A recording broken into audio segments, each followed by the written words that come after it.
Harper Audio presents Black Mad Wheel, a novel by Josh Malerman, performed by Robertson Dean.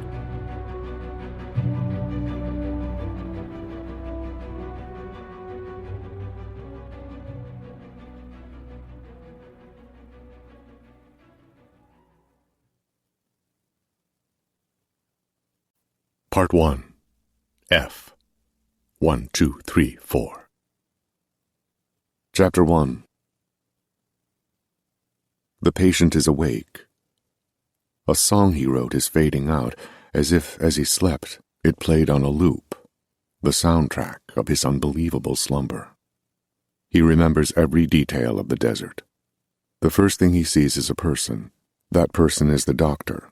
Wearing khaki pants and a Hawaiian shirt, he doesn't dress like a doctor, but the bright science in his eyes gives him away. You've been hurt very badly. His voice is confidence. His voice is control. It's an unparalleled injury, Private Tonka. To live through something so... He makes fists about chest high, as though catching a falling word. Unfair. Philip recognizes more than medicine in the man who stands a foot from the end of his cot. The strong, lean physique, the unnaturally perfect hair, the skin as unwrinkled as a desert dune. This doctor is military. Now, the doctor says, let me tell you why this is such an incredibly difficult thing to do. Philip hasn't fully processed the room he is in. The borders of his vision are blurred. How long has he been here? Where is here? But the doctor isn't answering unasked questions like these. Had you broken only your wrists and your elbows, we might surmise that you fell, hit the ground in just such a way. But you've broken your humeri, radii, and ulni too, your radial tuberosities, coracoid processes, trochleas, and each of the 27 bones in your hands. He smiles. His smile says Philip ought to share in the astonishment. I don't expect you to know the names of every bone in the human body, Philip, but what I'm telling you is that you didn't just break your wrists and elbows, you broke almost everything. Sudden whispers from somewhere Philip can't see. Maybe voices in a hall. Philip tries to turn his head to look. He can't. He can't move his neck at all. He opens his mouth to say something, to say he can't move, but his throat is dry as summer sand. He closes his eyes. He sees hoof prints in that sand. Now, had you broken only both hands and arms, I might dream up an accident you were involved in. The victim of a press, say, a vice of some sort. Possibly both your arms were on a table when a heavy weight fell upon them. But, of course, it was not only your hands and arms that were broken.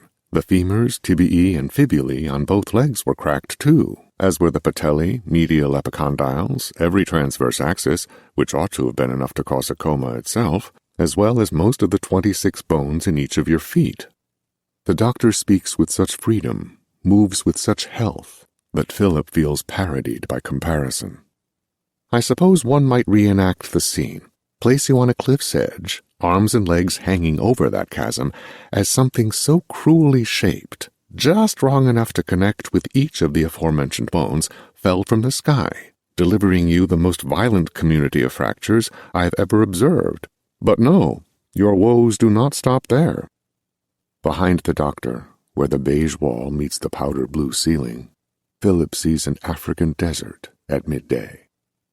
He thinks of the Danes, your pubis, ilium, sacrum, crushed, the pubic symphysis, anterior longitudinal, ruptured. Your ribs, Philip, each and every one, along with every intervertebral disc, the sternum, manubrium, clavicles up through the neck to the mandibles, zygomatics, temporals, frontal, and even some teeth. The doctor smiles, showing his own.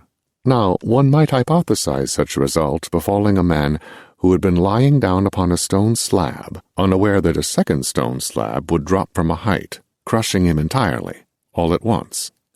Such a theory might be of interest had each of the fractures been close to the same distance from the surface of your body.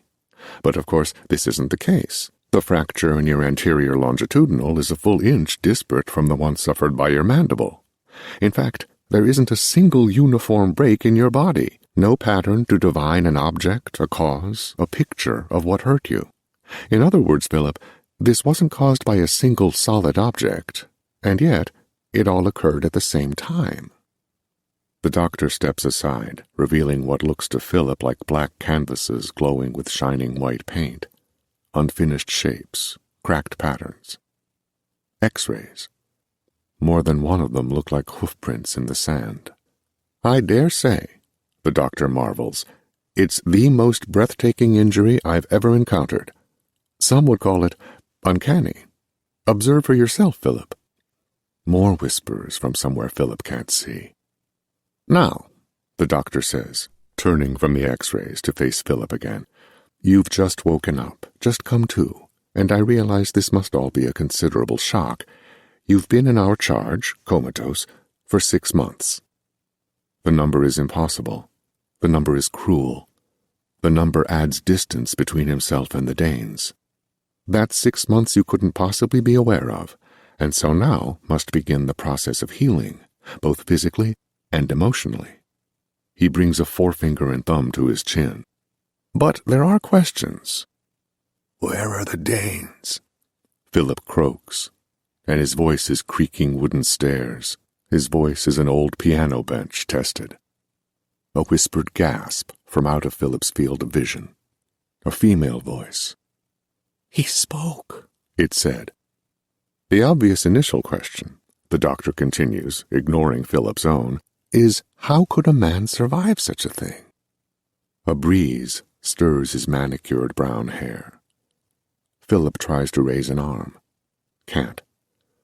The doctor easily extends an open, flat palm, as though showing Philip the difference now between them. But then, here you are. You've survived. And so the second, more urgent question is, what happened out there, Private Tonka? He plants his hands on his knees, bends at the waist, and brings his blue eyes level with Philip's own. What did you and the Danes find in the desert? Or rather, the doctor waves his hands in the air, playfully erasing this train of thought. The gesture is so out of place as to seem irreverent. Let's forget your fellow musicians, your band, the Danes. The cold measure in his eyes suggests he already has. Again, Philip sees hoofprints, a trail of them extending. He hears a sound, too, sickening and sentient, creating a trail of its own, curling up and over the horizon of his memory. He tries to fight it with his own song, his and the Danes', the song that kept him company as he slept. But the doctor's voice quiets it once again.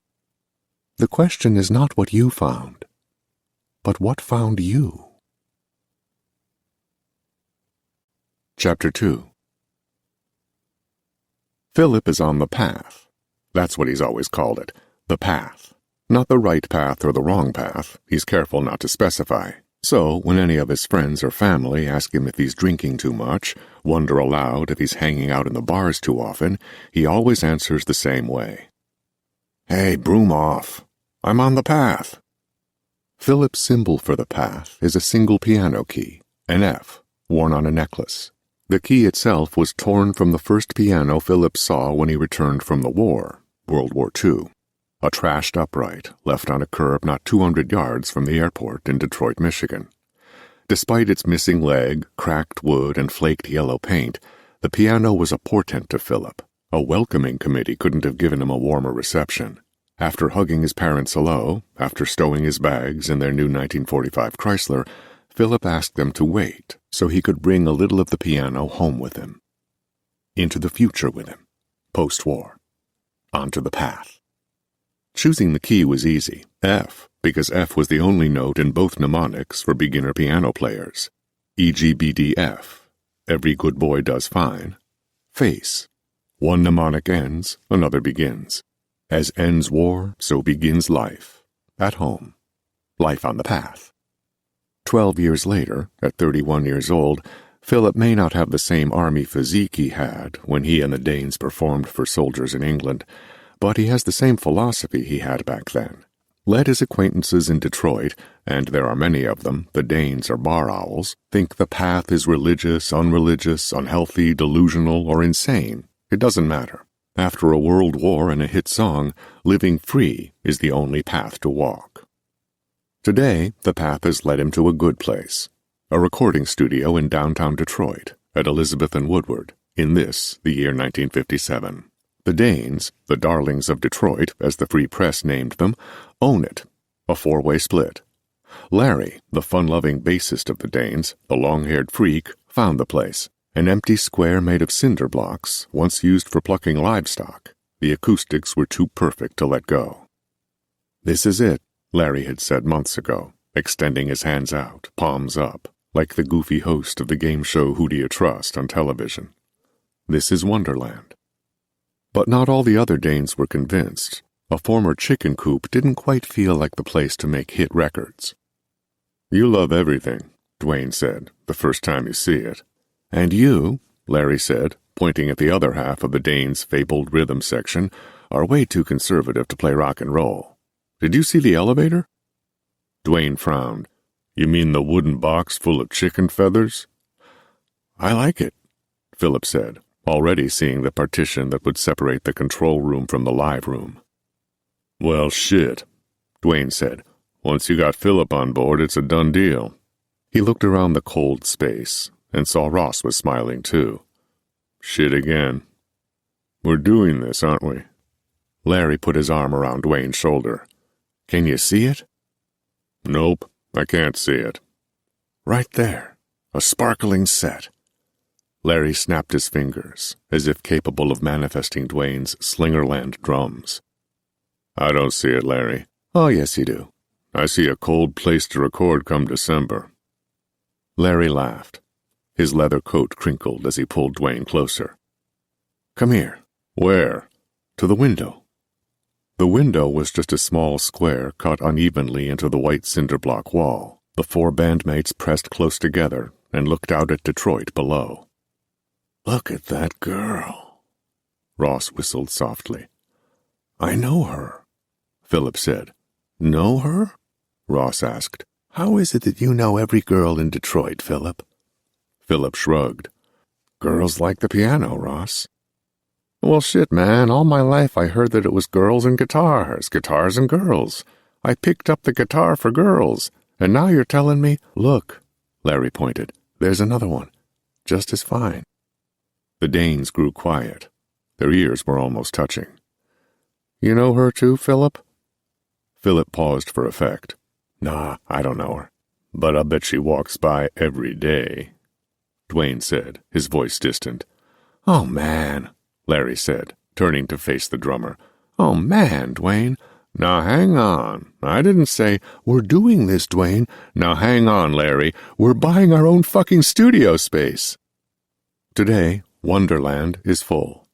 The Danes have been hired to produce an album, a rock and roll record, because they're good at what they do, and the space they got is legendary around the city for its room sound.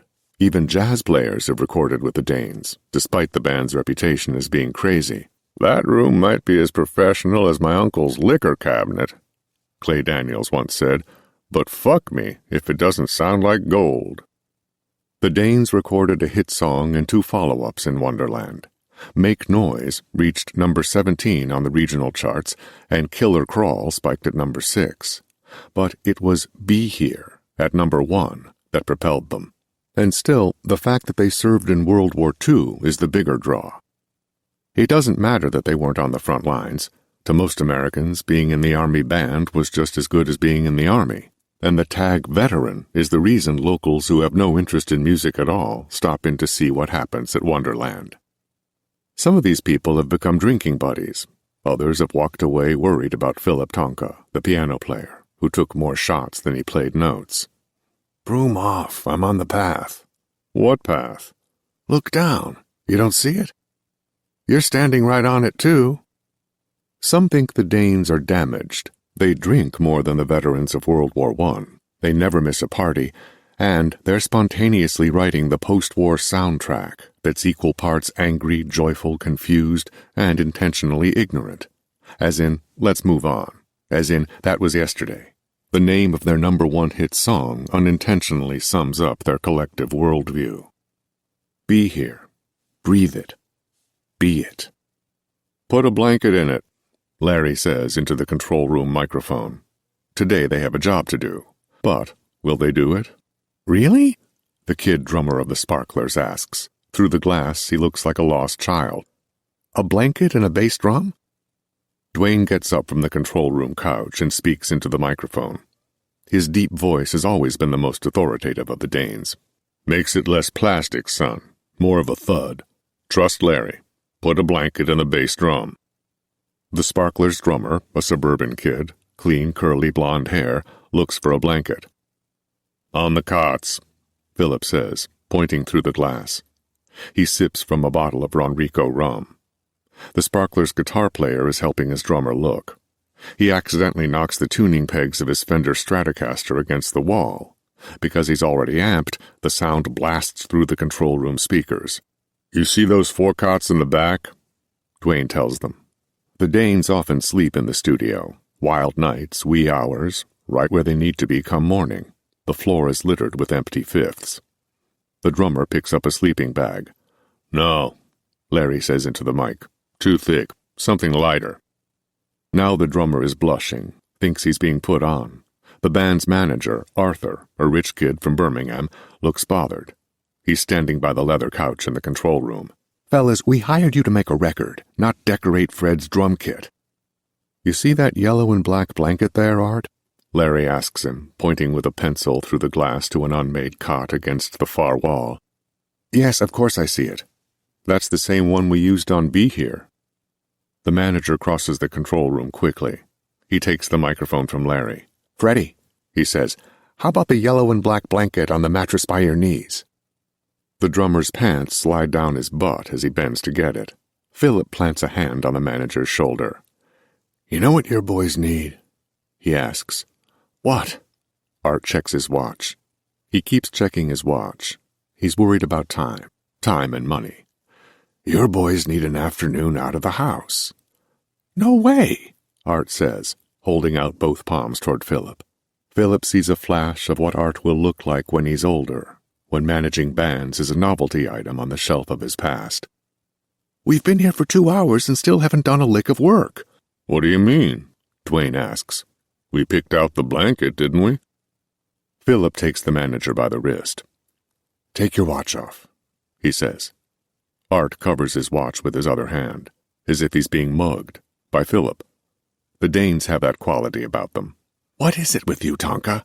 I mean it. Take your watch off. Hesitantly, the manager does. He hands the watch to Philip. What are you going to do with it? I'm going to smash it. Wait! Philip smiles. I'm going to wear it is what. Philip puts it on his wrist, adjusts the clasp. Hey, Tonka, we agreed on a price fair and square. We did, Philip says, but that's half the problem. You want to renegotiate? Damn it, I knew I couldn't trust you guys. Who said anything about renegotiating?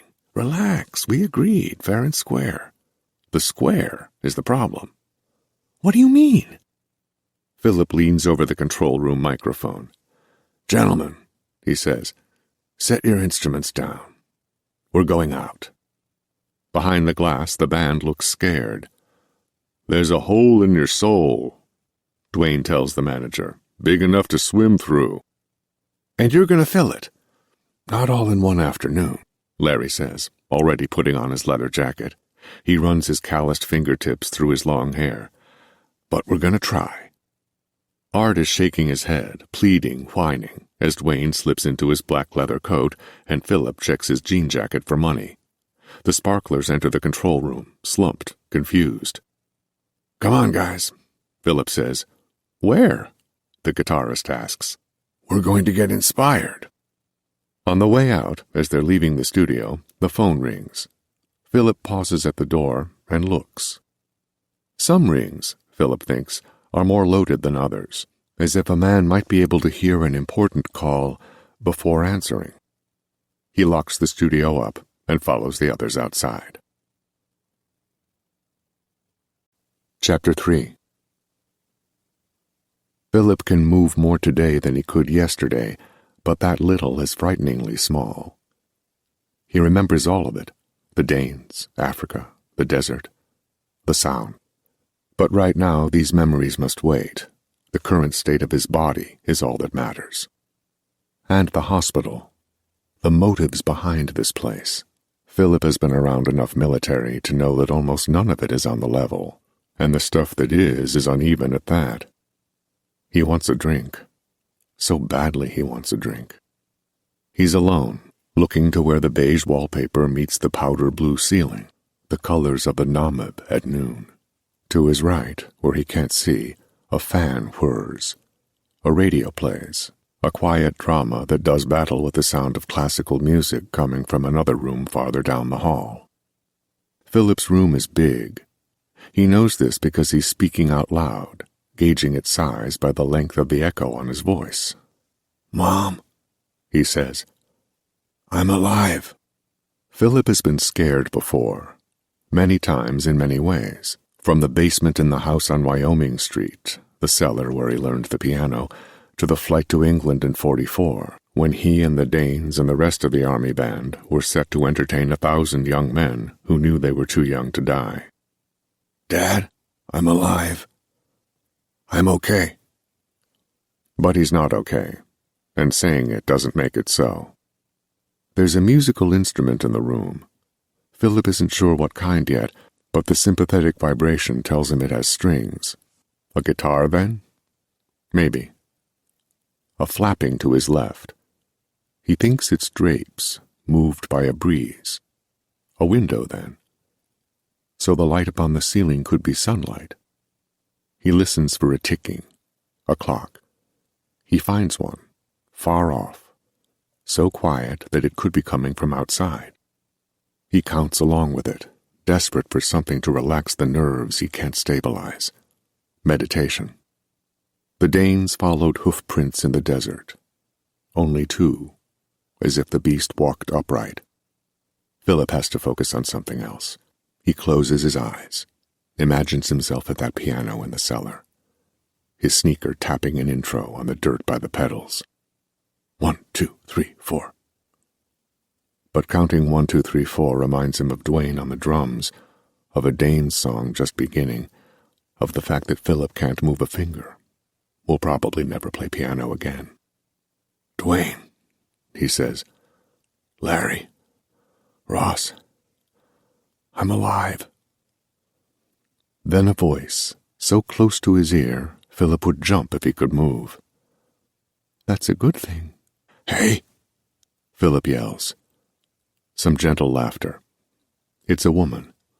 "I haven't scared someone like that since Halloween 1949, the voice says. And the voice is the same he heard whispering when he woke. Hid under my daughter's bed, wore a rubber dish glove, grabbed her ankle. "Who are you? Show yourself." "Relax," she says. "I'm Nurse Ellen. I'm the one who's been taking care of you for 6 months. A creaking chair beside him, a face emerging from his right. She looks young, fresh-faced, bright, freckles across her nose, granite gray eyes, black hair, white uniform. "Are you hungry?" she asks. Philip doesn't respond. He stares. When she speaks, her head tilts to the side. Does she realize how easily she moves? "Let me get you something to eat." She rises and vanishes somewhere to Philip's right again. Her heels against the unit tiles give him a better sense of space than his own voice echoing did. At what could be the door, she speaks. "I can't tell you how glad I am you're awake." Then she exits, and Philip listens to her footfalls in the hall. He imagines other people, silent in the unit with him, other faces, other eyes. And the faces he sees are military, and the eyes in those faces want to know more than if he's hungry. "Hello?" he asks, trembling, unable to abate the anxiety that's consumed him since waking. The Danes. Where are the rest of the Danes? "Is anybody else in here with me?" The nurse, Ellen, taught him something very important in the half-minute they shared. Not only can Philip barely move, but he can't know who watches him try. And the faces he imagines open their mouths, and questions pour forth like grains of bodily sand. The questions will come. Philip knows this. Questions about Africa and the source of the sound. Questions about the rest of the platoon, the Danes. what Philip heard and what he recorded out there. Crazier questions, too, like who took Ross, who took the others, and where did he take them? And why do you look so scared, Private Tonka, when we ask these simple things? The questions will come, and when they do, how much will Philip tell them? How much will he sing? Chapter 4. "Hey, Philip," Misty says. "Looks like you've already been drinking." It always looks like with Misty. "I'm all right," Philip smiles. "Looks like you're recording a band of stiffs." Misty nods to the Sparklers, who stand awkwardly farther down the bar. "What do they call themselves? The Bland?" "The Sparklers." "Jesus H." Larry winks at Misty from over Philip's shoulder. "Our job is to loosen them up," he says. "You can't make a record with no grooves," Misty puns. "They'll groove," Larry says. Then he shrugs. "I don't know. Maybe they won't." "Help us out," Philip says. "Sure. What do you want me to give them?" "Something terrible, something strong." Misty considers this, but not for long. It's not the first time the Danes have brought a band into Doug's den on Beaubien Street. She arranges 5 shot glasses. "And we'll have the same," Philip adds. Misty smiles, something maternal. Philip likes Misty. With her short dark hair and strong eyes, she looks like she could be his sister. And she's always been good to the Danes. "You planning on getting any recording done today?" she asks, already pouring the shots. "We haven't made it past the drum kit yet." Thurston Harris's Little Bitty Pretty One comes on the jukebox. Dwayne, dancing as he moves, takes half the shots from Misty. Philip grabs the others. They carry them to the Sparklers, now congregated on the dance floor, but still not dancing. "You guys like this song?" Philip asks. "Yeah," the Sparklers' bassist says. Philip catches himself reflected in the kids' glasses. He looks drunk. "It's fun." "Good," Dwayne says. "So, let's have fun." As he and Philip distribute the shots, the door to Doug's den swings open and Ross enters. His hands are stuffed into the pockets of his coat and he's hunched, as he always is, even when playing the guitar. The young Sparklers stare at Ross with reverence. After all, it's his guitar line on Be Here that gave the Danes their instrumental hit. "Sorry I'm late," he tells Philip. "Long night." Philip understands. This isn't the first time a Dane is pleaded hungover. "Ross, meet the Sparklers." Ross checks them out. He knows Philip well enough to know why he's brought them to Doug's. "You're Ross Robinson," the Sparklers' guitarist says, eyeing Ross's uncombed curly hair. "I curled my hair so it looks like yours." "You look like a clown," Ross says. Then he takes one of the shot glasses, downs the whiskey within. "Better?" Larry asks. Ross wipes his mouth with the sleeve of his corduroy coat. "Might be worse." Philip raises his glass, inspiring the Sparklers to timidly do the same. Art, the band's manager, rushes to stop this. His hair is wet with sweat, his tie is loose. "Now hang on a minute. We've got a session to finish. My boys can't be whooping it up like this." The music gets louder. Philip looks over his shoulder. Misty is smiling behind the bar. "This is all part of the session," Philip says. "This is tracking." Philip downs his shot, grabs the lead singer of the Sparklers, and dances with him. He places the kid's hand on his back, asking him to lead. The path has taken Philip to amazing places, but sometimes, like when he looks into the naive eyes of a younger musician, he wonders how far it can go. These kids, Philip knows, haven't left home yet. Ross squeezes himself between Philip and the singer with another round of shots. "No more of this," Art says, stepping in. "I mean it. No more." Little Bitty Pretty One ends, and Sonny James's Young Love begins. It's not yet noon, and the regulars are watching the Danes. These men, veterans of the First World War, have been here since 8. Larry starts dancing with the manager of the Sparklers. Art looks like a child in his arms. The drummer of the Sparklers unbuttons his shirt. "There he goes," Ross says to Philip. He'll be a drunk in no time. The sparklers are getting loose. Strange dance moves. The guitarist is kissing a poster featuring an actress from a new monster movie, From Hell It Came. The front door opens, and daylight cuts a fresh silhouette of a man in the door. Philip doesn't see him. "Think we're ready to record?" the sparkler asks Larry. Larry smiles but shakes his head no. "In about another 20 years. He twirls the kid. Philip feels a tap on his shoulder. He turns. The face he sees, the pale blue eyes, the set jaw, the manicured hair, is more familiar than it is friendly.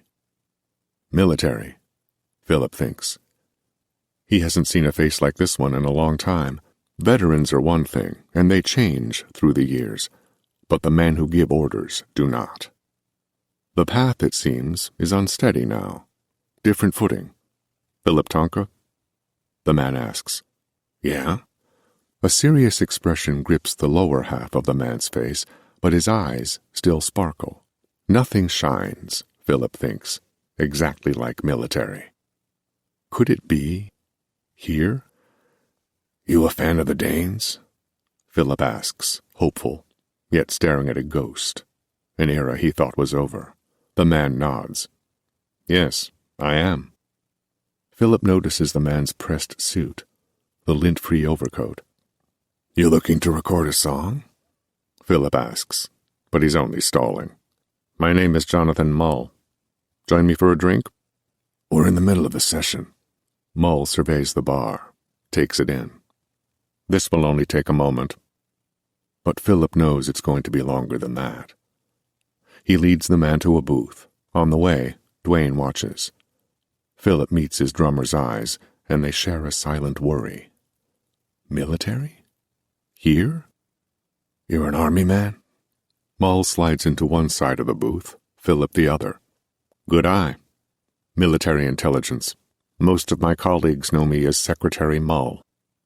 This is about an opportunity for you and the rest of the Danes." "A gig?" "Of sorts." "Where?" "Well, that's what I'd like to talk to you about." "Let's talk then." "Africa." Philip has a hard time believing this. Maybe it's the shots. Maybe it's the military. "That's going to cost a lot of money."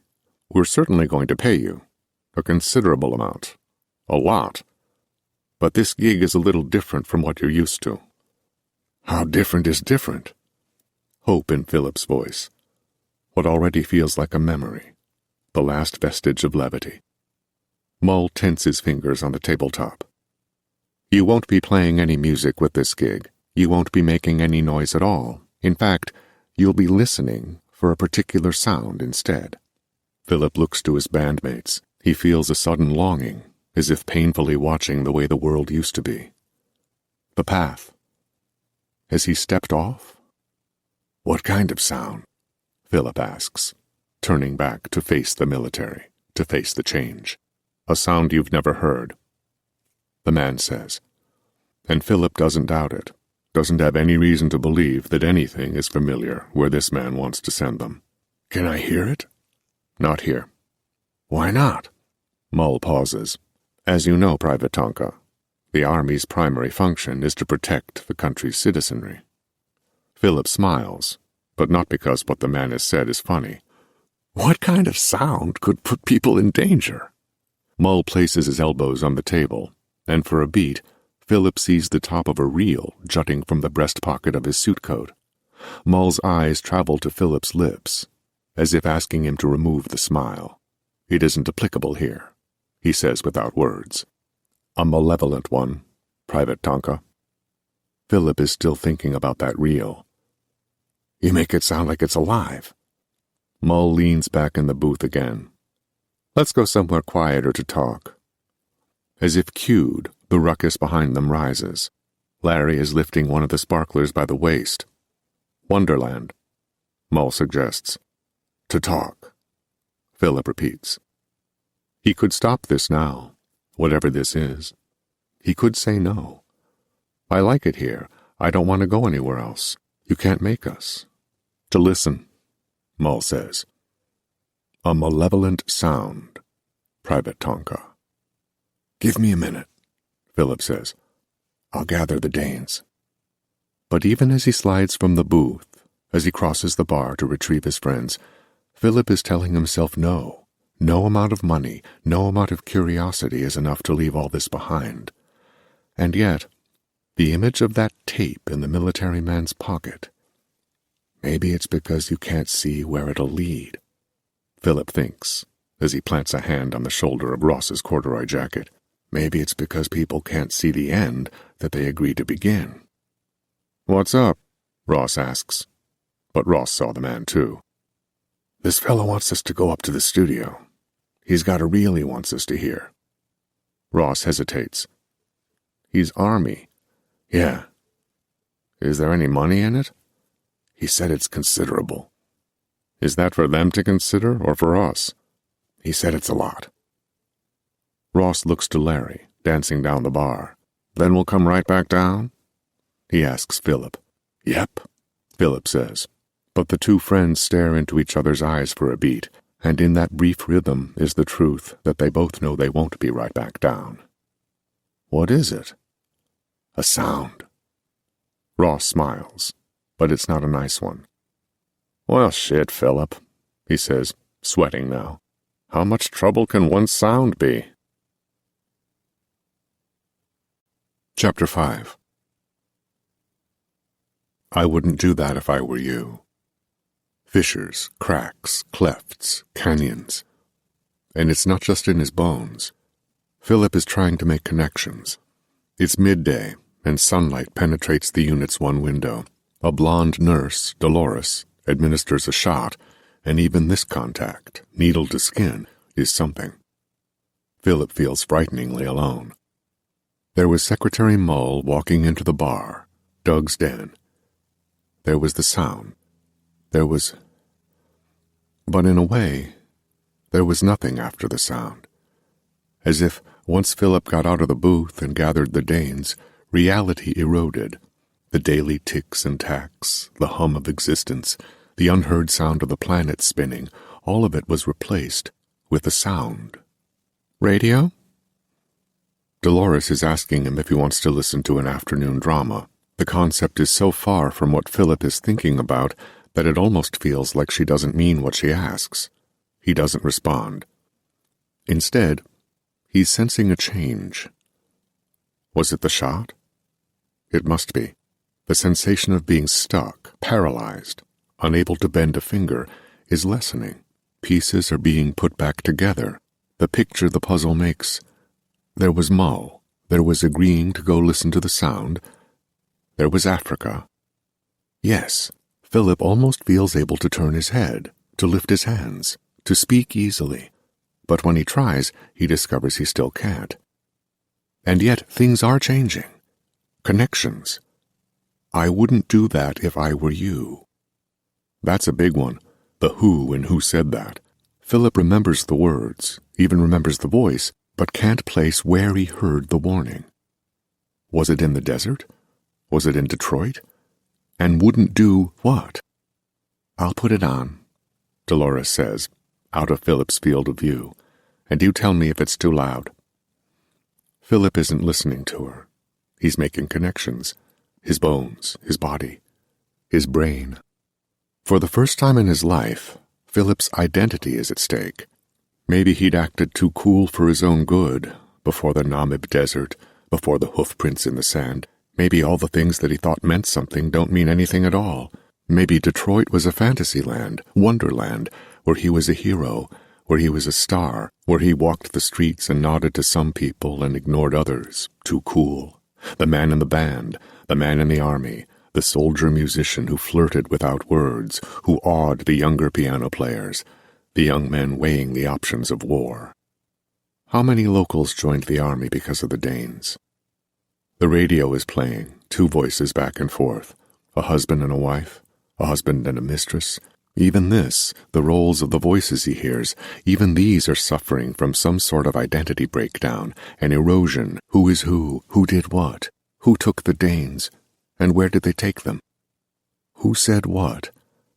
I wouldn't do that if I were you. He must have groaned, must have made a sound because Dolores is suddenly beside him, placing a hand on his forehead. "Are you okay?" But what kind of question is this? The unnecessary answer is no. He thinks of the nurse from the night before. Ellen. Was that her name? She seemed to emerge from the shadows of the unit, the shadows of his injury, his thoughts, the space between his connections. What else might rise from those regions? Has he ever been this scared before? Identity. And yet, the shot, the medicine, is doing something profound. Philip knows enough about drugs to know that this isn't like getting high. This isn't a pill to relax you or a joint to set your thoughts aflame. This is the gradual easing of bones, muscle, and skin into preformed foam. A return to what? To normal. Or a better normal. Yes, Philip thinks, seeing a window, a sliver of hope for a calmer day, a reality in which he might move again, might make connections. "Is it always this cold in the summer?" Philip said that, and his voice was splintered wood. Because she hesitates to respond, Philip knows Dolores is surprised to hear him speak. "Would you like me to close the window?" "No," Philip says, still staring to where the wall meets the ceiling. "Just strange weather." "Well," Dolores says, and before she says what she's about to say, Philip knows he's fooled her. Nobody said Iowa was reasonable. "Iowa. Iowa," he repeats. And he can see her now, her features in his field of vision. She's brought a hand to her lips, as if questioning herself, debating quickly whether or not she was supposed to tell him where he was. "I'll close the window part way." She crosses by the foot of the cot. As Philip hears the window sliding half shut, he's making connections, bodily and in mind. Iowa. It isn't just that he's fooled Dolores into telling him their location. He's gotten her to show him that whether or not Iowa was a secret, there are secrets in here. Things kept from him. The look on her face tells him so. As his body mends, stitching itself together, temporarily or not, Philip wonders at his new identity, his new scarred self, how the hospital has secrets, and how he must keep secrets of his own. And he thinks of his former self, too, an aloof drunk in Detroit, a musician soldier who once believed that a man was defined by how much awe he struck in others. But exactly when did that mindset change? Was it when Secretary Mull opened the door to the bar? Was it when Sergeant Lovejoy pointed to the prints in the sand and said, "This way"? Was it when someone warned him, in a voice he still can't place, the only detail he can't remember from the desert, "I wouldn't do that if I were you"? As Dolores passes by the foot of the cot again, Philip is almost able to shake his head. No. No. Not those times. Not those places. It happened when he was with his best friends, in a place he felt more comfortable than any other in the city, at a time when he felt on top of the world. Philip changed forever, got unconnected, the first time he listened to the sound. Chapter 6. "Will I be court-martialed if I record this?" Ross asks. Secretary Mull smiles, but shakes his head yes. "That's against the rules, Private Robinson." "A recording studio probably isn't the best place for a clandestine meeting," Larry says. Like Dwayne, Larry hasn't sat down, as if the pair won't commit even that much yet. Mull nods. Papers he's brought rest upon the mixing console. "But we do what we can," he says. He's likable. Philip doesn't like that. Mull's full black hair brings out the blue shine in his eyes. If not for the sadness in those eyes and the wrinkles on his strong face, he might look something like Superman. Mull removes the quarter-inch reel from the breast pocket of his suit jacket. "Mind playing this?" he asks Ross. "That's the mystery sound?" Philip asks. "It is," Mull says. Still seated in the engineer's chair, he hands the reel to Ross. "Thank you." The Danes are suspicious. With good reason. Secretary Mull has proposed they fly to a desert in Africa to identify the source of a dangerous sound. A new weapon? The United States Army thinks so. Mull leans forward, places his elbows on his knees, rubs his hands together. You can roll the tape, he tells Ross. There's quite a bit of headway in discussion before the sound begins. Ross threads the reel and presses play. He looks at Philip. What's going on? His expression asks. We first heard the sound in 48. Mull begins. Came through a routine radio check conducted in Tallahassee, Florida. We understood it was a disturbance, but we didn't consider it a threat. We asked our radio men to isolate the frequency. The problem started to surface immediately. We weren't able to determine what it was. And of course, we're not in the business of ignoring unknown signals. Rather quickly, it became a priority in our offices. Then the Pentagon got involved. Audio experts removed the static, isolated the tone, got it as clear as they could get it. But at some point, it became clear that if we wanted to know what was making this noise, we'd have to go find it. We've already sent 2 platoons. All soldiers, no musicians. That's why we're interested in you. Voices on the tape, muffled, military men. Philip can almost see the dimensions of the conference room in which the tape was recorded. The echo is tight, suggesting low ceilings, long walls. The only positive ground we made was determining its relative location, partially, the Namib Desert, Africa. But that still doesn't tell us what's making it. Hang on, Larry says, putting his hands on his hips. You're telling us there's a sound coming from somewhere in all that desert, and you want us to find it? Yes, that's it exactly. We think sending in experts, live, to experience the sound live. Did either of the first 2 platoons have any luck? Philip asks. Mull nods, slowly. Some. What's some? Dwayne asks. It's buried, Larry says, beneath the sand. That's obvious, right? If soldiers go looking for a sound in the desert and they can't find it, the thing's got to be buried, right? The Pentagon doesn't get involved unless they have to, Dwayne says. Right, Ross says, his elbow just inches from the revolving reels.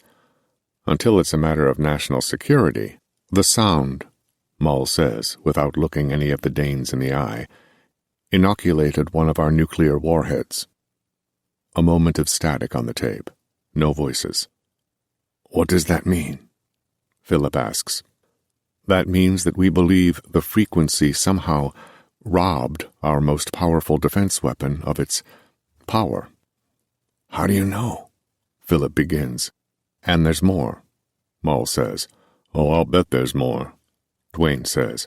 Mull breathes deep. Once the alarm was sounded, the notification that the warhead had been sterilized, an MP drew his gun and quickly discovered it, too, had been rendered useless. Philip imagines an entire army with impotent weapons. How different they would look. So, Mull continues, an ear on the muffled voices from the speakers, a matter of national security indeed. A weapon like that could make us all, the whole country, vulnerable. Listen, Larry says, we may have served, but we were only in the band. That's what makes you gentlemen ideal. Some silence, big thinking. And it's up to us to find out where it is? Dwayne asks, but still far from committing. Philip is surprised his drummer hasn't walked out the door. All this feels like the top of a slide. A return to the army, the life they've left behind, is waiting for them at the bottom. Yes, Mull says, but of course there's a bigger question than where. What? Ross asks. Who? Hey, Dwayne says, having finally heard enough. Mull removes earplugs from his jacket pocket. He places them firmly in his ears. I'm sorry, gentlemen. The sound is about to begin, and I can't stomach hearing it another time. Please forgive me in advance. What? Philip asks. Mull adjusts his earplugs. Hang on a minute, Dwayne says, holding out a black palm toward Mull. How bad can it be? Philip looks to Ross as Ross falls to his knees by the playback speaker. Ross? He looks back to Mull, sees the military man has adopted a new expression, one of study. Philip throws up. He hardly felt it coming, and he looks to his lap, sees the bronze sheen of booze. He grips the soft arms of the control room chair. The sound, Philip understands, has begun. But does he hear it? He feels sick, drunk sick. Worse, stronger. Like his skin is now made of leather. He's sweating. Colors, gray and black, snake in his belly. He's bringing a hand to his forehead. The others are covering their ears. Larry looks like he's been hurt. Philip opens his mouth to say something, and saliva pours from his lips. Feels like he's going to vomit again. Larry gets up to leave the control room, but can't bring his hands from his ears long enough to open the door. He wobbles, falls against the wall for support. Vertigo. Dwayne is on his side on the ground. Mull leans back in the engineer's chair, patient, with folded hands. His eyes reveal that he knows exactly what the Danes are experiencing. He's experienced it himself. The inimitable sensation of fingertips in Philip's ears. He turns fast. Nobody there. Mull smiles without mirth. Nods. "What do you think it is?" he seems to ask. "What is it, Philip?" Philip is shaking his head no. "I don't know. I don't understand. It's not a sound. It's a feeling. But it is a sound. Listen." Philip strains for it, an ear to the speakers. There is a sound. It's more than one note, Philip thinks, staring Mull in the eye. A chord. He's trying to raise his fingers to play the chord on an unseen piano before him, but he can barely move, barely lift his arm. The sound is more of a flood than a reverberation, more like something coming toward him than a song, as if the air it travels upon is scorched, rendered black, leaving a trail as wide as the studio and maybe the entire city beyond the studio walls. Larry falls to his knees by the front door. Ross rolls to his side on the carpeted floor of Wonderland. Are they speaking, the other Danes? Are they telling Mull to turn it off? From the ground, Ross reaches for the control panel. Mull watches all of this, silent, patient. Philip throws up again. Dwayne rolls onto his belly. Ross's fingers are contorted, arthritic bones testing the flesh of his hands. Philip hears a chord, 3 successive half-steps played at once, as if someone has flattened their hand upon a piano. He's done it himself, drunk, playing for girls, trying to make them laugh. A flat hand was funnier than a melody, but it's a mean sound, the 3 notes no superstitious musician will play at once. Philip tries to say that, tries to open his mouth. Then the sound stops. And for a beat, there is only the silence of men trying to process what they've endured. The vertigo is past. The sickness is gone. "Jesus Christ," Larry says, getting again to his feet. "No way. I'm out." Mull nods. He's expected this response. Ross brings the wastebasket close like he's going to puke. He gags instead. Dwayne is standing unsteadily in the center of the room. "What was that?" he asks, out of breath. Mull looks to Philip. "Private Tonka said it's a chord. Did you all hear it that way?" Philip is shaking his head no. "I didn't say that." Mull smiles coldly. "Sure you did." "No, Secretary, I didn't." Philip is sitting up. "I didn't say that at all. I thought it." Mull shakes his head no. "You made a sound, Private Tonka, and I heard it. Am I wrong? Did you not think it was a chord?" Philip looks from bandmate to bandmate, finally back to Mull. "I did," he says. "I heard a chord." As the other Danes debate what they heard, Philip stares Mull in the eye. "You made a sound, Private Tonka, and I heard it. Am I wrong?" Philip breathes deep and thinks of Africa. Thinks of 2 platoons, unable to find a sound that changes how a man feels, changes how he listens, changes how he speaks, too. 3 hours, Mull says, rising, handing each a small pile of documents. The military man's number is written in pen on the papers. 3 hours to tell me whether or not you're going to Africa." He removes the reel from the machine and tucks it into the inside pocket of his suit coat.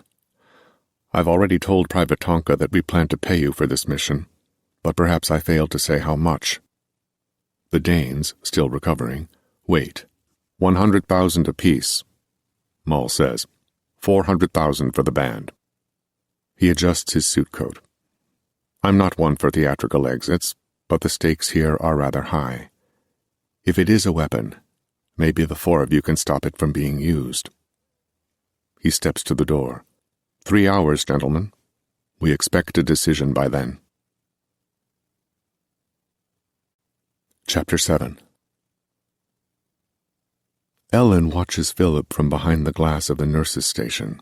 She's observed him every day for 6 months, and it's still shocking to see him this way. Awake, blinking, the subtle movement of his lips, the sweat at his black hairline. When the orderlies Carl and Jerry wheeled him into the observation room, Carl mentioned that Philip was in a rock and roll band, the Danes.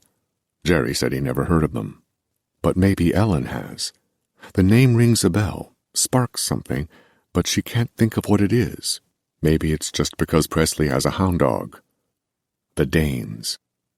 Ellen thought he was going to die. It's how the nurses view most of the patients who are brought to Macy Mercy, comatose or near. And near death, too. So close you can feel it when you walk the halls, day or night.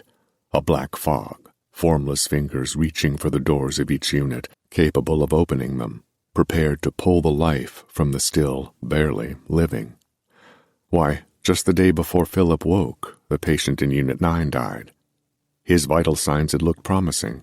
The chances of a recovery were being considered. The nurses agreed he was looking much better than Philip himself, and yet, those fingers. Some days, Ellen felt the full hands of death in the halls of Macy Mercy Hospital. Impatient, greedy, perverted. When Philip was first brought in, the nurses ogled the x-rays that showed fractures in so many bones of his body, as if someone had intentionally set out to hurt him, premeditating the unbelievable construct of jagged lines, the chaos of fissures, a lack of logic, of plausibility, of survival. And yet, Ellen is no stranger to the weird. Almost every patient who arrives at Macy Mercy is in an anomalous condition, and as long as Ellen's been employed here, she's had to juggle the sensibility of a modern woman of 1957 with the understanding that those who run the military hospital know more than she does. It's part of her occupation, keeping questions to herself. And like most employees the country over, Ellen wouldn't be here were it not for the money. Living alone in an apartment on Carter Street, she needs this job, and she likes the work, and sometimes, but not always, she even finds herself trying to solve these mysteries that come through the front door of the hospital. Like this man, Philip Tonka, the one she watches now through the glass of the nurse's station. The sight of Philip's x-rays will never be removed from her memory, and it's difficult even now to observe him without thinking of those broken lines, some small, most not, knowing that they exist in some form beneath the incredibly bruised and discolored flesh. Christ, it's like watching an episode of that television show, Science Fiction Theater. Philip blinks.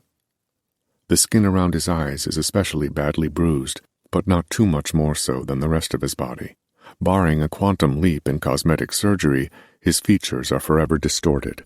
His face is dented, his chest asymmetrical, and yet there is a kind of cohesiveness to him. Ellen wonders if it's because there's no one else in the world quite this color.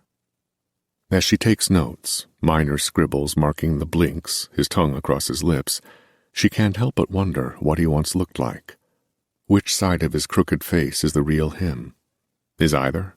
Ellen uses lined paper, a white that rivals her uniform, gives her a sense of illumination here in this nurse's station furnished with gray filing cabinets, brown drawers, and black desks. Behind her, Nurse Francine is preparing medicine for Philip. She'll administer it, as she and Dolores always do, twice a day. It's Ellen's job to mark the physical progress of the freshly woken patient. After an injury such as his, even a blink counts. But aside from his eyelids and his lips, he hasn't moved yet. He hardly speaks at all, and when he does, it sounds like his throat is sandpaper dry. whether or not she's just given him water to help. "Amazing," Francine says, looking through the glass with Ellen. "Yes," Ellen says. "Didn't think we'd be tracking movement with this one, did we?" "No, ma'am," Francine says, her nose less than an inch from the window. Ellen sees the older nurse reflected, her black-rimmed glasses superimposed over the heavy wrinkles of her wide face. "Not a chance in hell." Then they're silent. No jokes from Ellen, no hypotheses from Francine. They don't guess as to what happened to Philip, because they've already done that, 6 months of it, leading up to yesterday's surprise awakening. Some of those speculations were too incredible to fathom, and yet something incredible must have occurred. Dolores wondered if it was the work of one man. The patient's injuries, it seemed, had to be intentional, designed. Francine thought a fall from a cliff could have done it. The orderlies, Carl and Jerry, talked about bomb blasts. But Philip's body is devoid of shrapnel, and there isn't a surface abrasion on him. The bruises, the endless spread of purple and orange, mud-brown and yellow, are from the injuries within. Philip lies on his back, stares to the ceiling, his chest, arms, and hands exposed. For Ellen, the answer lies somewhere in that skin. Sometimes, when forced to touch it, removing or applying the IV, she's felt a certain falseness there, a rubbery replacement, as though Philip's skin had been exposed to something powerful enough to change it. Ellen didn't think it would ever fit right again. The word she didn't want to use was the same one all the nurses had avoided for 6 months running. Nuclear. In this day and age, who knew? It was on the cover of every newspaper and magazine, on the mind of every man and woman in America. Just last week, Ellen woke from a nightmare, an image of Philip removing his skin, a costume, allowing it to fall in folds to the floor. "I'm radioactive," he'd said. "Touch me," he'd said.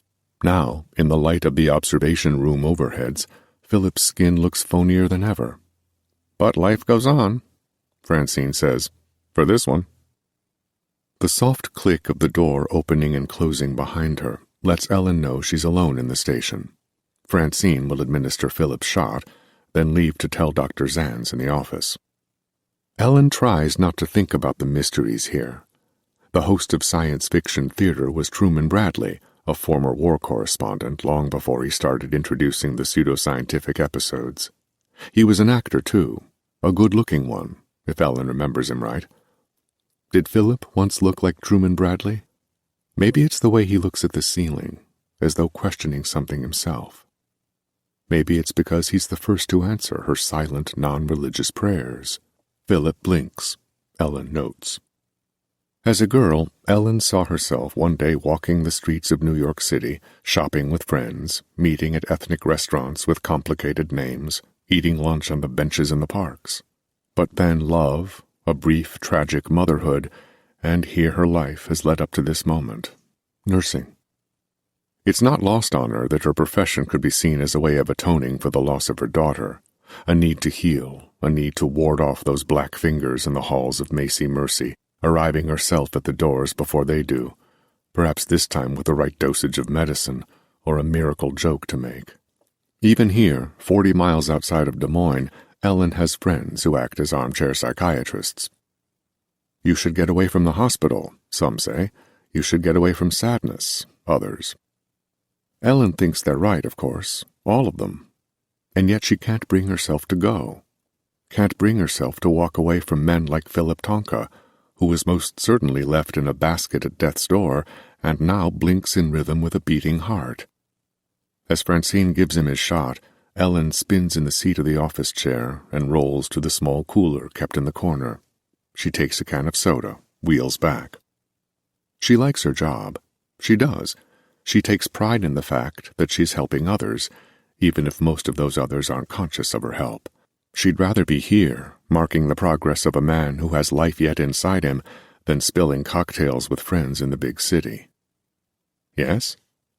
Isn't this true? Ellen shouldn't ask herself questions like these. She looks to the clock on the wall. She notes the time on the paper. When she looks up, Philip is looking back at her. Ellen, mid-drink, gasps, spills some of the grape soda onto the front of her white uniform. Philip is looking at her out of the corner of his eye, and he's moving the tips of his fingers. "Oh my God," Ellen says, standing up, then sitting down. She wipes the soda from her uniform, starts to make a note, writes messily, looks through the glass again. Francine has already left. "Oh my God, he's moving." She's too excited to write. She gets up instead, turns to leave the station, then rushes back to the glass. Through it, their eyes meet, momentarily. The bent fingers of his right hand, all 5, are moving. It may be slight, but it's movement. From a man who broke almost every bone in his body. Ellen smiles. She can't help but smile. But Philip only stares. And there is fear in his eyes, a fear Ellen doesn't believe she's ever felt herself. She rushes from the station with the news. Chapter 8. For his 3 hours to think, Ross heads home. Mom is home. And as far as Ross can remember, Mom knows best. He's got the data, his copy of the papers, folded and stuffed into his coat pocket. It's an important feeling, walking the streets of Detroit with a secret in his coat. On a different day, he might find it thrilling, like espionage on television. But right now, his enthusiasm is tempered by the crystal memory of the sound he listened to in the control room.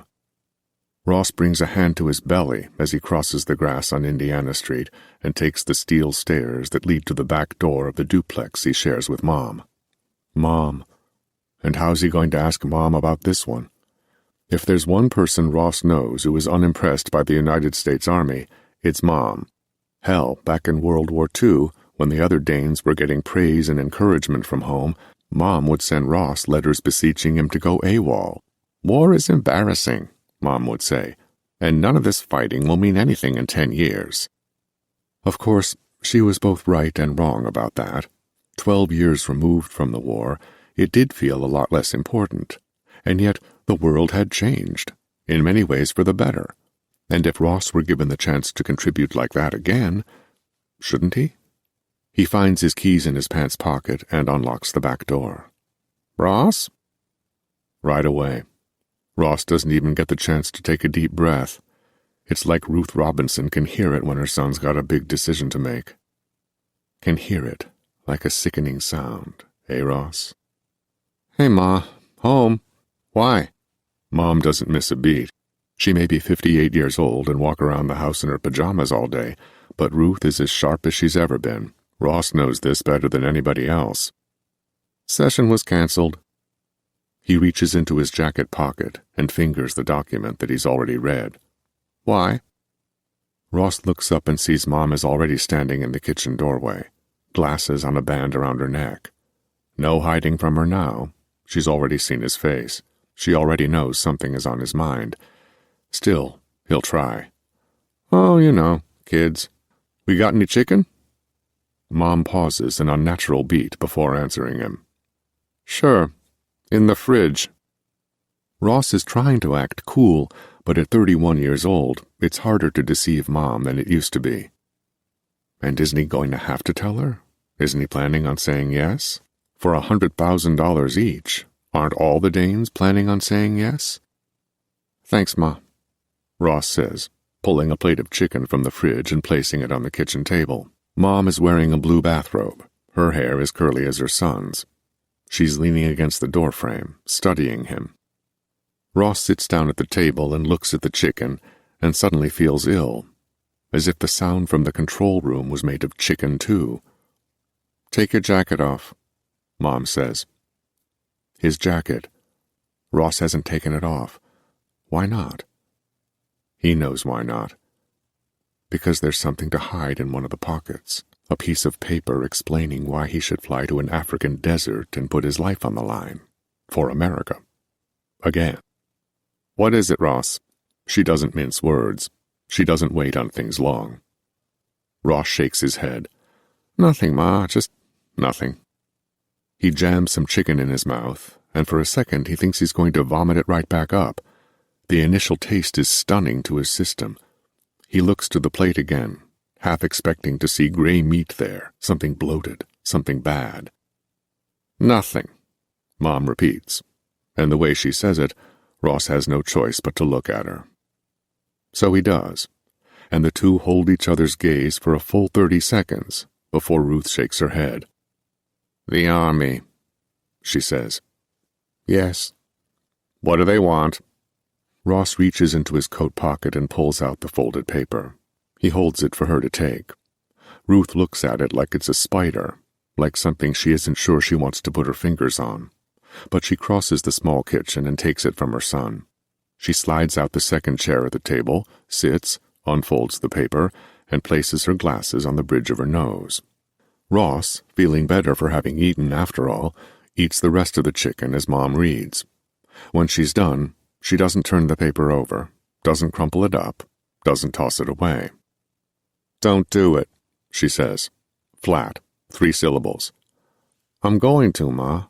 "Don't." "Why not?" Ross feels a rush. He's decided to do it after all. Ruth places her elbows on the table and leans closer to him. "Mystery," she says, "is bad enough on its own.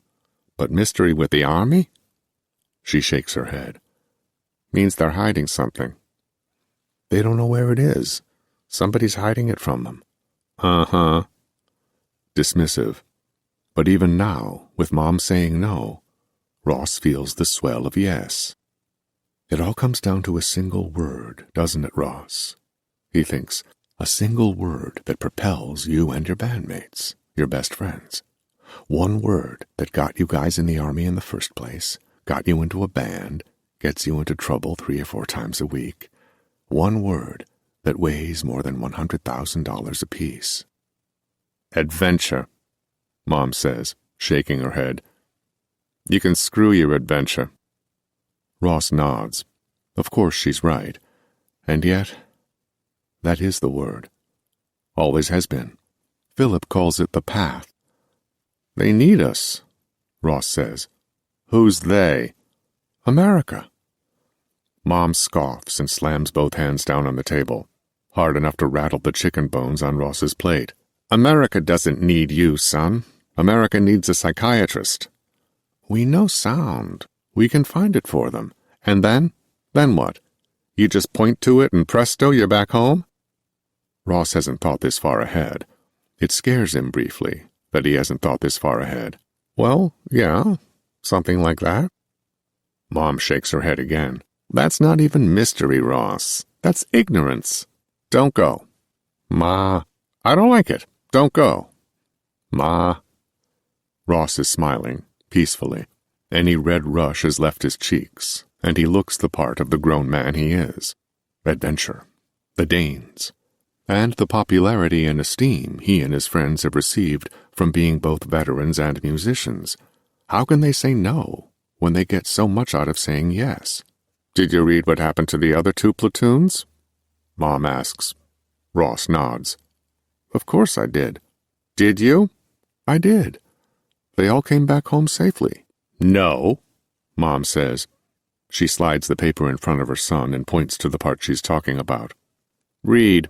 "Ma, I read it." "Read again." Ross sighs and looks down. He feels a pang of fear, embarrassment, like he's about to see a whole new paragraph that states clearly the first 2 platoons were sentenced to death by hanging. But that's not what Mom is pointing at. All members of the previous platoons returned home safely, empty-handed and flummoxed, but safe. "That's it," Mom says. "They couldn't find it," Ross says. Mom shakes her head for the last time. "Flummoxed, Ross. You know what that means?" "Of course." "No, you don't. Flummoxed doesn't just mean they couldn't solve the mystery. That would be unsatisfied. Flummoxed stays with you the rest of your life. Ma, these men, they're going to wonder about that sound forever. Ma, they're going to hear it in their sleep. They're going to hear it awake, on the streets. Ma, don't do it, Ross." Ross places his hands over hers. $100,000, he says. "Each." Mom gets up from the table.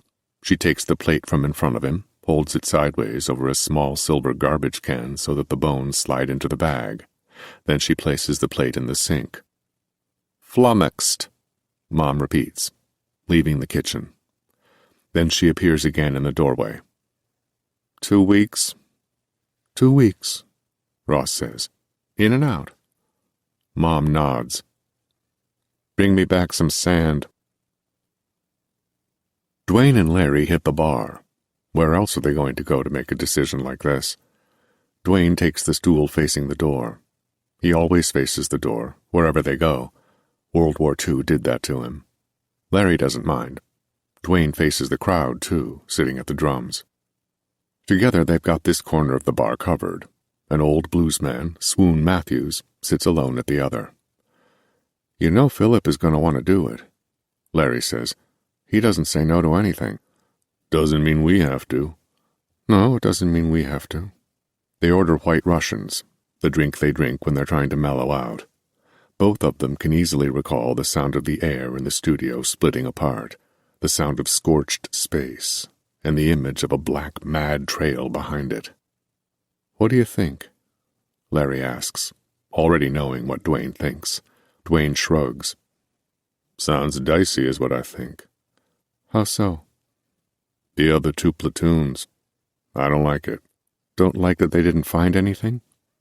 Dwayne shrugs again, but it's not dismissive. Yeah, maybe. Larry weighs out how to say what he wants to say.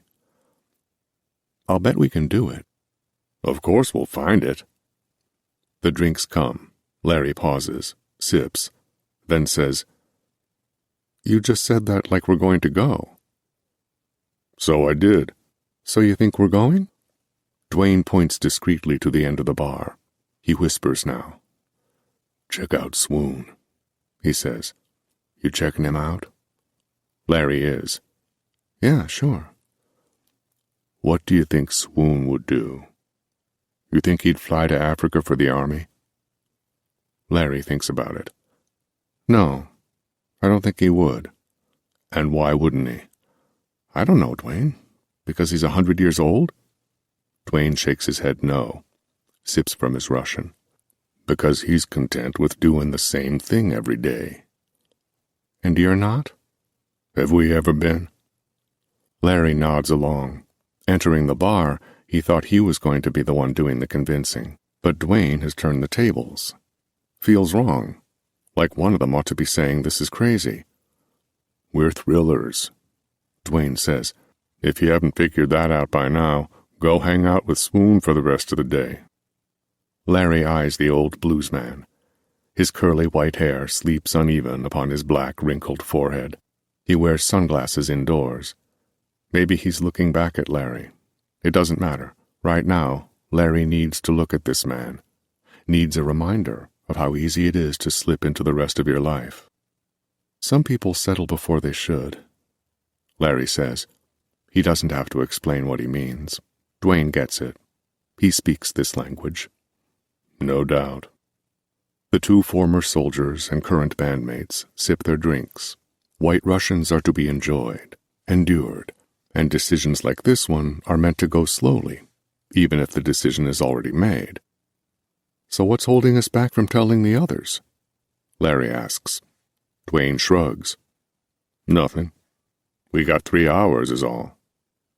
Something's bothering you. Yeah, something's bothering me. In the report. Yeah, in the report. What is it? Dwayne pauses before reaching into his pocket. Larry thinks his drummer, his friend, is going to pull forth the folded papers. Instead, he pulls out a packet of cigarettes, taps one out, and lights it. Dwayne breathes deeply, exhales. Why didn't he stay? Who? Mull. What do you mean? You didn't read the papers. Yeah, I did. Well, you didn't read them close enough. Mull flew with both platoons to the desert, but he didn't stay for the mission. Why not? Larry opens his mouth to speak. He raises his glass, drinks instead. He's got different work to do. He finally says, You see Swoon there? Yeah, I see him, Dwayne. Yeah. You know why he's content just being Swoon in Detroit? Larry thinks about it. Sometimes Dwayne gets like this, cryptic. Usually it leads to something profound, but right now Larry doesn't want profound. He wants easy. He wants Dwayne to say they're going to make a lot of money doing a good thing. It's because he's scared. Dwayne finally says, "Sure, but what does that have to do with—" Dwayne grabs Larry by the wrist.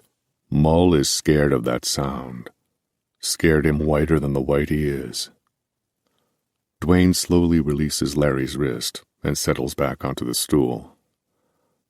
"Nah," Larry says without confidence. What he thinks is, "So am I." "Uh-huh," Dwayne says. He sips from his drink, allows an ice cube into his mouth, crushes it.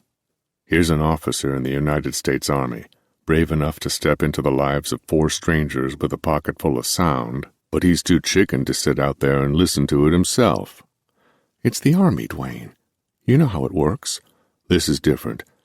I saw it in his eyes in the studio. When the tape started rolling, saw him looking at those wheels like they were delivering the worst of his nightmares. He knows that tape inside out, every beat of it. Slipped on those earplugs just before the sound started. He's scared, Larry. Scared of something more than a new weapon." Larry laughs. "Now you're just talking crazy." But Dwayne doesn't smile. Smoke rises around his eyes, and for a ghastly second, he looks mummified to Larry, like he's never going to move again. "There are things worse than a new weapon," Dwayne says, finishing his drink. "Like what?" "Like the kind of person that would build it." "The first platoon was deployed a year ago, almost to the day. I wonder what I was doing that day." "You might have been in this exact same bedroom." Philip smiles, not without concern. He's lying down beside a girl named Marla. He's dressed, she's not.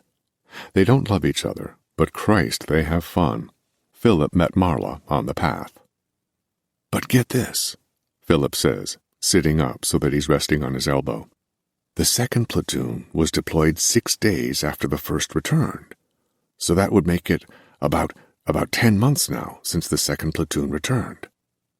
So? "So why the long wait? That's what's got me worried."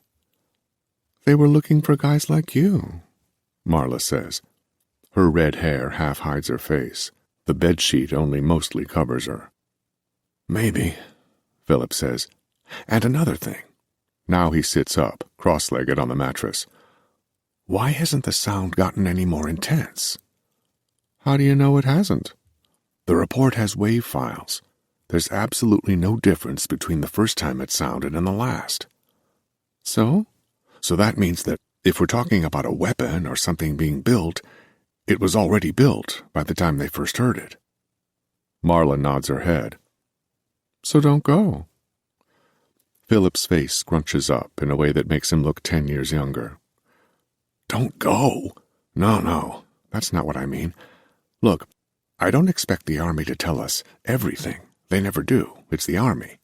"Okay," Marla says. Her smeared dark eyeliner gives her face a Day of the Dead feel in the waning sunlight. "Then go." Philip agrees, mostly. "Yeah, go. But don't go naive." He gets up out of bed.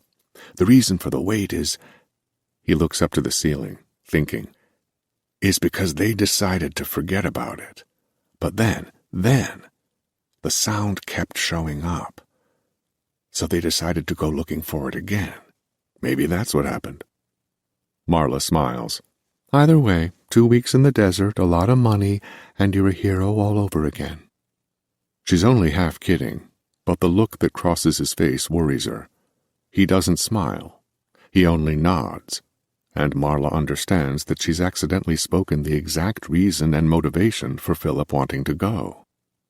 "And the reason the sound hasn't changed—" Philip stops speaking halfway through the sentence and looks out Marla's apartment window. Below is Detroit, its streets bustling with teenagers in cars, homeless men and women folded against building foundations, stray dogs and men in suits who avoid them. "Just be careful," Marla says. She gets up too, but doesn't bother getting dressed. She leaves the bedroom. "I got a split," Philip calls to her. He looks through the glass, not quite realizing that he's hoping to see Larry, Dwayne, and Ross down there in the streets. Is he hoping to see them confident, their bags packed? Philip feels a solitary slash of fear course from his neck to his legs. Then it settles somewhere inside him, but does not leave. Marla re-enters the bedroom with a glass of water. When she hands it to Philip, he sees he's still wearing the watch he took from the manager of the Sparklers. He thinks he should find the guy, return it. Can't go to Africa, gotta return a watch. A silly thought, of course. Further proof that Philip is scared. Don't get killed, Marla says. I won't. Oh, yeah? That's not my story. Not how my story is going to end. That's just about the most naive thing I've ever heard you say. You think anybody thinks their story is going to end the way it does? Philip drinks the water. Don't get killed, she repeats. And don't get dressed, he tells her. Marla smiles. I figured you're going to be gone 2 weeks without a woman. May as well give you a 2-week memory on your way out. She touches the piano key hanging at his chest. F. Philip only half laughs. He looks so serious to her. Too much so. Hey, Marla says, folding her arms under her breasts. What's wrong with you? This is a big deal, he says, and even now there's a different look in his eyes, something childish. I know, she says. I've just never seen you this way before. It's nothing, Philip says. I mean, it is, but it's just the sound staying the same, never changing. Worries me. Nothing is like that, you know? Everything changes. Marla opens her mouth to say don't go, but Philip places a finger over her lips. I'll see you in 2 weeks, he says. Marla salutes him, and Philip leaves her apartment. Below, on the street, Philip tries to shake the feeling, the fear. Everywhere he looks, Detroit seems an exaggeration of itself. The man sweeping the sidewalk outside Bankman's Diner is dressed so right for the part that he almost looks staged. The awning for Adele's Hair and Beauty practically shines. In fact, looking around, it's as if the whole city is a set, a movie being filmed, everything in its place. Even the orange-painted bricks that make up the front wall of Perry Drugs, the place the Danes shot the cover for their 45 Be Here, look perfectly, symmetrically stacked. Philip feels like he's seeing it all for the first time, through other eyes watching that movie maybe, and the effect the filmmakers are going for is, this is a great city, don't leave. Christ, even the sky looks painted. He makes a right on Elizabeth and sees his 3 bandmates standing outside the studio door. Their bags rest at their feet. For a moment, Philip wonders if they've seen him too. And if they haven't, could he duck around the corner, slink into a shadow, think about it a while longer? Ross waves. Philip waves back. He's stepping off the path. He can feel the tug of someone else's rope, mystery dirt beneath his boots. Fellas, Philip says, arriving. Looks like we're going to Africa. Ross smiles. I've already got a theory on what's making the sound. I think it could be a combination of... Philip raises a finger. Hang on. Let's call Mull first. Tell him we're in. Philip opens the studio door and takes the carpeted stairs 2 at a time.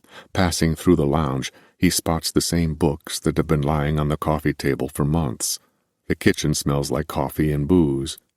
He experiences an alien combination of feelings, nostalgia for a place he hasn't left yet, and claustrophobia too, as if the walls of the studio get narrower the deeper he goes into it.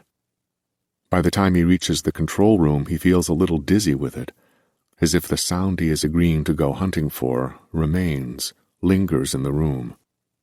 He picks up the phone, planning to call Secretary Mull, but Philip calls home first. When his mom answers, he feels that fear again, that movie set feeling too, as if the phone is a piece of plastic and the woman speaking is an actress. The alternative, Philip thinks, explaining to her what he's about to do, is too unreal to accept. This is a great city. Don't leave.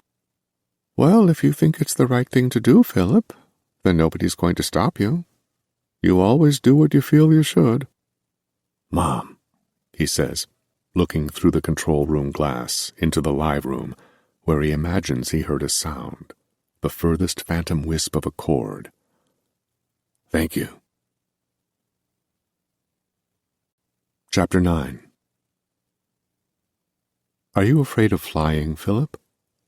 No. Heights? No. Spiders? No. Spiders? You asked me that. Spiders? No. Snakes? No. You would handle a snake if I asked you to? Philip pauses. One of the twin tape recorders is rolling behind Dr. Zan's.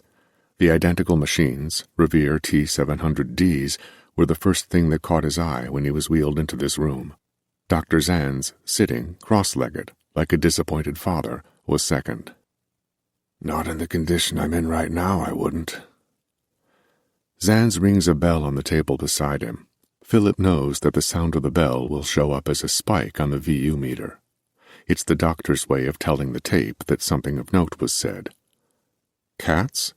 No. Small spaces? Philip thinks of a red piano, but doesn't mention it. No. Death? Philip pauses again. The Revere T700D wasn't made for recording music, but it's ideal for interrogations. Yes. Zan's rings the bell. The meters spike. Women? No. Speeding in a car? Sometimes. One-word answers, just as Zan's asked for. Do you believe in ghosts, Philip? Philip closes his eyes. The reels are rolling, and he thinks of Private Greer's theories in the desert. Greer's wheel, they came to call it. The sound of history spinning. Yes. The bell. Have you seen a ghost, Philip? Yes. The bell. Where was the sound located, Philip? I don't know. No hesitation. But he does know. And he could direct Dr. Zan's to it himself. Almost. Are you afraid of needles, Philip? No. Large crowds? No. Loud sounds? No. How about this sound? Zan's reaches to the second T700D and presses play. Before he even hears it, Philip starts to feel sick. Turn it off. The bell. Does this sound scare you? Turn it off, Doctor. The bell. Where was the sound located, Philip? I don't know.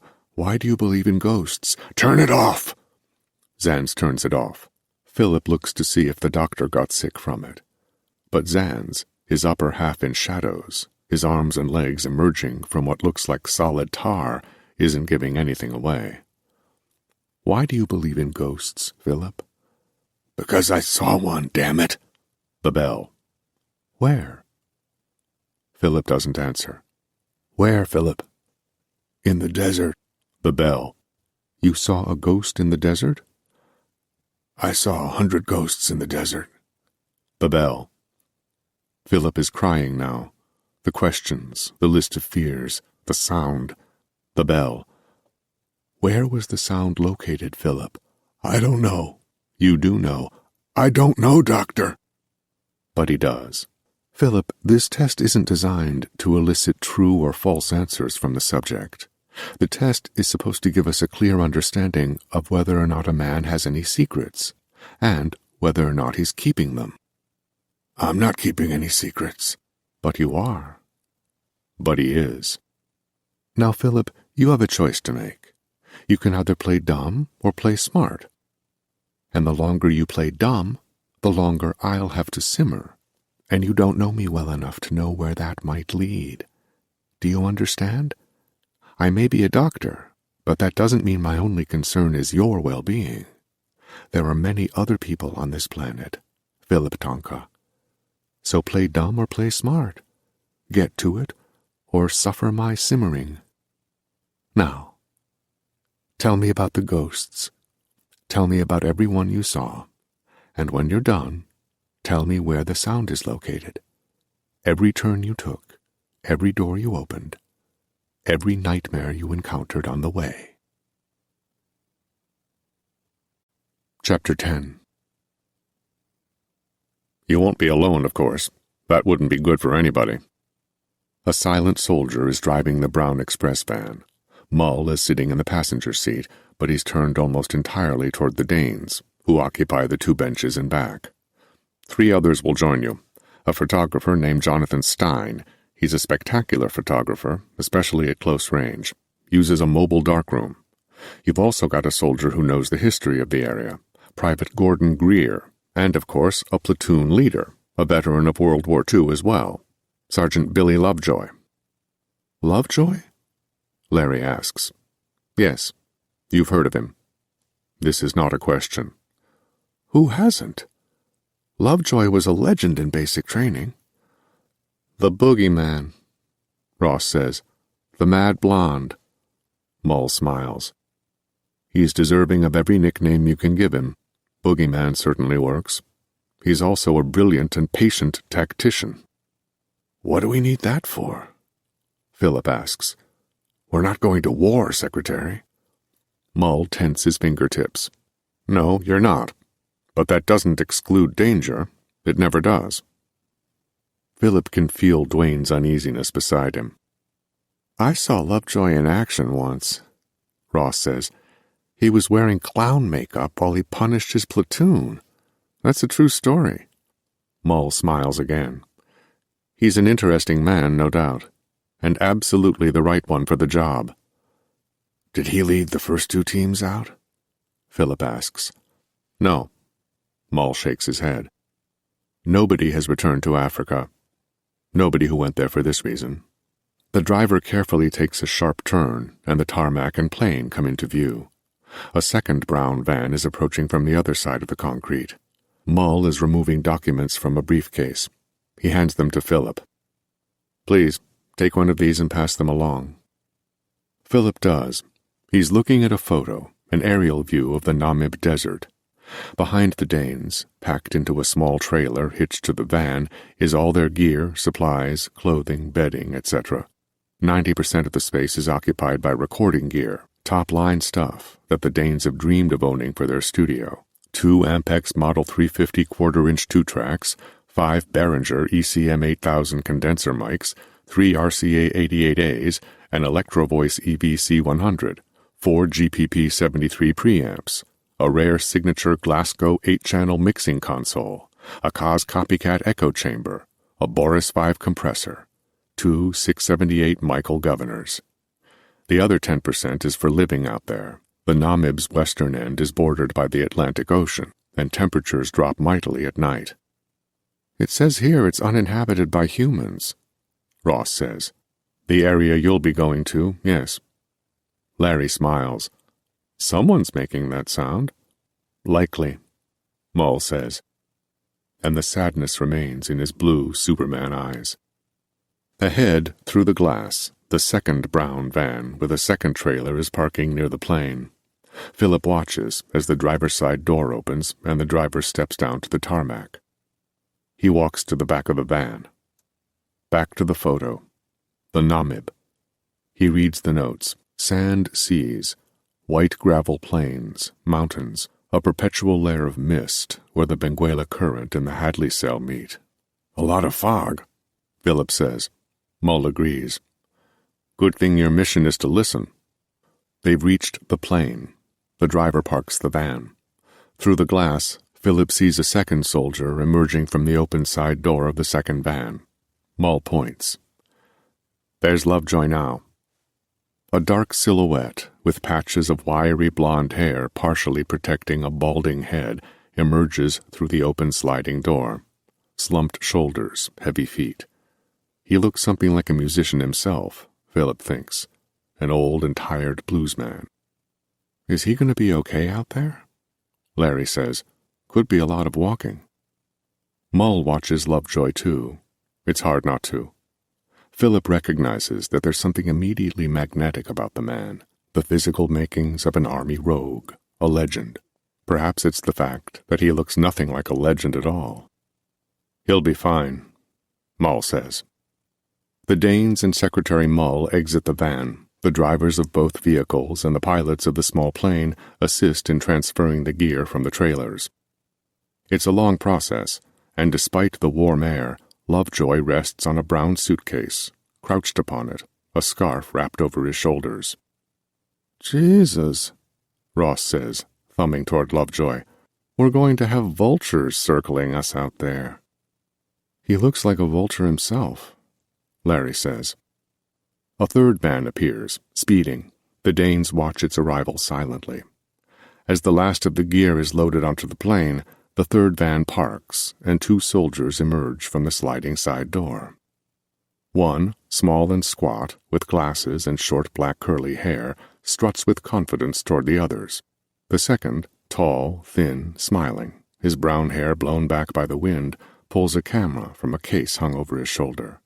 He snaps a photo of the Danes on the tarmac.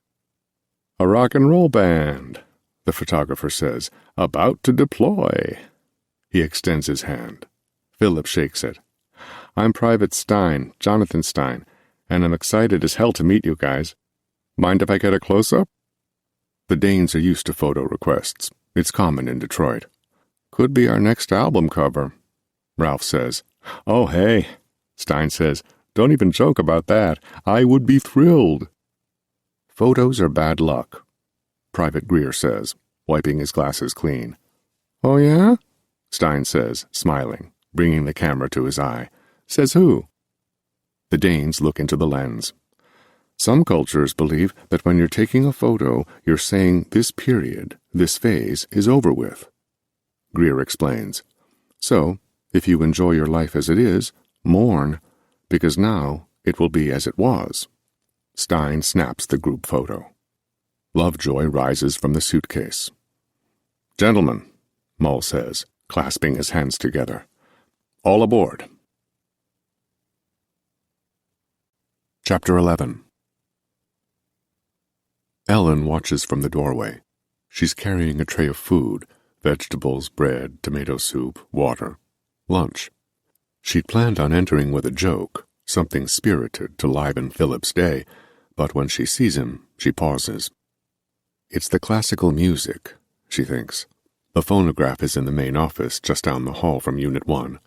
The music is soothing, of course, but Philip, who is healing from so many broken bones, doesn't need soothing. He needs a push.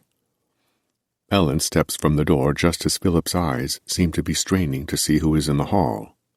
She carries the lunch tray to the office, enters, and places it upon the closest desk. The phonograph is set up in the corner on a short-legged white table. Beside it is a filing cabinet, fake flowers in a plastic vase. Dr. Zanz is not here. The office is empty. Ellen eyes the box of records on the floor. Beethoven, Brahms, Liszt, Mozart. At present, Debussy is playing, and Ellen finds 3 more records of his music. But in the back, the very back, she finds what she's looking for. Rock and roll. The pickings are slim, 6 or 7 albums, but she allows herself to hope that some of her favorite stuff might be tucked back there. A quick search shows her it's not, but she finds one that will do. On the Road with Rock and Roll. She rises and removes the Debussy without a fade. She replaces it with Mando and the Chili Peppers, fetches the lunch tray, and exits the office. Even the walk to Philip's unit feels different when the first chords of the first song roar out behind her. It's not the best song she's ever heard, but it's got spirit, and if you ask Ellen Jones, what Philip Tonka needs more than medicine right now is spirit. When she re-enters his unit, his head is facing her. "Holy shit," she says, and because her hands are occupied, she has no free one to bring up to her mouth, to retrieve the swear word. Philip is nodding his head. "Did you play this?" he asks. "You moved your head." She crosses the unit and places the lunch tray on the fold-out table beside the cot. It's astonishing. Yesterday his fingertips, today his head. Is it even possible? Should he be healing this fast? She sits down beside his cot. "Do it again," she says, like she needs proof, needs to verify that Philip is able to move his head. But Philip doesn't do it again. Am I the only patient in here? Philip asks, terse. His voice is different, clearer, but something else. Angry. Why is he asking about other patients? He's moving. No, she says. There are others. Philip nods. He nods. And what's wrong with them? What's wrong, she thinks. What's wrong with you? Can't you see you shouldn't be alive, and yet here you are, asking questions? A wide variety of things, many things, but are you hiding something from me? What? Are you lying to me? No. But about what? Are there other patients? Yes, Philip. I said there were. What's wrong with them? Philip, we're not allowed to disclose a patient's... Bullshit! Philip. Ellen wasn't expecting this. You can't even tell a man like me? A man who can't get out of his own bed? Are you crazy? Ellen has encountered hostile patients before. Of course she has. She searches her head for her professional voice, barely finds it. Yes, Ellen says, even a man like you. Because the injuries the other people in this... Has anyone told my parents that I'm here? Ellen doesn't know this answer. I don't know. You don't know? Philip, does somebody know? She can see him sitting in a bar, 4 or 5 beers deep, the same frustration on his brow, the same foulness rising from within. He's justified in his anger, she understands, but there's something else here, a particular type of rage, like when her alcoholic brother-in-law quit drinking. I will find out, Philip, and that's going to have to do. For who? For you. That's not going to do. Ellen is getting angry too. She doesn't want to, knows better, but the way he's talking to her, after all she's done, 6 months of caring for him, 6 months of driving to and from Macy Mercy, nights at home alone, wondering if the patient in Unit 1 is going to die tomorrow, praying that he did not. I'm not allowed to... I heard you. Not allowed. And would it be so hard for you to break one fucking rule? Ellen stands up. Where are you going? I'm leaving you alone for a while. Sit down. Now Ellen doesn't have any difficulty finding her professional voice. The tone of his command, the way he's taking his frustration out on her, it's enough to steel her. One song ends on the record, another begins. The discrepancy between the music and the mood in the unit is big. Philip Tonka, you have every right to be angry, but my job is to help you, not to endure you. Philip turns his head so that he's facing the ceiling again. Even now, the movement thrills Ellen. The two stay silent this way for 60 clicks of the clock. You moved your head, Ellen finally repeats. Philip nods. You're getting stronger. Already. When he speaks, she hears tears in his voice. Those X-rays. Yes. Scary. Philip breathes deep. Ellen can see him trying to calm down, trying to be patient, trying to accept what's happened to him. Is there an instrument in this room? He asks. Yes, there is. How did you know that? I can hear it. Is it a guitar? It's a piano. What color is it? He asks, memory in his eyes, fear. What? What color is the piano? He's yelling again. Christ, Philip, it's wood. They're all wood. What color is it? Ellen looks left, to the back of the unit, to where Philip can't see. Brown wood. It's not painted. Show me, he says. Then, gentle, forced. Please. He's whiter than Ellen's uniform. All right, she says. She vanishes out of his field of vision. Philip hears shuffling behind him, like hands through a purse. When she returns, she's holding a small square mirror. There, she says, placing the mirror by Philip's chin, her arms across his badly bruised shoulders. She shivers at the contact with his skin she has touched so many times, but now, awake. In the glass, at first, Philip only sees Ellen. Her freckled nose, her smart gray eyes, her raven-black hair. But as she tilts the glass, he sees the piano against the beige back wall of the unit. He remembers a red piano, paint flaking, an instrument in a room it had no business being in. But this piano was not that one, and for the first time all day, Philip exhales with relief. Why is it in here? What do you mean?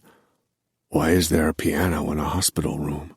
The doctors used to talk about musical therapy, but they haven't done any more than put pianos in some of the units. Either way, it's nice to have it, to play for the patients, to calm them down. Hang on, Philip says, as Ellen makes to move the mirror. Hang on. She knows what he wants to see. The song playing in the office ends. Before the next one begins, in the silence of the unit, Ellen can hear both of their breathing. Both are nervous for this. She angles the glass toward his face. Philip sees it for the first time. The disfigurement, the asymmetry. Jesus, he says. He closes his eyes. Ellen takes the mirror away. She wants to say something, anything to make him feel less broken. Philip.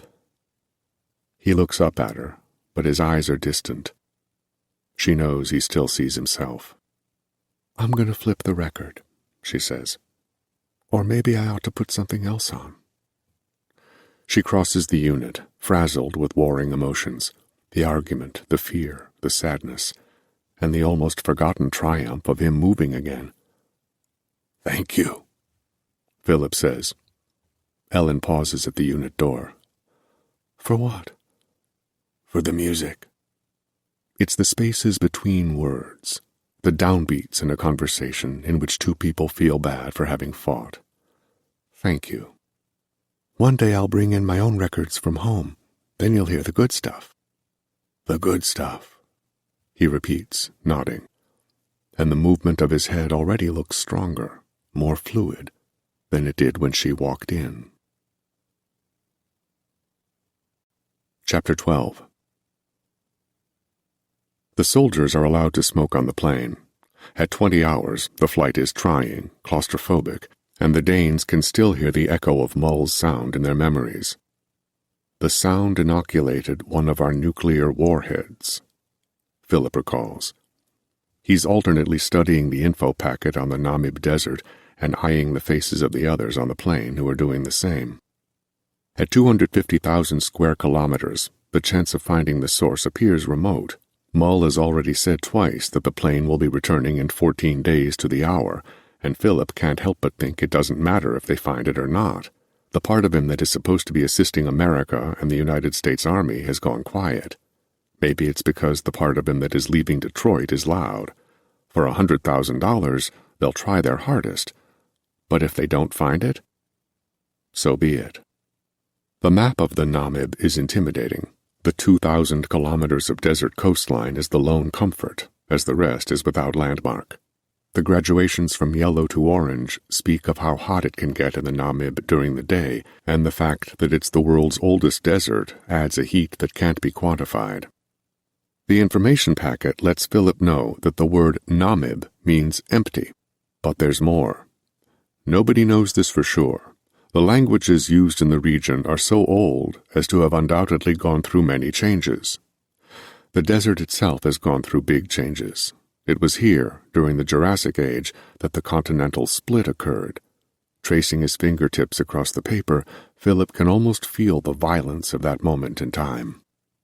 He looks up to see Dwayne is reading as well. The drummer's black face is mostly hidden in the shadows of the overhead compartment, and his white eyes travel back and forth across the page like the nocturnal desert bugs described in great detail. There is life in the Namib, animals and insects that have become so adept at bearing the great heat that some of them don't even drink water. Philip reads on. In 1908, German miners traveled to Namibia intent on robbing the region of its diamonds. By the 1930s, the diamonds they knew of were gone, but some of the edifices the foreigners erected remain. Philip studies a photograph of what looks like a ranch house overflowing with sand. The color beige pours from the windows, creating solid buttresses that connect with the desert floor. Larry flips the pages of his packet, and the crinkling of the paper brings to Philip's attention how quiet all the passengers are as they study. Philip looks over his shoulder to the back of the plane. Lovejoy sits alone, asleep. He's no less interesting, no less strange to look at with his eyes closed.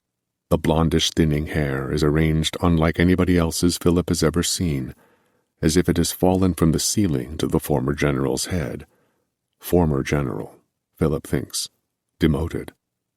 This is common knowledge to anybody who has heard of Bill Lovejoy. In training camp, soldiers mocked him out of earshot, called him crazy. What sort of army man, once demoted, remains in the army?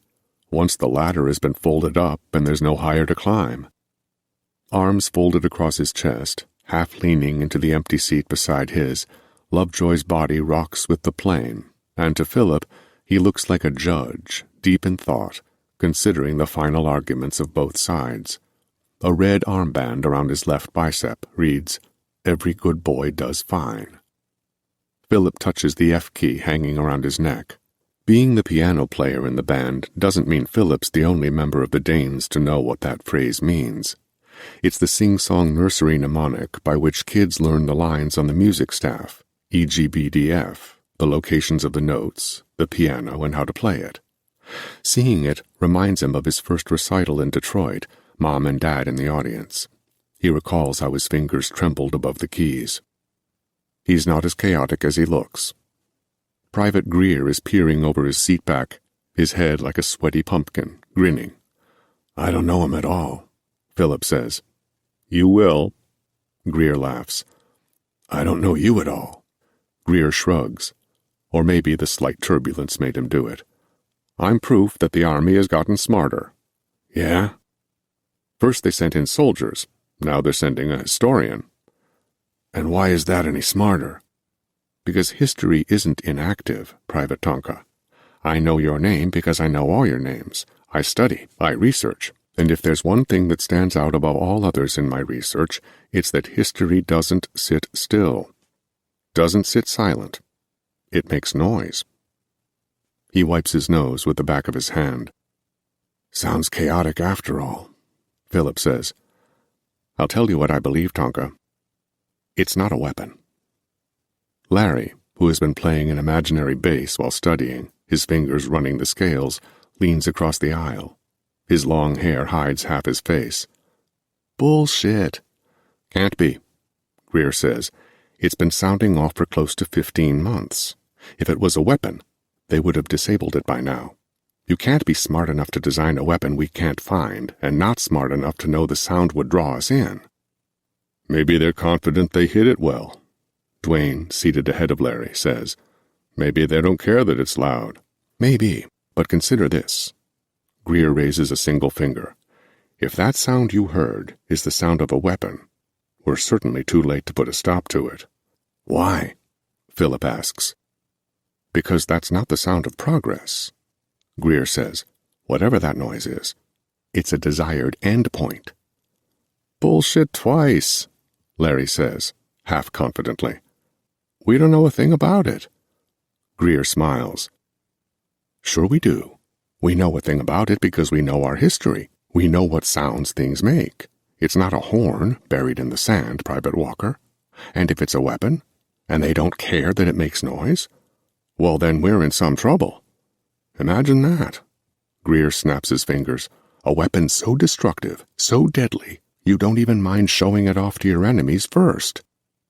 "It makes music," a voice from the back of the plane says, deep and dulcet, but clipped and quick. "So they're sending musicians." Philip turns, expecting to see Lovejoy staring ahead, but the mysterious sergeant's eyes are still closed. Former general. Demoted. Why? Greer shrugs. "So says the sergeant, and so I partially agree. Whatever it is, it's not afraid to be heard." Ross gets out of his seat and crouches in the aisle between Greer and Larry. "You guys ever hear of the precedence effect?" Nobody has. "It's an auditory trick." Ross is using his hands to express it, wherein the echo is louder than the source.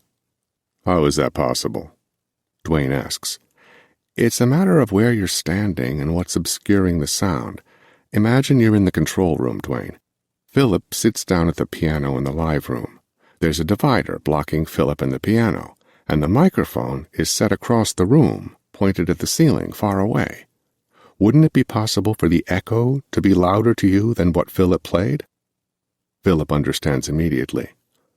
A decoy, he says. Secretary Mull rises and moves back a row, stumbling with the lilting of the plane.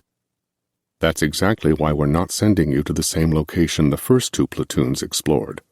His face looks different to Philip now. Mull is no longer the man selling the idea. He's now a superior to the soldiers who've already bought it. What do you mean? Larry asks. Philip looks over his shoulder. Lovejoy's eyes are still closed. But is he awake? You'll begin your search along the ocean. In the fog, Dwayne says, examining the photo in his dark hands. Yes, in the fog. You're certainly equipped with the necessary lighting, the requisite gear. A decoy, Ross repeats. In any case, Greer says, source sound or echo or second echo, whatever. We will find it. Why are you so sure of that? Philip asks. Have you considered the point of view of the sound itself yet, Private Tonka? Have you considered that it's been making a sound for over a year, for a reason? Philip remembers his conversation with Marla before leaving, recalls his thoughts by her apartment window. He was trying to find an answer to the very same question. Yes, I have. It knows, Greer says, confidently, with sweaty swagger. It knows we can hear it, and it's doing it on purpose. Think of yourself standing in the fog where the ocean meets the desert. You're making the same sound for 15 months. Why? 'Cause I've gone mad, Dwayne says. Greer laughs. Maybe, he says, but mad or not, you're making that sound because you want to be heard. Greer nods in the silence he's created, relishes it. Then, where we're heading, there's something that wants us to come. He has their full attention. He pauses dramatically, and the plane whimpers against the wind. I'd go so far as to say, we've been invited. Chapter 13. It's the day after Ellen showed Philip his reflection, the day after their brief argument, and most important, the day after he moved his head freely. Dr. Zanz is going over notes in the office. Ellen enters. Afternoon, Doctor. Zanz doesn't respond. Ellen looks at him and sees he's wearing headphones. A tape recorder is rolling on the table in front of him. Ellen removes her coat and hangs it on the rack. She can't help but notice her own handwriting on the papers the doctor is reviewing. But what is he listening to? Nurse Dolores enters the office. Dolores usually works the morning shift, Ellen the afternoon. It's not hard to see the symbolism there. Dolores with her morning sun blonde hair, her conservative, company-line demeanor, and Ellen with dark hair, pale, joking the patients into the night. Zanz presses stop, rewinds, plays again. What's he up to? Ellen asks Dolores. It's a futile question, and Ellen knows it. Even if Dr. Zanz explained to Dolores in great detail what he was listening to, she wouldn't be the one to repeat it. Dolores shrugs, removes her coat from the rack, slips it on. As she leaves, Ellen tries to sneak another look at the papers the doctor is studying. The page on top no longer has her handwriting. She sees the words, Ghost, World War II, circled. Zanz is tapping a pencil against the paper. Whistling one of her favorite tunes, a song she had played on the piano in Philip's unit often during his 6 months under, Ellen wants to know what Dr. Zanz is listening to. It's a foreign urge, silly really. Never before has Ellen felt a desire to pry, certainly not with Dr. Zanz. But maybe it's the speed with which Philip is healing. Ellen Jones would be the first to tell someone that Macy Mercy has its mysteries, carries its own kind of uncanny energy, but the fact that Philip is already moving his fingers, his head, is too curious to ignore. Is the solution to this mystery somewhere on the reels that are rolling? An easily explained and just as easily overlooked concept? Ellen sees sweat marks on the doctor's flower-patterned shirt. She's not moving, she realizes. She's simply staring at his back as he's seated facing the machine. Then Zanz spins in the chair to face her. It's clear he didn't know she was in the office with him. His eyes, distant, listening, are fixed on hers. Ellen nods, takes a clipboard from the stack on the wooden table beside her, and leaves the office. In the hall, she still hears the whirring of the reel-to-reel machine. Ghost, World War II. She enters Unit 1 and sees Philip is asleep. Quietly, Ellen checks to make sure it's not too cool in here, places a palm delicately on Philip's forehead, looking for a fever. Still whistling, again she studies the uneven features of his face. The right cheek is a full half-inch higher than the left. His nose is so crooked it looks as if it's made of clay, and although both eyes are closed, one eyelid looks wider than the other. Again, she wonders, what did he look like before? Carl, the orderly, told her he was in a band called the Danes. Where are they now, the other band members? And why does that name ring a bell? She should move on, of course, to the second unit, work her way through the permitted rooms. That's how she begins every shift every day. But today she doesn't feel like following the rules, the pattern, the protocol. She crosses the unit and stands close to the door with an ear to the hall. She listens until the whirring of the reels in the office ceases, hears the chair slide from the desk, hears Zan's shoes on the office floor, then in the hall, coming her way. Ellen backs up and holds her breath, as if by exhaling she might reveal her thoughts. Zans passes Unit 1 without looking inside. What is she thinking of doing exactly? She looks to Philip. Once the doctor's footfalls grow distant, she peers into the otherwise empty hall. She waits. She waits a little longer. Then, incredibly, instead of moving on to Unit 2, Ellen crosses the hall, back to the office, and slips inside. The tape recorder is empty. Zans took whatever reel he was listening to. Ellen exhales and laughs at herself. What is she doing? Did she think Zans was listening to some sort of evidence of what is happening to Philip? Why he's healing so well, so uniformly, so fast? She flattens her uniform at her waist and makes to leave. Out of the corner of her eye, she sees that the papers Zans was studying are still piled upon the table in front of the machine. On the top page, he scrawled a question. She leans closer and reads it. Why does he care what color the piano is? Did Philip ask Dr. Zans what color the piano was also? He must have. Yes, he must have. And yet, leaving the office, taking the hall toward Unit 2, Ellen feels the beating of her own frightened heart. It beats that way because, for a moment, silly of her really, yes, for a moment in the office, she believed that Zans had been listening to her and Philip's conversation, pre-recorded from the day before. Chapter 14. Turbulence, the worst Philip has ever known. Feels like the walls of the plane are billowing in, then out, creaking heavy metal, making it hard to sleep. Philip tries. It's all broken up, pieces, fractured images, a huge desert, diamond mines, turn-of-the-century Germans, impenetrable buildings filled with sand, desert wasps and spiders, the wasp paralyzing the spider, the wasp's egg surviving off the paralyzed spider, shimmering diamonds underground, the banks of the Kuzeb River, incredible vegetation splitting the picture of so much sand, the Namib's life vein, the life the river attracts, miners, snakes' patterns, but no visible snake, all underground, all either avoiding the heat or averting other eyes.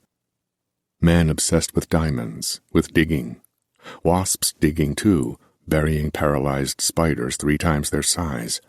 Holes in the desert. There is no sound in the desert, the packet said, except wind. All life in the desert, the packet said, hides. Other images too here, between the groaning walls of the aircraft, as Philip undulates between sleep and wakefulness.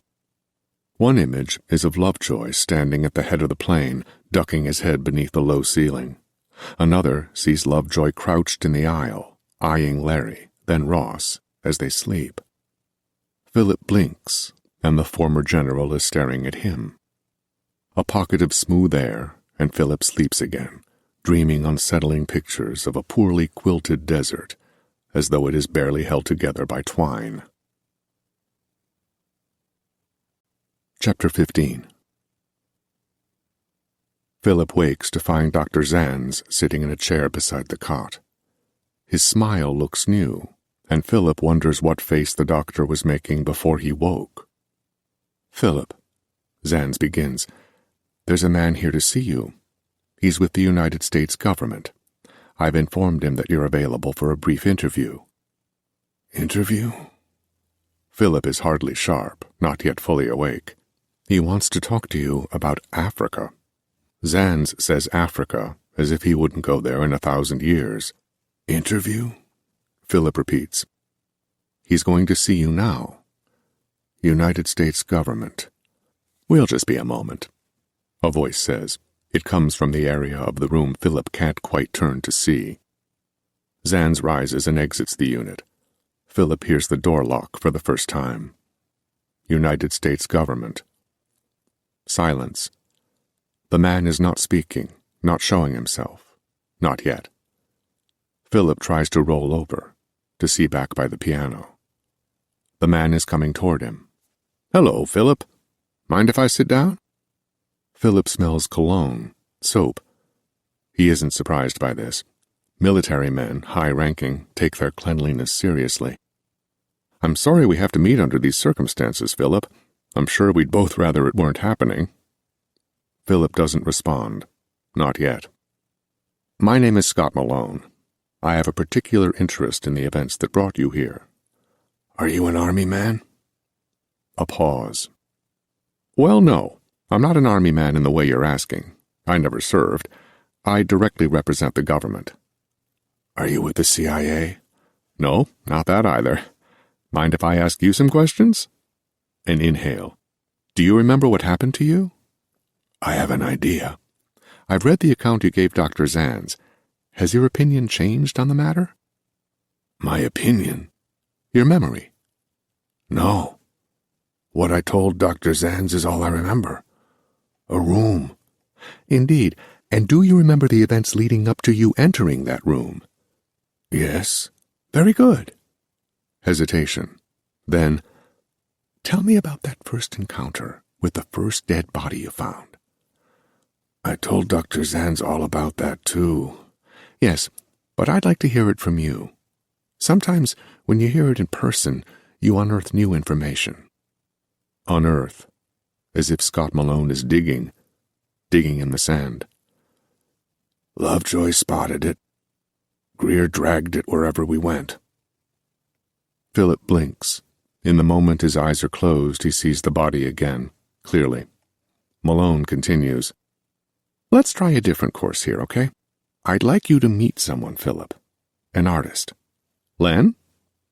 Philip hears movement behind him, back by the piano. Papers shuffling. The squeaking of leather soles. A bearded man with thinning black hair leans into Philip's field of vision. His argyle sweater and significant belly do not look army. He slides a chair beside Scott Malone's. "Why don't you describe the body for Len, Philip?"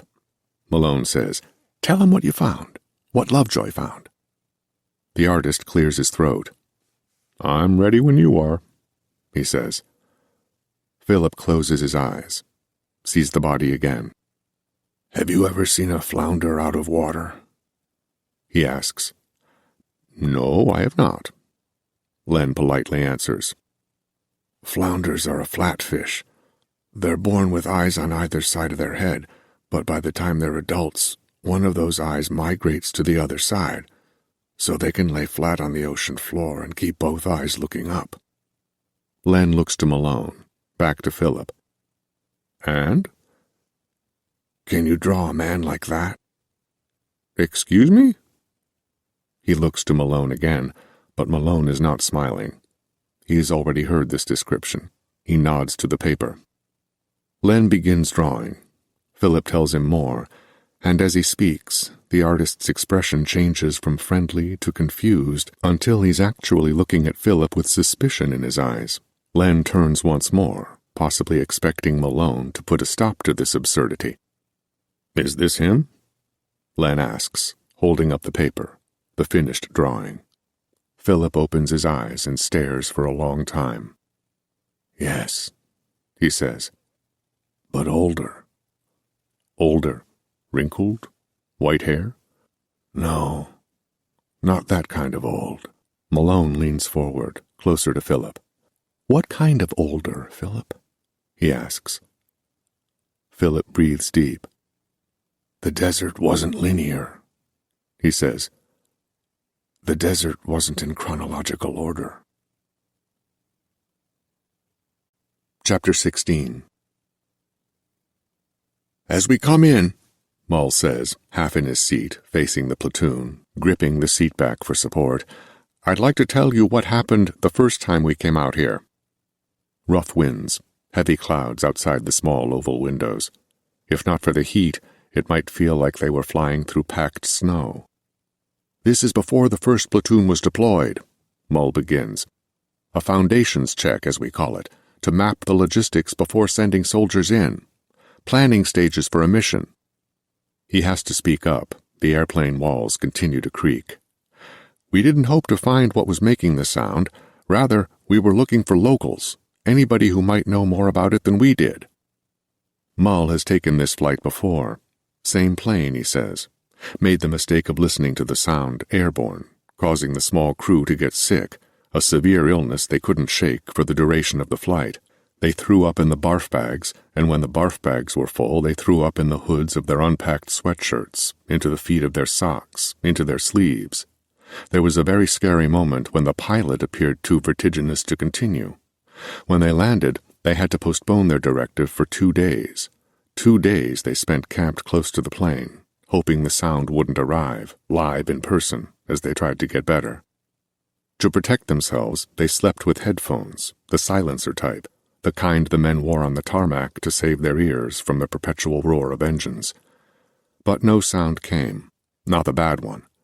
And on the 3rd day, they felt stable enough to proceed. Mull says there was some concern when they set out. Nobody could say for certain that they'd come back from the illness.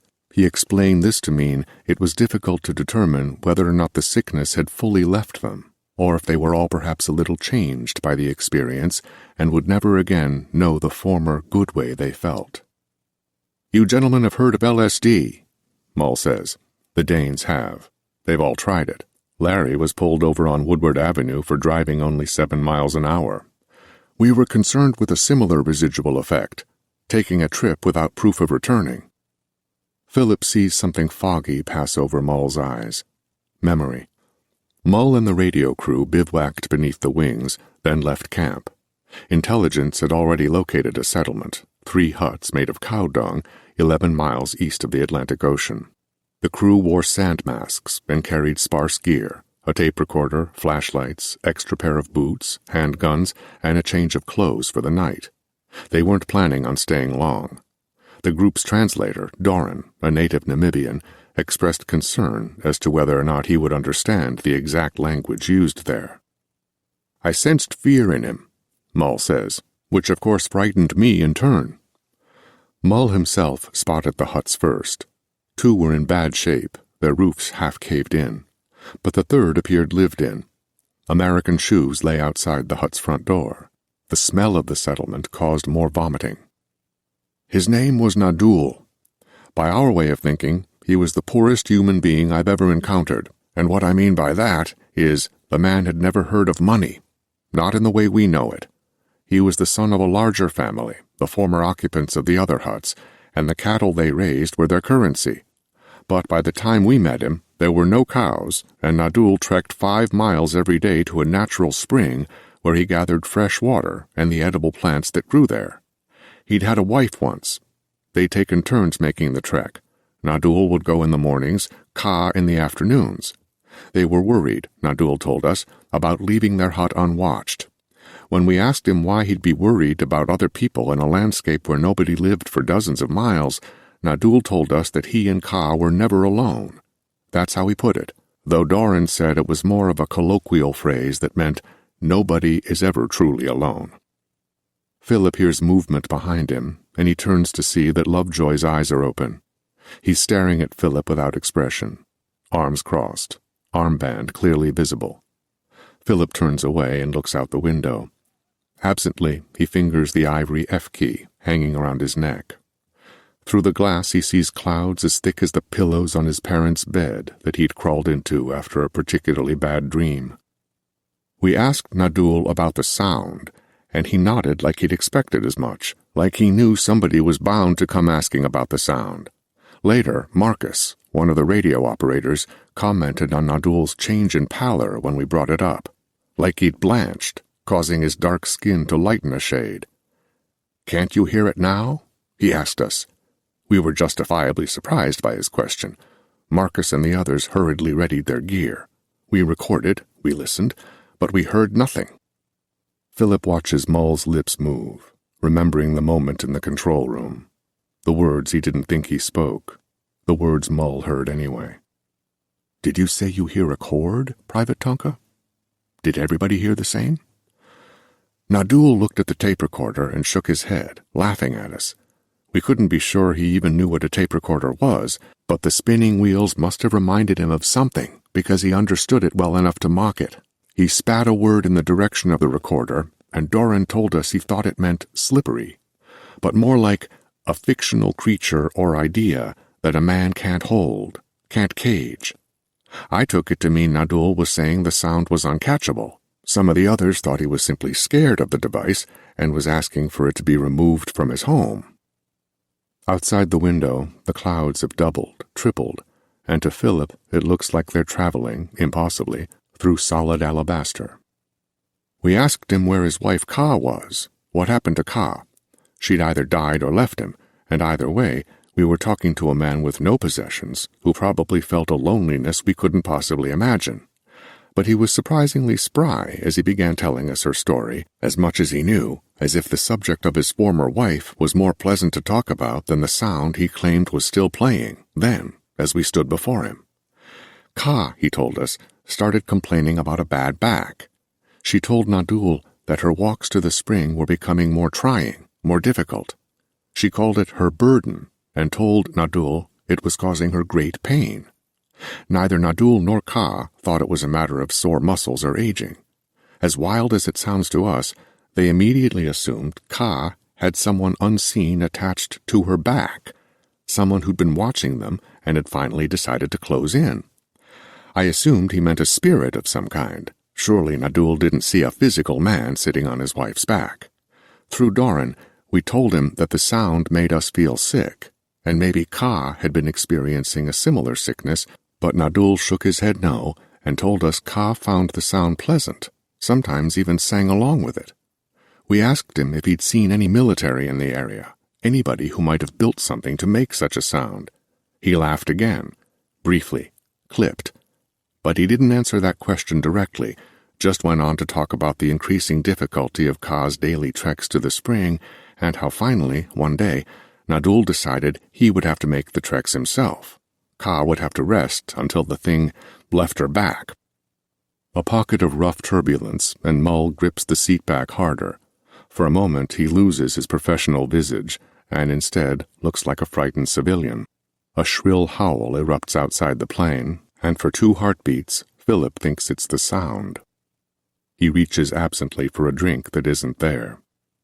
Nadul was afraid to leave Ka alone, but more afraid of what would become of her if she didn't get proper nourishment.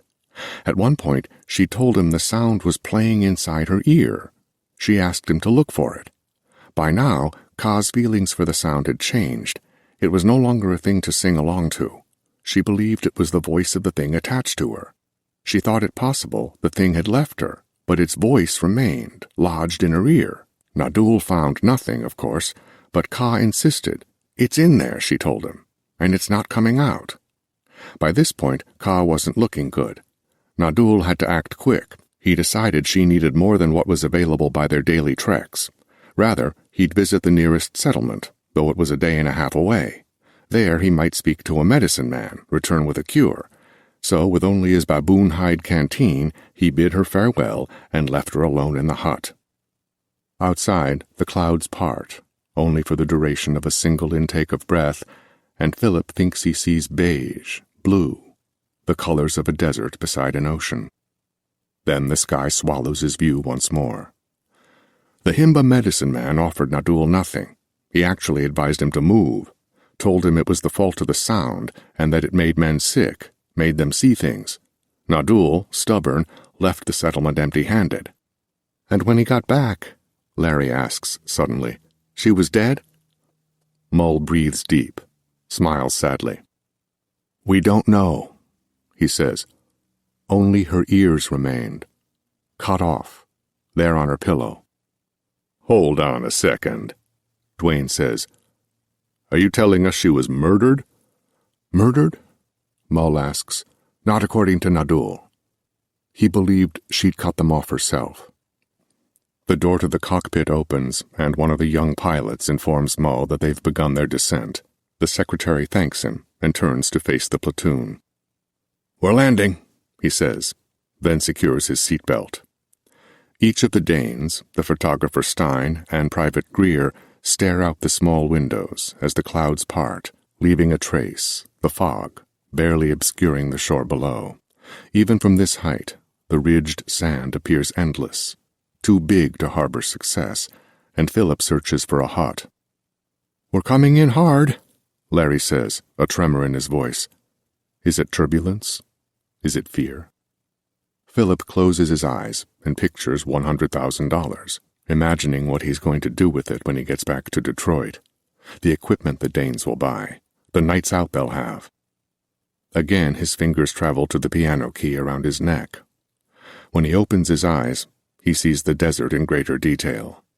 Even now, anxious, uncertain, impatient, Philip is able to comprehend that what he sees is like nothing else on earth. The Namib Desert looks as primal as Mull's papers described it, and beyond the boundaries of an impenetrable band of fog, below the surface of the crystal water, he sees shipwrecks too. Dozens. Jesus Christ. Philip thinks maybe he'll buy just a single drink with all that money. Just one, sitting on a stool at Doug's den, shooting news with Misty. Yeah. Philip thinks, as the plane lowers, as the sand rises to meet it, and the waves roll like unsteady earth.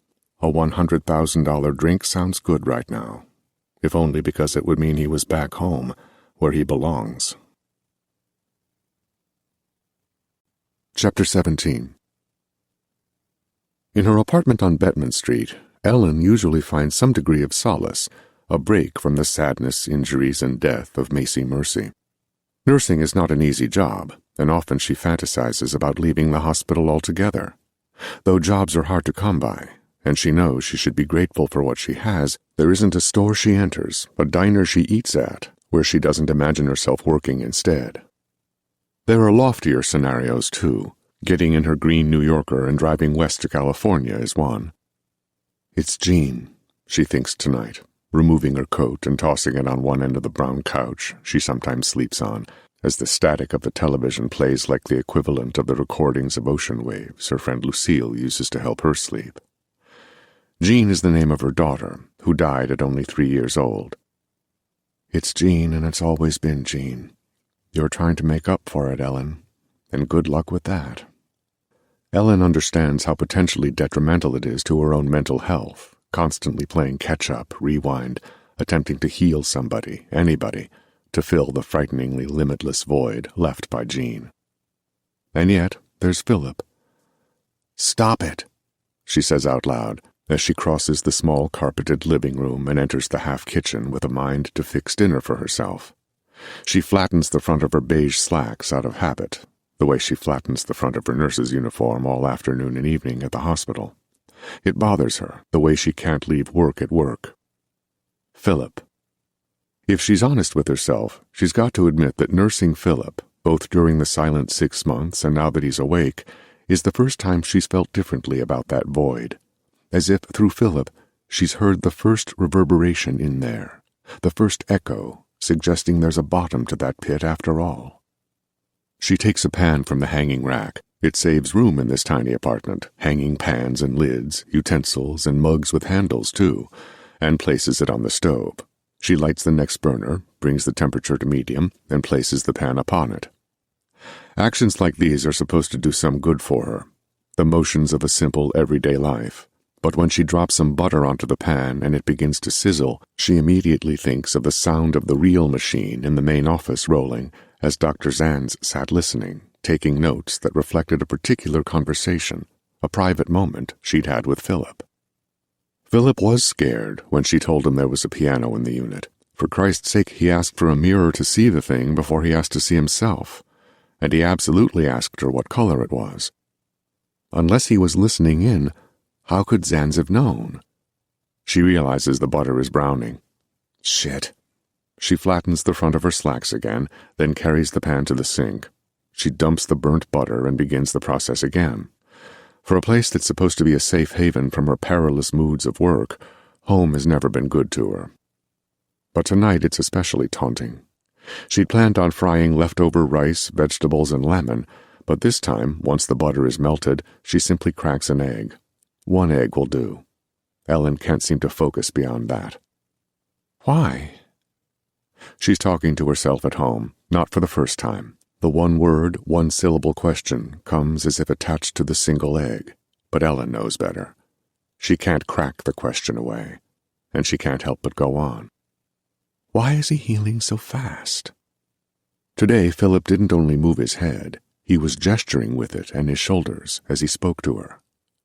As the translucent white of the egg turns opaque, she places both hands on the oven handle and closes her eyes.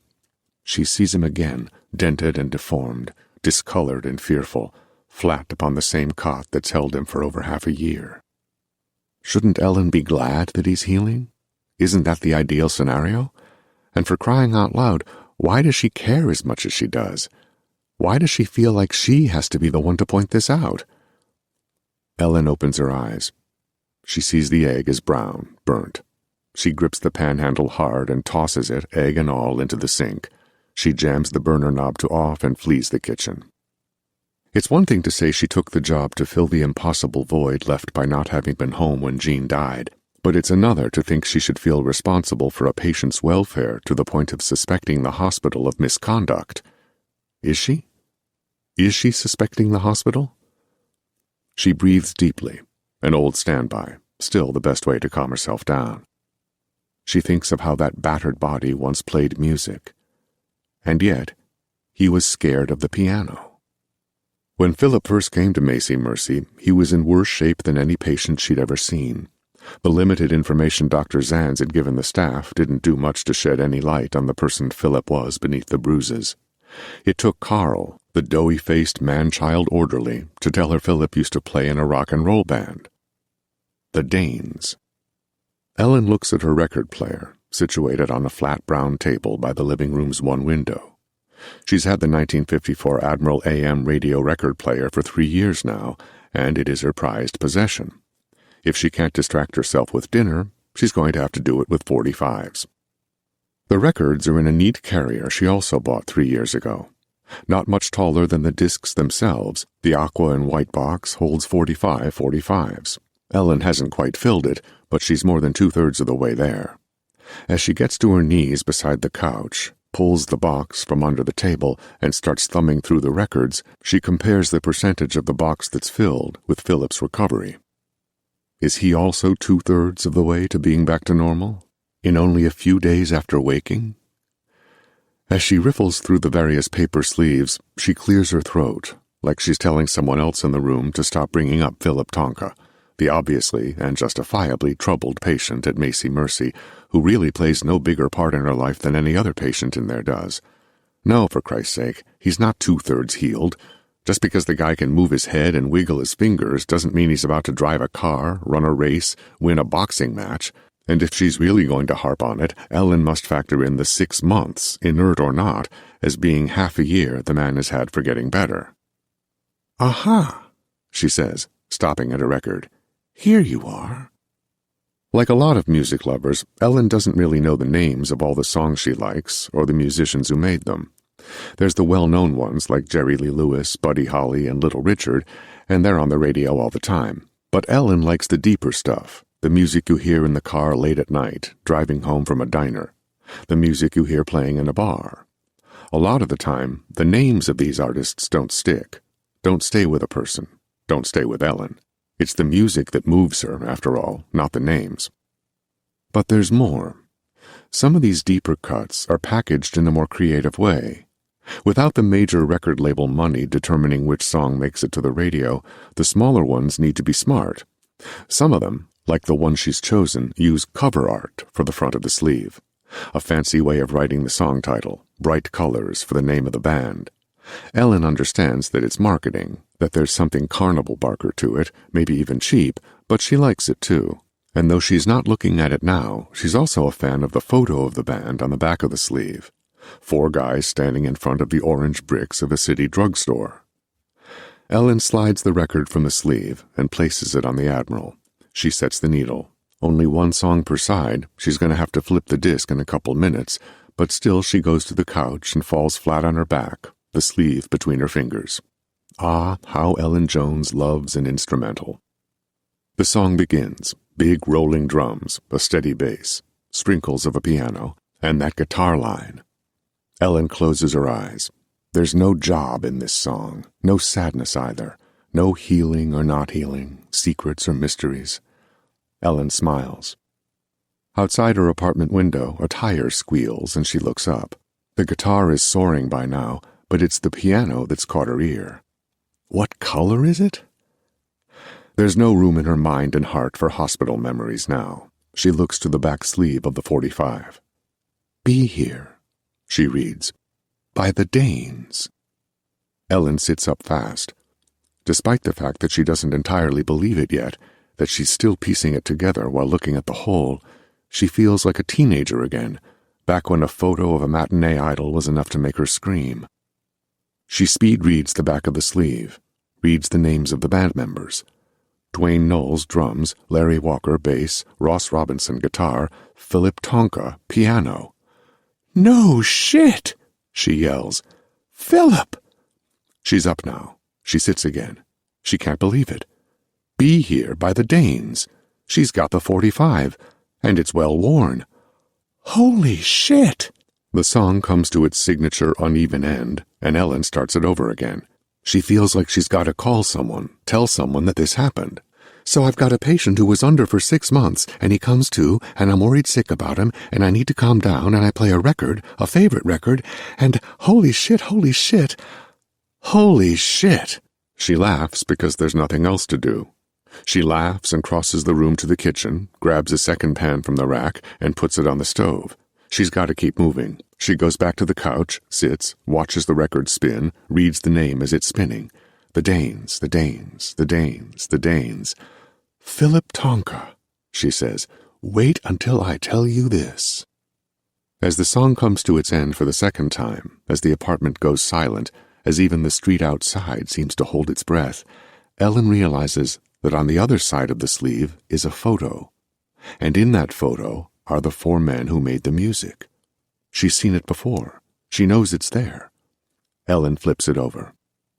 She can't read the name on the blue and white sign, but behind them, through the open door, an old man, the proprietor, is looking toward the camera.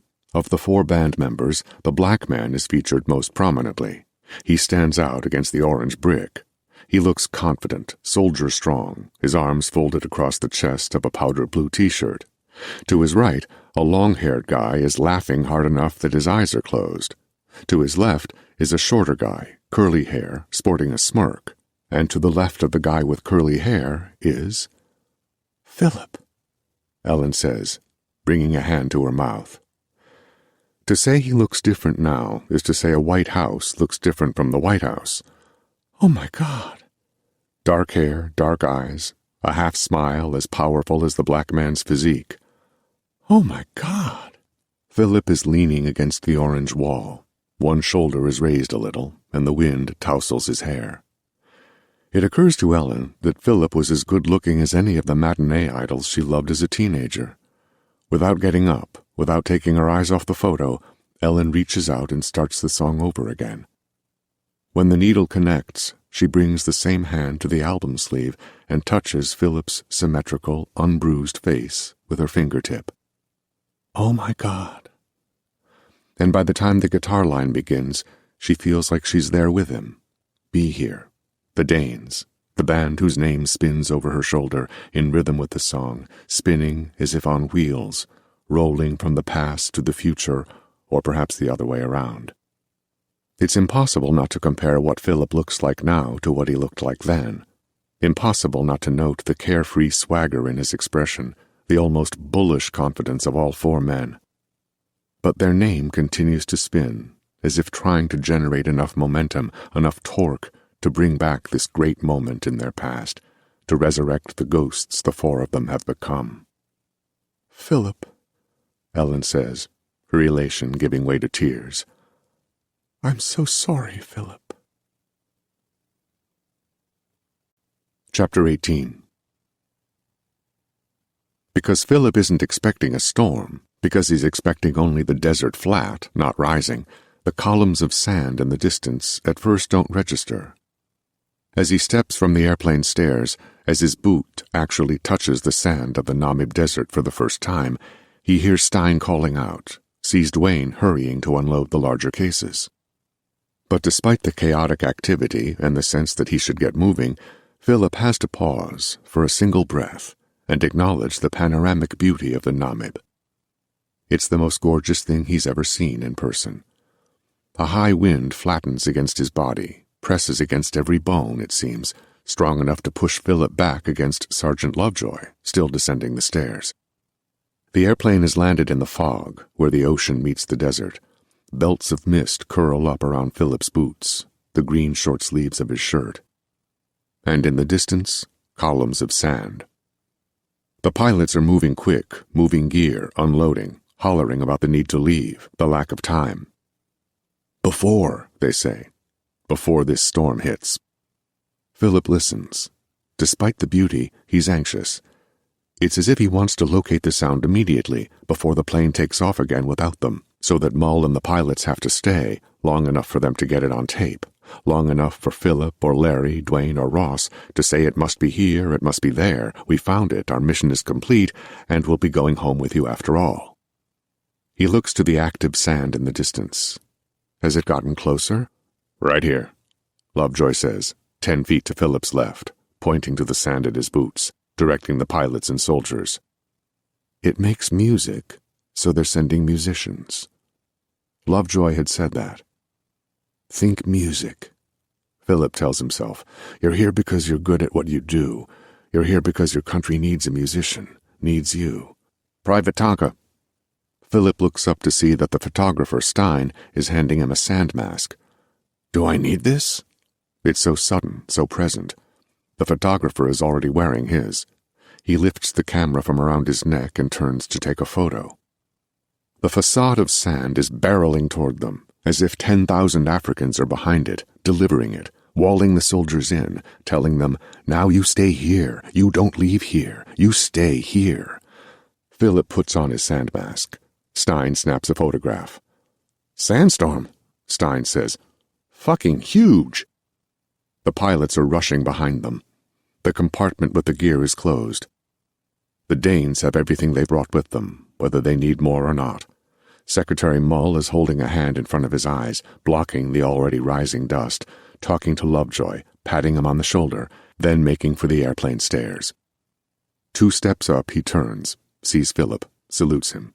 Philip salutes back. Stein snaps another photo, holds an already grainy thumbs up to Mull. The airplane stairs are vanishing into the wall of the plane, a ladder nightmarishly receding from a burning building. "We've saved everyone we can. You're on your own now." The propellers begin spinning. The plane is lifting, rising. So much sand. The voices of his platoon, the voice of Lovejoy, and water. Philip turns to see he's less than 40 feet from white rolling surf.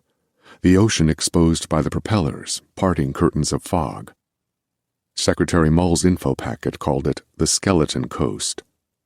Philip imagines an audience behind that curtain, his parents at his first piano recital. "Philip!"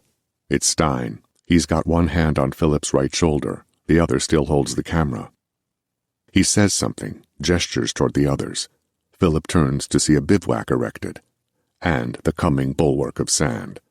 The airplane is already out of sight. With Stein, Philip rushes to the others. He finds them crouched behind the makeshift cover, shoulder to shoulder, masked. He squeezes in beside Larry, his back to the hard plastic.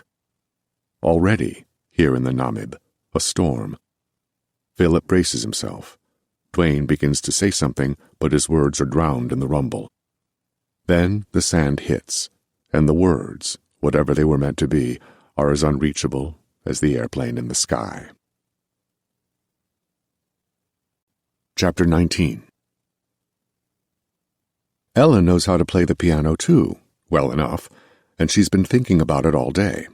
Since walking on Bettman Street while getting a coffee and reading the Des Moines Register at Uncle Danny's Diner, she's been visualizing herself playing the piano in Unit 1 of Macy Mercy. As a nurse, she's always looking for a joke, a story, something she can bring into the hospital, a window of light for an otherwise dark home. She's going to surprise Philip with his own song. By the time she enters the hospital, hangs her coat in the office, and changes into her uniform, Ellen is nervous. She wants to make sure she gets it right. The E minor intro, the lift to the F sharp minor, then landing on the E major, where the song really begins. Philip should recognize it by then. She takes the hall to Unit 1, practicing the chords at her hips, careful not to whistle the tune like she did for 6 months as he slept. She stops. Is it possible Philip heard his own song during those long 6 months?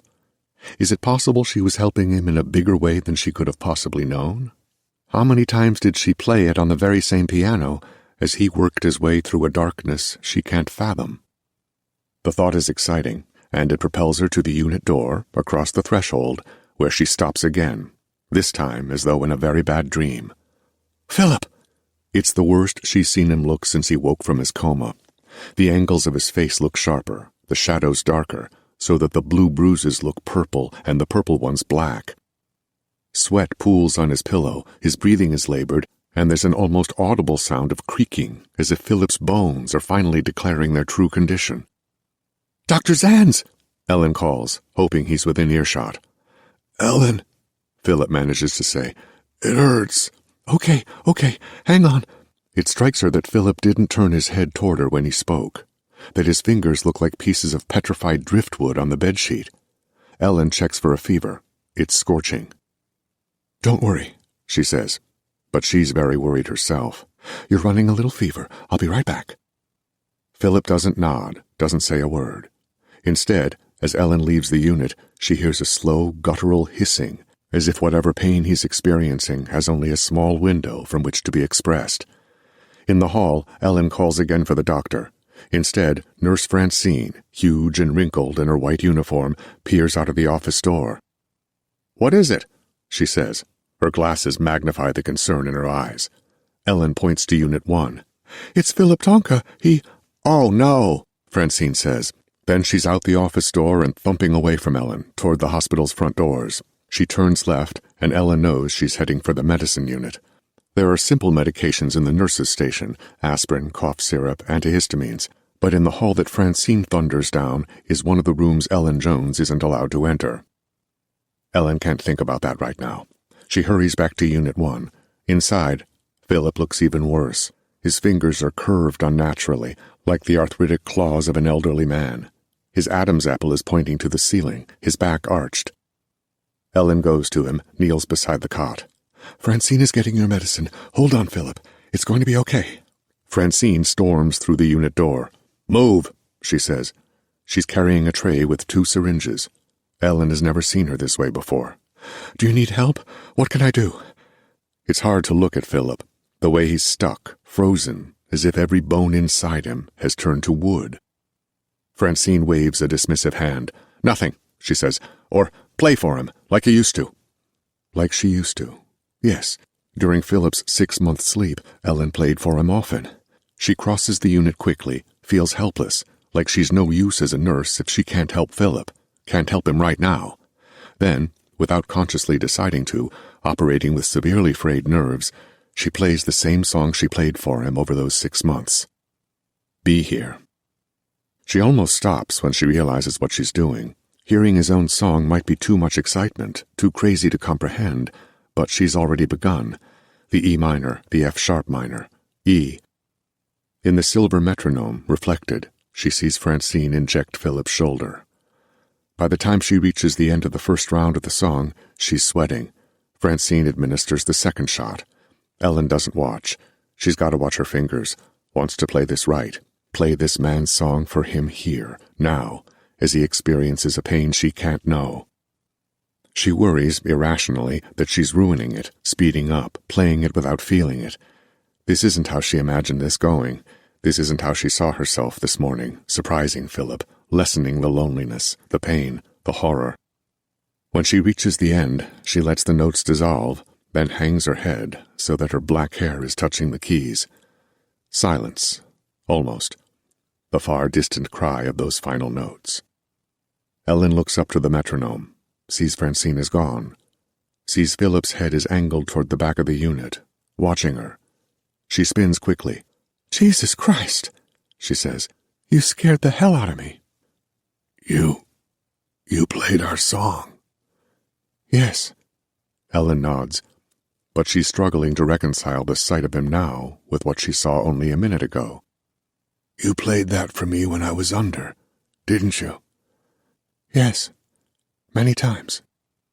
Philip smiles. It's the first time she's seen it. The satisfaction Ellen feels is foreign to her. "It's one of my favorite songs." "And you knew that I—" "No," Ellen says, getting up at last and taking the chair beside his cot. "No, I figured it out last night. I have your record." They look into each other's eyes for a long time. "Ellen," Philip says, "will you draw something for me?" It's the last thing she expects him to say, and she can't help but notice that the angles on his face look rounder again, the shadows shallower. "Draw?"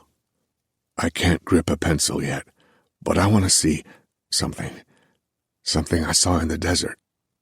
Ellen looks to the bookshelf behind her, to the filing cabinet against the wall by the door. Are they listening? And if so, can they hear a drawing? "Color or pencil?" "Color." Philip raises his arms. He slowly extends his fingers, slowly curls them back into a fist. Ellen gets up and leaves the unit. When she returns with colored pencils and a paper pad, Philip is relaxed again. His eyes are bright with memory. "All right," she says, sitting down. "A drawing." Philip doesn't hesitate. "A goat." "A goat?" Ellen begins to sketch a goat, then pauses. "You saw a goat in the desert?" Philip nods. He remembers hoof prints. Arms up, arms down. "A long-haired white goat," he says. "Facing right, side view." "And you're sure you saw this in the desert?" Philip is looking at her directly. Ellen can't help but think of the x-rays, the cracks in Philip's bones, the photo of him on the cover of the 45. "Large horns," he said, "and between them a piece of steel." "What do you mean?" "I'm not sure exactly." "A piece of steel where the horns meet?" "Yes, like an emblem." Ellen is drawing. This is another first for her. First time a patient woke after a 6-month coma, first time she feared the hospital was listening in on their conversations, first time she's drawn for a patient. First time she's ever seen a man go from paralyzed to moving in less than the length of a 3-minute song. "Like this?" She holds the paper for Philip to see. "The hair should be longer, knee length. The hooves barely visible beneath it. Long white hair, and the steel between the horns bigger." Ellen makes the changes. She notes the change in Philip, too, as though his spirit is recovering at the same rate as his body. He's talkative, mobile, and his eyes are only getting brighter. "Here," Ellen says, and she recalls the reflection of Francine in the metronome, administering the medicine. "Good," he says. "Now, could you color the entire background red?" "Red?" Ellen repeats, already reaching for the pencil. "The whole thing." Beginning at the top, Ellen shades the page red. "Yes," Philip says. He raises an arm, reaching unsteadily for the paper. His expression changes with such immediacy, Ellen almost pulls the drawing away from him. He looks suddenly ill, she thinks, completely blanched, as though the image she's given him, the simple child's drawing of a white goat on a red canvas, has set him back. His arm falls to the cot. There are tears in his eyes. "Philip, I'm sorry. Here, let's put this away for now." She tries to think of a joke, tries to be funny. "How about a boring radio drama instead?" She expects him to say, No, it's fine. No, it's not your fault. It's me. I was only remembering." Instead, with wet eyes, he only stares to where the wall meets the ceiling. "Philip." But he's not talking anymore. Ellen rises. She flattens the front of her uniform with one hand and carries the drawing in the other. "You should have some water," she says. "I'll get a glass." He's crying, silently, staring to where the wall meets the ceiling. As she crosses the threshold, he speaks. "You played our song as well as we did." And his voice is wet with tears. Ellen wants to tell him that he's helping her as much as she's helping him. Instead, she watches him, then quietly leaves him to cry, to remember, alone. Chapter 20. Larry and Ross are setting up the Ampex machines, using shovels to dig holes in the sand, deep enough to keep the recorders stable. The sandstorm was brief, gone as quickly as it came, but served as an immediate notice of how far they are from home. Foreign topography, foreign continent, foreign threats. Camp has been set up between two distinct gravel plains, large dry pools of brittle rock that look more like scorched land than beach. Mountain outcrops can be seen in the distance, and the dunes between here and there look as kinetic as the ocean Philip stands in. Despite the fog, the sun is high, though Lovejoy warns that, come nightfall, it'll be cold as Minnesota out here. They're using canvas tarps and metal poles as tents. They'll be sleeping like cowboys from America's Old West, a different kind of soldier. Greer is a bottomless pit of information. Now, as he assists with setting up the camp, he extrapolates on the information from Mull's packets. Greer, it seems, knows more than the military that sent him here. The desert is somewhere between 55 and 80 million years old, the site of our absolute earliest ancestors, the first known people. This is a fact. You think they frolicked in the waves, Private Tonka? I bet they did, and I bet we lost many of them to storms like the one that greeted us. The bivouac stood up to it, though, and they have Lovejoy to thank for that. Greer says Lovejoy is an expert in creativity. It's why he was a general. His mind doesn't stop. He's always got a bigger plan than you do. Dwayne, who has never been to a beach that doesn't border the Detroit River, is marveling at the white surf rolling less than 100 feet from where he kneels. He taps a drum beat on his thighs, playing along to the rhythm of the waves.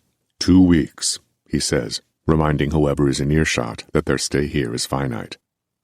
Lovejoy is securing short wooden legs to a plastic board that will act as a table to support the radio, a Korean War field radiophone, Model 71B, the platoon's only line of communication with the United States.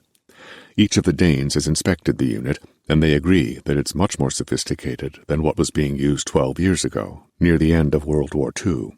And yet, nobody has gotten it to work. Not yet. "It's a long way for a signal to travel," Ross says, "and the sound, our sound, might obstruct it." Our sound, Philip thinks. The phrase doesn't sit well with him. Philip and Larry are assembling the microphone stands. They use rope and rocks to secure them against potential wind and sand. The rocks are found in the knee-deep lip of the ocean. Philip stands in the water, his green pants rolled up to his thighs, his bare feet on moss-covered rocks. He reaches his hands into the water, feeling for the heaviest ones, then hands them to Larry. Behind him, probably no more than 100 yards, must lie one of the sunken ships he spotted from the plane. He thinks back and forth of two things. First, he's wearing military clothing again.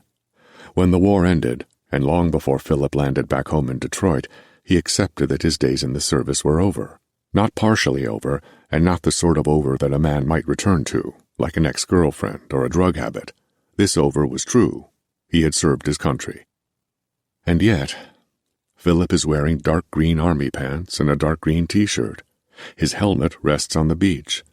In his pack are the same variety of socks, underwear, gloves, and boots that he once wore, back when he packed for the United States Army. It's a strange reality to swallow, as if he's a soldier from the past, dead then, living again, rejuvenated on a desert beach in Africa. The second subject he thinks about is a single word, 3 syllables that have come to frighten America more than any enemy army ever has. A word that appears in his mind, then quickly disappears, over and over, as if looped through the 2 Ampex machines in the sand. Nuclear. Because nuclear is scary as hell. Nuclear is new, and nuclear means whole countries can disappear with the pressing of a button. It isn't war, Dwayne said. It's a decision. Stein may morbidly imagine himself photographing the mushroom apex of ultimate destruction, and Greer may find fascination in the chain of events that could lead to such a decision, but the Danes are dreaming of Detroit, a Detroit that will always be there. Home. Mull's mention of the word in the studio, the inoculation of the nuclear warhead, was unsettling enough. But to be out here, closer to whatever did that, takes a bravery Philip isn't sure he possesses. 2 weeks. Larry rams the shovel into the sand, then wipes sweat from his forehead. His long hair is already damp from the heat. He's shirtless. Better be careful I don't set something off. But he does not say nuclear. Not yet.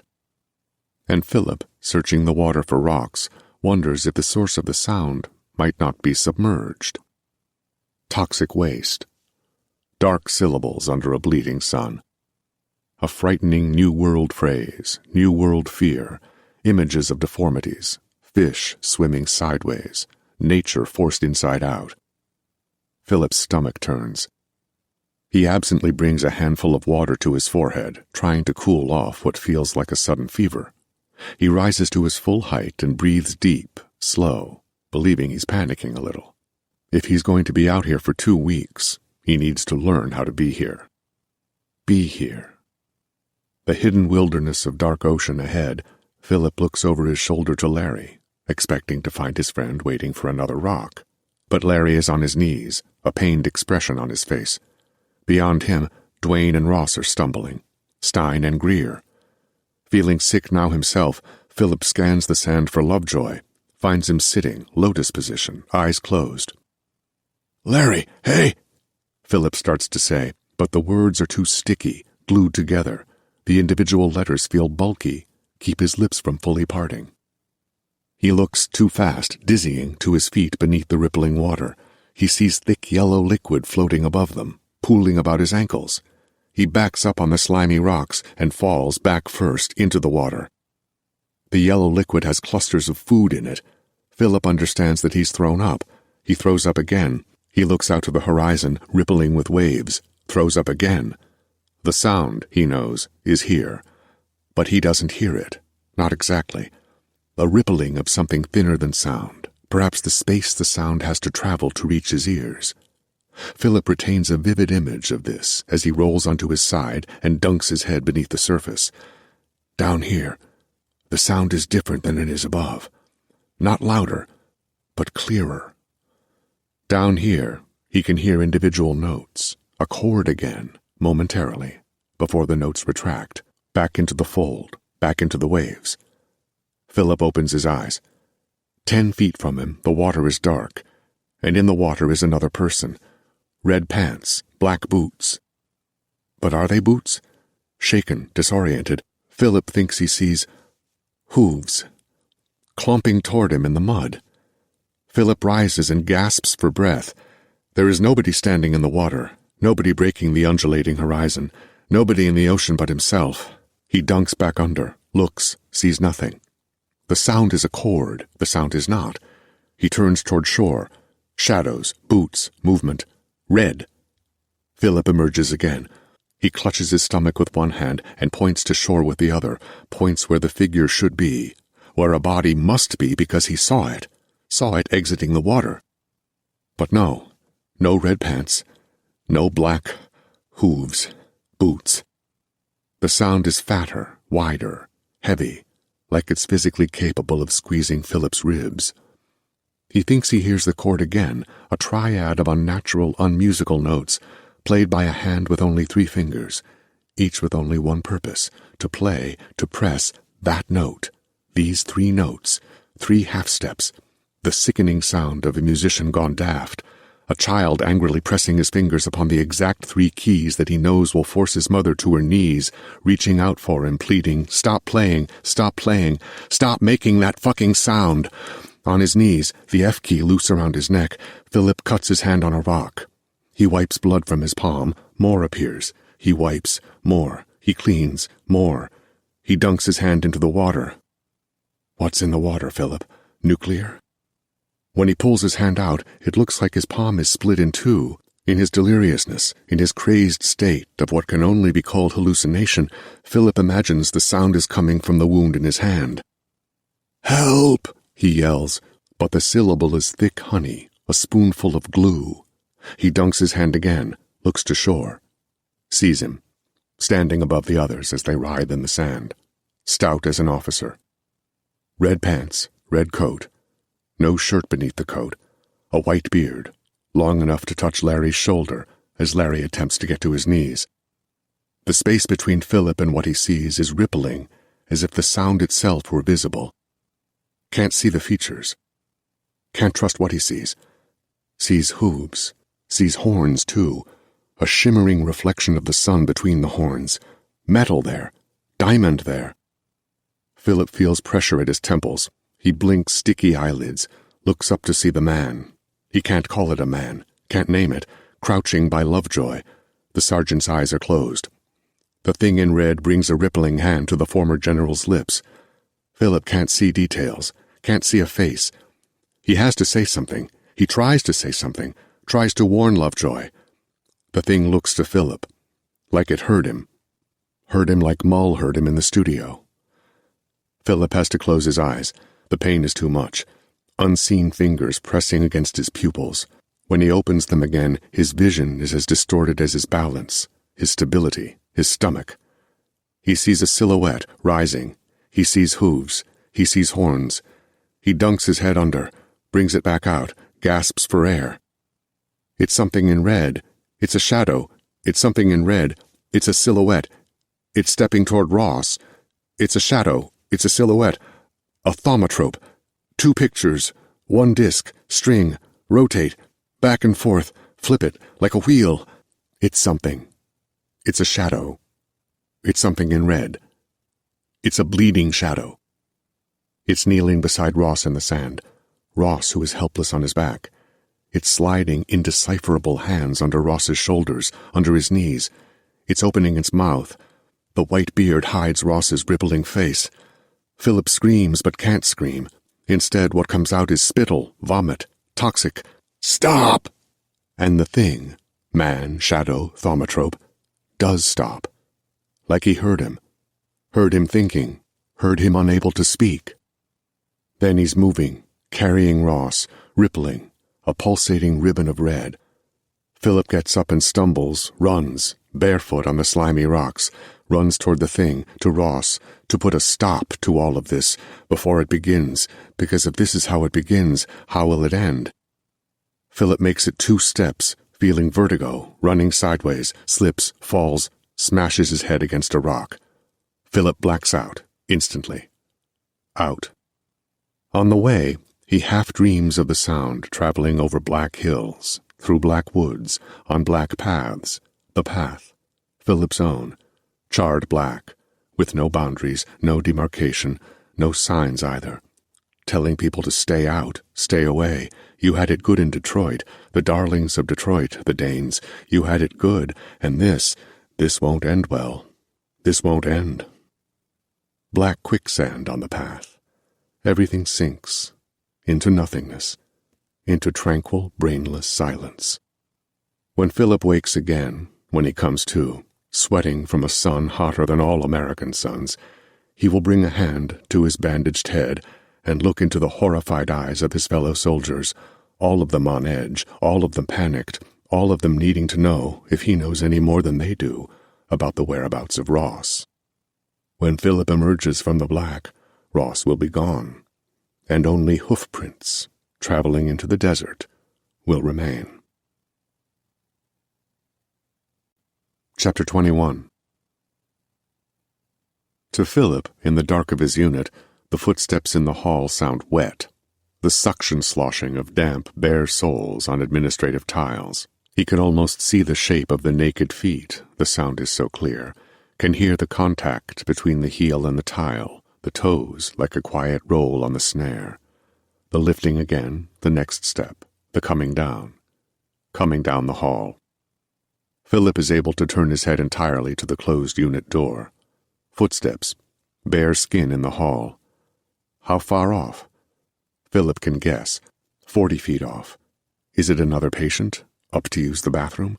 Maybe someone else in this hospital is healing too quickly too. 30 feet, 20 feet. Less than that now. Philip stares at the door, looks to the thin rectangle of light at its base. Thinks of Africa. Thinks of a sight just like this. A different door, same rectangle. Same evidence of somebody being home. Silence from the hall. Philip waits. Silence.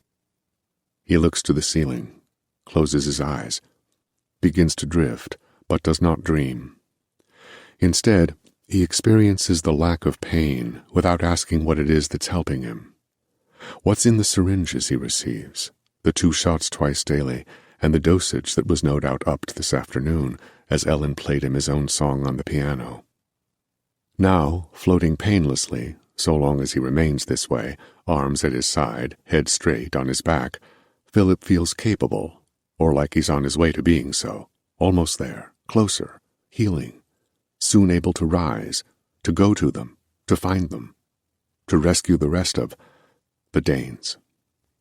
A creaking of a door, but Philip is at peace, so close to sleep, balancing on the spire of a dream, delicate, still, momentarily uncluttered, and that moment is long enough to show him it's possible, it's true, there is hope, there is a new path being forged, or perhaps it's the old one all along. There is a light at the end of this, all of this, Iowa, Macy Mercy, himself, the Danes. But the light he senses, the light he sees, is not imagined. And Philip opens his eyes. The door to his unit is open, allowing a slat of hall light to illuminate the tiles to his right. He attempts to raise his hand to his face, to wipe the near sleep from his eyes, but it's too much effort, too painful, and he lets his palm fall to the bedsheet once again. There is a figure in the room with him. At first, not yet adjusted, Philip thinks it must be a shadow, but as the darkness recedes, as the details of the unit rise to the surface of the shapes they make, Philip sees a man. Dr. Zanz is standing naked beside the cot. Philip does not speak. Zanz is staring at Philip's body, and Philip understands, realizes, that his sheet has been lowered, exposing the injuries, the bruises, the brokenness. He tries not to move, doesn't want the doctor to know that he's awake. Dr. Zanz is touching his own body, mobile, fluid fingers across a symmetrical chest, smooth white wrists against his neck and chin. He's comparing, Philip believes, reiterating his authority. Philip does not speak, but the doctor does. "This is a healthy body," he says, running his palms up the sides of his torso, the muscles of his belly, "not battered with breaks, uncluttered by drugs. Do you see, Philip? Do you see the difference?" The voice is frightening in the half-shadows, the slow drawl, the lesson he's trying to teach. Philip does not speak. "I want you to remember this, Philip," Zanz says, running his hands from his neck to his waist. "I want you to remember who holds the power in this place." He stares into Philip's eyes for a long time. Because no part of Philip is visible in the scant light, he hopes the doctor can't see his fear. Zanz sighs. He remains still a minute longer, then leaves the unit as slowly as he approached down the hall. The door closes quietly behind him. Philip is left alone, but the image of the doctor remains. "You gotta leave this place," Philip thinks, and the words waver, the words are weak. Something bad is going to happen to you if you don't. He tries to recall the visions of rescuing the Danes, but the picture is flat, and in every scenario he imagines, he must return to this place. For the drugs. He does not turn his head to the ceiling. Despite the pain just blossoming in his neck, he stares to where the door is closed, unseen in the dark, thinking of the drugs, his own capabilities, his own knowledge, secrets, yes, and the fact that one of two things must happen. One of two things must give. Either Philip heals enough to escape, or the doctor will retain that power until the end. Chapter 22. Ellen sits alone at a bar. The corn maze is less than 30 miles from Macy Mercy, but it's not on the way home.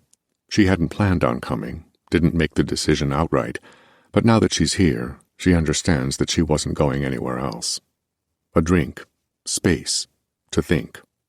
About Philip and the hospital, and yes, the drawing she did for him today too. How badly was Philip hurt? Of course she knows that his bones were broken, and she's noting the daily progress of his body healing, but how much does she or anybody else really know about head injuries? How much of what Philip tells her can be trusted?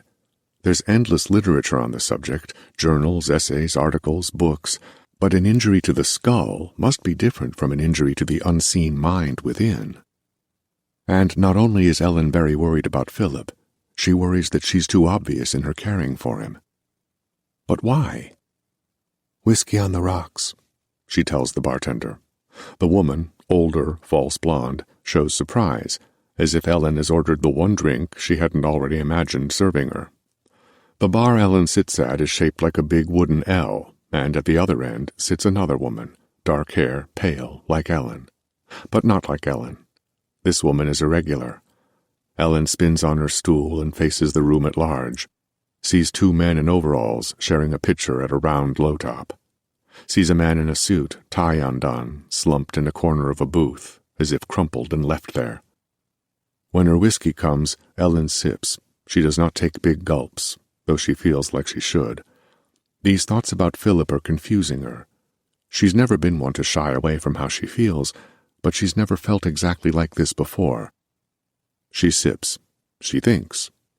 Philip is an extremely unsettling case, equal parts light and dark. A piano player, but momentarily disturbed by the piano in the unit. Devastatingly wounded, yet healing so fast. Damn it, she thinks. What happened to him out there? Ellen wants to know, but nurses aren't supposed to ask. And yet, there are places she could look. "Another?" the bartender asks. It's dark in here, bar dark. Ellen hadn't noticed she was finished with the first drink. She's chewing a piece of ice. Hadn't noticed that either. "Yes, thank you." This is a standard Iowa bar. Wood-paneled walls, signs for Budweiser, Pabst, and Knickerbocker beer. A jukebox in the corner. Posters of famous Iowans, Marilyn Maxwell, Gene Seberg, and of course John Wayne, born in Winterset, 37 miles southwest of Des Moines. These same faces decorate most dive bars within a 100-mile radius, but there are others on these walls too. Drawings, caricatures, men and women with big noses and ears, huge smiles and cleft chins. "Regulars," the blonde bartender says, noting Ellen looking at the walls. "You got to drink at the maze for 10 years before you get a drawing done." A drawing. A goat. Ellen sips her drink. "Maybe I'll stay for 10 years then," she says. This makes the blonde smile, but there's a sadness there. The bartender knows all the people who have done just that. Realizing she's still wearing it, Ellen removes her coat and places it on the stool beside hers. It's a good coat, black like her hair. She's wearing a tan blouse and black slacks, a far cry from her white uniform, the uniform Philip sees her wearing every day. He knows her only as a nurse, nothing more. Is it strange that she should want him to see her as something more? The front door opens, and yellow light from the parking lot lamps gets in. Ellen squints at the form, the big form, of a man entering. She turns her attention to the bottles lined up behind the bar and the rectangle of dressing room lights framing them. From her purse, Ellen removes the sketch she drew for Philip today. She smiles because it looks like a child's drawing, and yet, whatever it is, it made Philip cry. It rattled something buried inside him. She wonders if it has something directly to do with his injury, or maybe with his band, or both. Or maybe, she thinks, despite what he said about seeing it in the desert, it's even older, a memory from childhood. Philip is missing home, wants to talk to his parents, wants to talk to his friends, his bandmates, tell them he's alive, he's in Iowa, he's healing. Where are they? Where are the rest of the Danes? Ellen doesn't know. Her partial smile falls from her face. It wasn't the funny kind to begin with. Another? The bartender asks. Ellen looks up from the drawing. She wonders what this woman might think of it. What does it mean? Yes, thank you. A crinkling beside her, and at first Ellen thinks it's the paper, thinks she's mussed it up, then sees the big man take the stool 2 down from her own. When he looks at her, Ellen averts her eyes. The last thing she wants right now is the sloppy advance of a stranger drinking. You got a kid? Ellen, staring ahead, thinks of Jean, her daughter, thinks of her small body at the bottom of a fire escape, broken in the alley below. No. She doesn't look at the man, but recognizes the tone of voice, playful now, but angry soon when he doesn't get his way. She begins to wonder if a bar alone was a bad idea. Looks like a kid's drawing, the man says. Yes. The bartender eyes the interaction. How many variations of this has she seen? Ellen wonders. May I? His fingers are already on the paper, and Ellen pulls it away. Hey, she says, facing him now. Who told you it's okay to grab something that isn't yours? The man laughs. A black mustache frames his smiling upper lip. He's bigger than he looked coming through the door, wears a beige overcoat, suit beneath, brown hair, blue eyes. By the time he's finished laughing, Ellen thinks maybe she recognizes his type. You sure sound like a mom, she says. He snaps his finger at the bartender. Heidelbrau. One elbow on the smooth, dark bar. The man is facing Ellen completely. If you don't want people asking about your artwork, you shouldn't flash it around. Okay, you know what? Ellen says, anger rising. You can, and you should most certainly not flash any artwork you did at the hospital. Ellen's mouth is still open, but no more words escape. She does recognize the type. This man is military. Who are you? She asks, already sensing a loss of leverage. More surprisingly, she's afraid. The man smiles and knocks back the first third of his beer. He wipes the foam from his mustache with his coat sleeve. I'm me, he says, shrugging. There's a vitality to him, and a violence below the innocuous gesture. How do you know where I work? Now the blonde bartender is watching the man too. Small consolation, Ellen knows. No cavalry in here. The man smiles. What matters now, the man says, is that he likes you. What? But Ellen knows what, and the man knows she knows. He talks to you more freely than he does the others. The man waves his plump hands above the bar, as if searching for the word. He's inspired by you. Ellen feels hot, cornered. You followed me here. The man shrugs again. Followed, knew, needed to talk, however you want to put it. He sips his beer. I'm not working right now, Ellen says. But you are. You're working it out in a very big way. He talks to you, and we need you to, more hand gestures, keep that up. I don't understand. But she does. She understands what the man is asking her to do. May I? He reaches politely for the drawing now. Ellen lets him take it. The man places the drawing on the bar and shakes his head, whistles through wet lips. You think this one is weird? You should have seen the last one. Ellen breathes deep. She knows that asking the question she wants to ask will be like giving in to this man, but she can't stop it from coming out. Maybe it's the whiskeys. Maybe it's the new feelings. How did he get hurt? For the first time since taking his stool, the man genuinely smiles. "Now we're talking," he says. "Now we're friends?" He holds out a hand. Ellen doesn't shake it. He wipes his palms together. "I'll answer your question because I think it'll help you get him talking. Your patient was sent to Africa to find out what's been driving the army radios crazy. He was asked to locate the source of a disturbing sound. He found it. That's about all you need to know. What we'd like you to do is get him to tell us where it is." "Why wouldn't he tell you if he knew where it was? Philip's a good—" "Nuh-uh." The man raises an open palm. "No names. Not here. Not anywhere outside. Do you understand?" Ellen looks to the bartender, but the woman is at the other end of the long L, elbows on the bar, rags in hands, talking with the other lone brunette. "He's a good man," Ellen finishes, sipping her third drink. The man laughs. "Just make sure you do your part in healing him back up. The faster the better for all of us. And get him to talk. Get him to do more—" He gestures dramatically at the drawing. "Get him to do more of these." Soft country music plays on the bar's speakers, and Ellen doesn't know when it began. There is no humor, no kindness in the man's eyes. But she asks it again. "What happened to him?" Thinking somehow that she does have the leverage, that this man wants something from her, and she wants something in return. A long, expressionless hesitation before the lower half of the man's face erupts into a smile, exposing bad teeth. "He broke every bone in his body, remember?" Ellen wants to leave this bar, leave the state. Suddenly, very badly, she wants to get to her apartment, pack her things, leave Macy Mercy and Iowa far behind. "But Philip—" "Do your job," the man says. "But do it even more so. Get him to talk. Keep inspiring him." He snaps his fat fingers. They make a soft, sandy sound. "How do I know who you're with?" Ellen asks, frightened by her own question. The man nods. From his pocket, he removes a photo. He hands it to Ellen.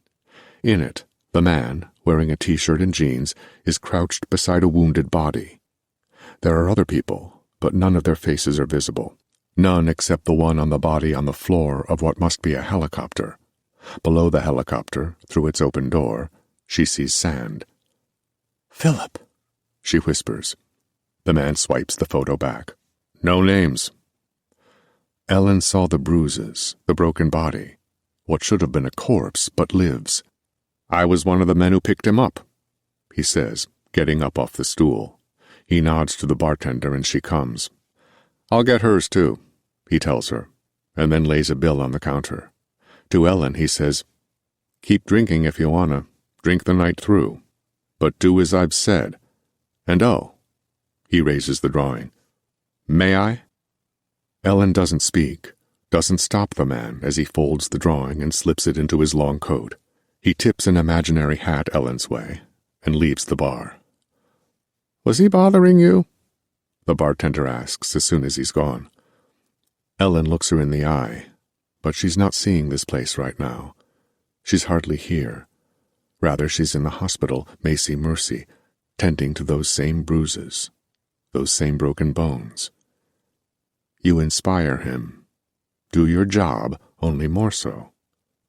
Get him to talk. Ellen knows she should leave Iowa. Either that or drive directly to Macy Mercy now, right now, tell Philip he's in trouble. People are watching him. People believe he's hiding something from them. She gets up to go. "You sure you don't want one more?" Ellen places her hands on the bar. "Just make sure you do your part in healing him back up. The faster the better for all of us." She takes her seat again. "Yes," she says. "One more." Chapter 23. "I'm telling you I saw something, damn it. Not a man. I don't know what it was. I saw it in the water, and then I saw it on the beach." Philip is yelling because he's just as scared, just as worried as they are. "It was wearing red. It had horns." "No man with horns," Wayne repeats. He can't stop pacing. Lovejoy is looking through binoculars, far out into the desert. Stein is doing the same with the zoom lens of his camera. Dwayne, Philip stresses, I'm telling you what I saw. Nadul, Larry says. He's searching the water. He searched the water for the hour Philip was knocked out, too. Who? Dwayne half asks. He's breathing hard. The local from the hut, the one Mull talked to, Larry says, and his voice is tremor. His voice is fear. No, Philip says. This wasn't a local. This was a white ram, Dwayne chides. Bandaged head and all, Philip rushes to his friend, grips him by the sleeves of his shirt. I saw him, he yells, his lips inches from Dwayne's. What did you see? Hey, whoa. Larry steps between them, pries them apart. They've already talked about this. Nobody saw a horned figure. Nobody saw anything at all. Larry looks out to the ocean, as if Ross might wash up now that he's turned his back on him. We're not leaving this spot until we find him, Dwayne says, straightening his sleeves, wiping sweat from his forehead. And we're not looking for any sound anymore. Lovejoy doesn't acknowledge this remark. Greer does. Hallucination, he says, as if casting a final judgment. His glasses are fogged and hide his eyes. Just like when you thought your hand was responsible for the sound. One hallucination, then another. But Philip can see in the historian's eyes that he hasn't cast final judgment quite yet. He's still studying. Doesn't matter, Larry says. Doesn't matter what Philip saw. Dwayne's right. We're not moving until we know what happened to Ross, and once we do, we're not moving until the plane gets back. Lovejoy lowers the binoculars. He took him, he says. That's what I've been saying, Philip says. Jesus Christ, guys, I saw... Lovejoy raises the binoculars for any of the platoon to take. Look. Larry takes them. As he squints into the eye holes, Lovejoy guides the lenses. Those aren't boot prints, Sergeant. They're what? Dwayne asks, reaching for the binoculars. As he sees for himself, Larry says, Hooves. Really? Philip says, reaching for the binoculars. I told you I fucking saw it. Dwayne doesn't put up a fight, but he's not convinced. Hey, man, just because there are some goat prints in the sand doesn't mean Ross rode off on the thing. He carried him, Lovejoy says. They all imagine the same thing at once. An impossibility lifting Ross from the sand, carrying him into the desert. Stein snaps a photo. No way, Dwayne says. We are not tracking Philip's hallucination through the desert. We are not leaving this spot until we know what happened to Ross. Only the wind now, as if Ross were turned to air. Lovejoy breaks the silence. Pack up, soldier. We're not soldiers. Pack up. We didn't agree to this. We agreed you can stay behind, Private Knowles, but night will come. And that sound may come with it. And I don't think you want to be alone with either. It's the first they've seen of Lovejoy as leader, Lovejoy as military man. Dwayne looks to Larry for help, looks to Philip, but the other Danes are decided. Check the shore again, Dwayne says, uncertainly, to nobody. Check the fog. His fear of leaving this spot, of trekking farther out from where the plane will pick them up, is palpable. Pack up! Lovejoy roars. It's the voice of a commanding officer in the United States Army. Then he's off to pack his own gear. Dwayne goes to Philip. We retired a long time ago, he says. I saw someone. Philip repeats. And maybe it's because it's just the two of them, but Dwayne seems to listen, really listen, this time. And those prints, Philip, we don't know what's out there. We don't know. Philip plants a hand on Dwayne's shoulder, looks him level in the eyes. It's Ross we're talking about, man. Ross. Dwayne breathes deep, looks once to the water, then gets to his knees by his own gear. When Philip is packed, he joins Greer at the edge of camp. The others are still working behind them. Do you guys know why Lovejoy was demoted? Greer suddenly asks. No, Philip says, and right now I don't care. Greer squints into the sun, into the body of the desert. Maybe it's important for you to know. Philip looks back to see that Dwayne and Larry are packing the second Ampex. Philip has the first. Go ahead. Sergeant Lovejoy, once General Lovejoy. Greer is affecting a proper but condescending accent. was relieved of his higher rank for fixation on the deceased. The mad blonde was caught trying to pump the blood of the recently dead into the bodies of the recently wounded. What does that mean? It means he borrowed blood pumps from the medical stations without authority to do so. It means he knelt beside bodies in the middle of battle and tried to deliver still usable blood to those who were losing theirs too quickly to survive. Larry emerges from the fog, then returns to it. And it wasn't just because they caught him doing it either.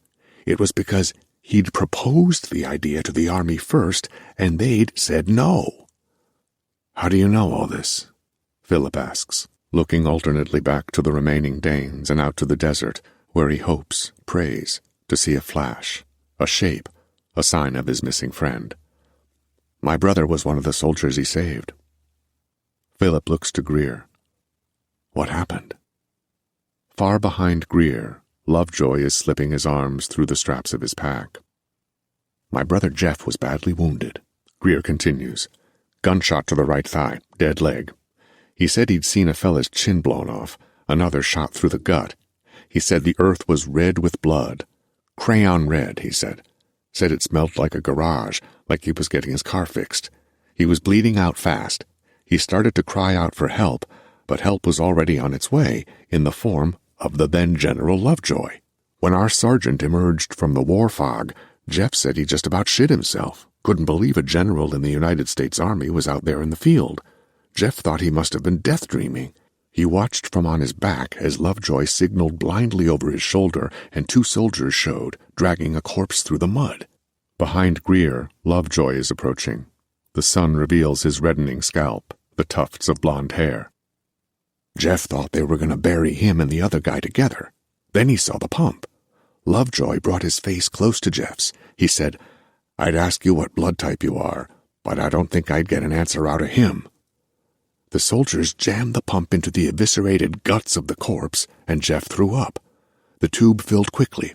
Lovejoy pointed to Jeff's wound, and the soldiers stuck the other end of the pump into my brother's exploded thigh. Greer is rubbing his own thighs anxiously. Philip sees Lovejoy has crossed half the distance to them. He walks slow. He looks to the sun. But what really scared Jeff was the look in Lovejoy's eyes, the way he perched on his boot heels without a helmet as bullets swarmed his head. Said his hair was waving as if the thoughts inside his skull were made of electricity. Sounds like he saved his life, Philip says. He's thinking of saving Ross's life. Lovejoy doesn't give up, Greer says. Ever. The sergeant reaches them, then passes. 10 feet farther, he stops and stares out. Dwayne and Larry emerge from the fog. They're dragging the second Ampex the same way Philip has the first, on its plastic lid. Sleds. Philip, Dwayne says, the gravity of death in his eyes. We can't go home without him. I know. Stein joins Lovejoy ahead. He takes a photo of the desert. Then he takes one of Lovejoy, as the mad blonde calls for the hunt to begin. They head out. Philip looks back to the water once and feels a chill. Not because the air is cooler here than it will be where they're going, but because the sea feels somewhat like a tether, and in the name of finding Ross, they've untied it. Chapter 24. Philip hasn't slept. Instead, he weighed. It's not only that Sands is mad, it's that last night Philip recognized the brand of crazy in the doctor's eyes. Philip's seen it before in other musicians in Detroit, flavors of the moment, beats of the week, bands that get drunk on the little fame they savor. Dr. Sands is drunk too, and Philip doesn't have to look far to determine what it is that he's drinking. It's the way Philip is healing, and the sense of godliness that must come to a doctor capable of making such a recovery happen. Without rest and restless, Philip has been weighing who to tell. Dr. Sands is crazy. He came to my room last night. Help me. But Nurse Dolores is as straight as the unit door. The orderlies, Carl and Jerry, are as loyal and dim as dogs, and Francine is almost as frightening as the doctor. Who to trust in here? Of course, there is only one, but the distance between a healthy patient-nurse relationship and that patient defaming the doctor to that same nurse is a big one. Will she think Philip is the mad one? If Philip is honest with himself, he'll admit that Nurse Ellen is exactly the kind of girl who would have made him nervous back in Detroit. Pretty, sure, but it's Ellen's mind that frightens him. She's smarter than he is, probably more honest than he's been, probably knows how to have a drink without the night becoming a lawbreaker. Yes, Ellen is the kind of woman Philip would have walked away from at the bar, sure that if he were to talk to her, any words at all, he would be in danger of losing himself. Is she the right one to tell? Will she believe him, or will she convince him otherwise? Now, watching the soup tremble in the spoon, aware that she's shaking, Philip wonders what she's afraid of. "I'm sorry," she says. "It's okay." All afternoon she's been this way.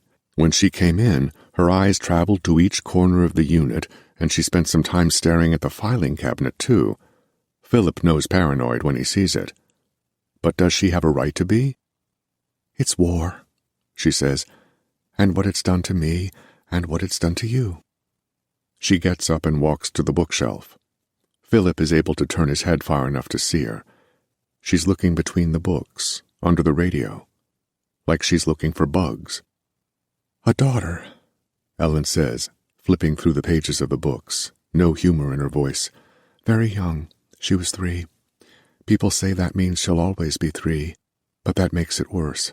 I like to imagine her aging." She looks up at Philip, back to the pages. "Sometimes even faster than I have. I like to think of her as a very old woman sitting across the kitchen table from me. She's got stringy gray hair and an angry look on her face, and she's saying, 'Will you please hurry up and join me so we can finally have our time together? The time we never got?'" Ellen lost a daughter. Philip understands. But watching her put her hand up the lampshade and feel around is making him edgier than he already is. So much sound, everywhere. In Detroit, in the Namib, in here. Her father was a clerk. His name was Al. I liked Al because he was funny, he was straight, and he didn't believe in war. Her eyes shine, wet, but her voice doesn't waver. "I met Al in 44. We dated for a year before we got married. He was a good man. He'd take me to quiet, dark restaurants. He laughed at my jokes. We danced." She's behind him now. He hears the lid of the piano bench lifted. "It wasn't passionate love, but it was kind, and the kindness between us led to a pregnancy. We had a little girl. Jean. I love that name. 1 syllable, done, clean, Jean. But by then Al was falling apart." She's across the room, in front of him now, kneeling by the filing cabinet, tugging open the drawers. "There was World War I, and then World War II, and oh, we may as well include all the wars before then. Al sure did. He felt like something bad was building. A bad feeling was growing, a pattern. He pointed it out to me. 'Keeps happening,' he'd say. 'And why?' He was obsessed with the whys. Why do we do this? Why do we continue to do this? Al was in Germany with his brother Jimmy. They fought together. Jimmy was hurt bad, and when Jimmy died over there—" Slower now. "Al lost faith in everything. Everything except the pattern." Philip remembers Greer huddled around a fire, talking about wheels, drawing circles in the dirt. He thinks of the horns and hooves he found in a room buried beneath the sand. He'd lock the bathroom door and stay in there for hours. Jean would ask where Daddy was, and I'd tell her he was bathing. I'd make her laugh, because when she wasn't laughing we could hear Al crying.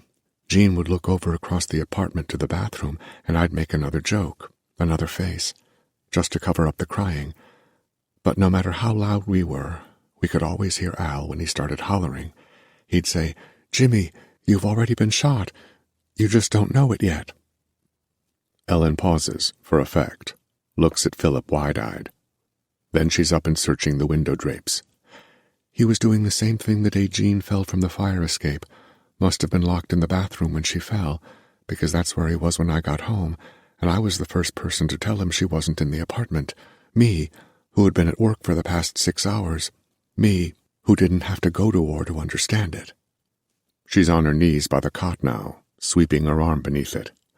"I knocked on the bathroom door. I said, 'Al, where's Jean?' "Is Jean in there with you?" He opened the door, his eyes red, and he said, "He was already shot, Ellen.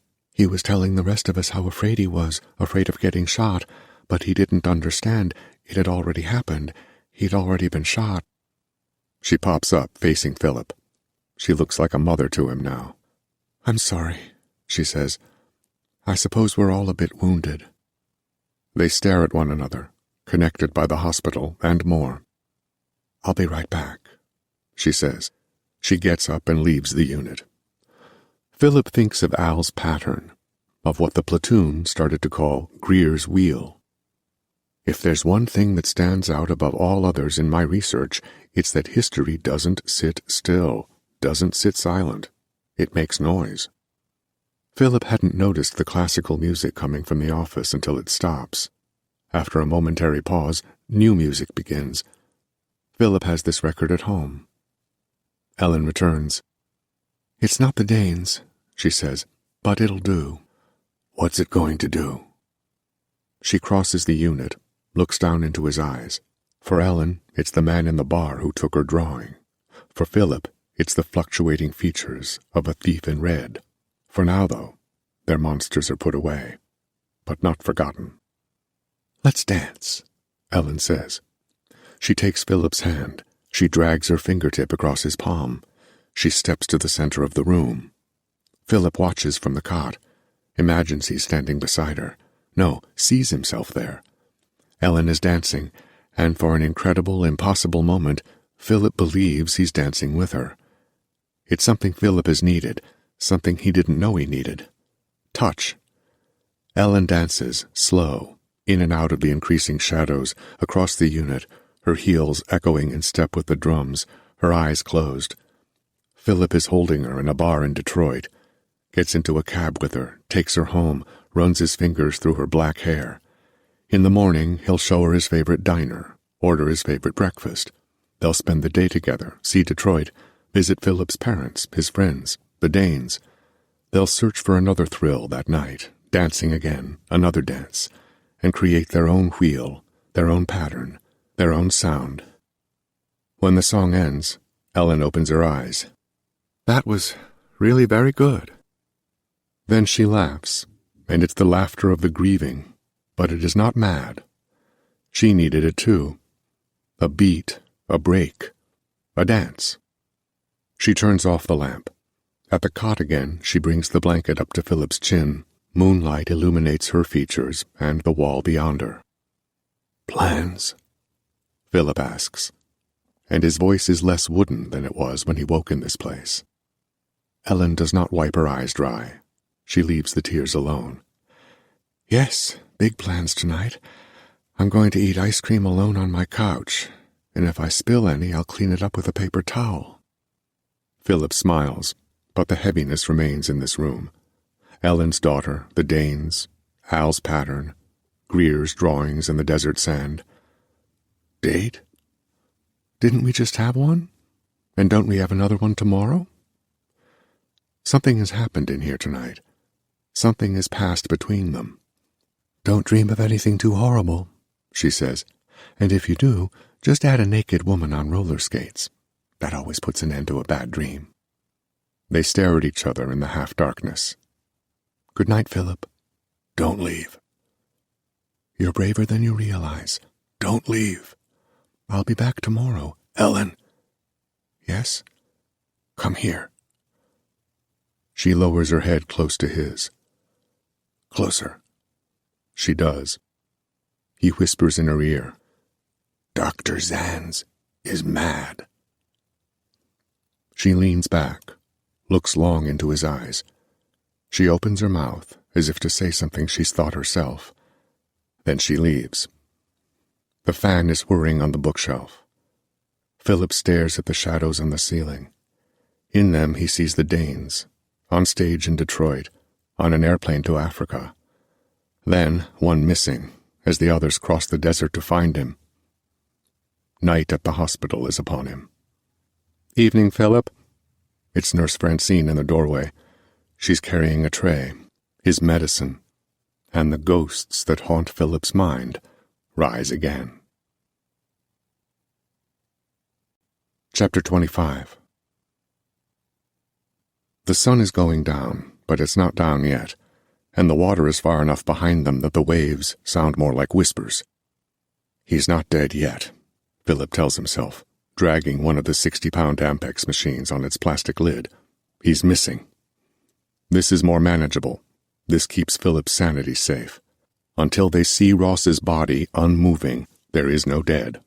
They've reached a row of dunes they're not going to be able to avoid. Philip pauses at the base of the one they stand at, sees his shadow on the sand.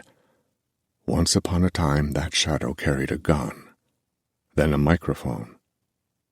Now it's both. Lovejoy plants a boot into the dune and looks up. "Prince," he says. Maybe it's the combination of the sun and fatigue, but Philip hadn't seen the prints until Lovejoy pointed them out. He sees them now. Faint hooves, as if they step lighter than the Americans do. Know the desert better. Know where to hide. Lovejoy begins the climb up.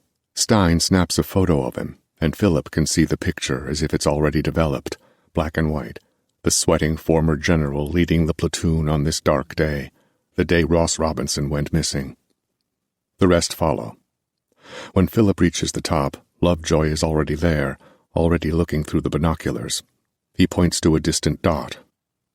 "Is it him?" Philip asks, breathless. Stein snaps a photo. From the peak of the dune, it's just the size of a black crab. "A dead body," Lovejoy says. Philip takes the binoculars from the sergeant's hands. He looks. He sees. "What is it?"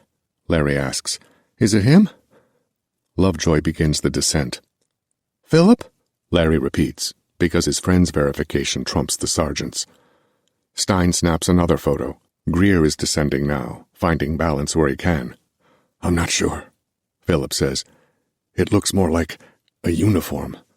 "A what?"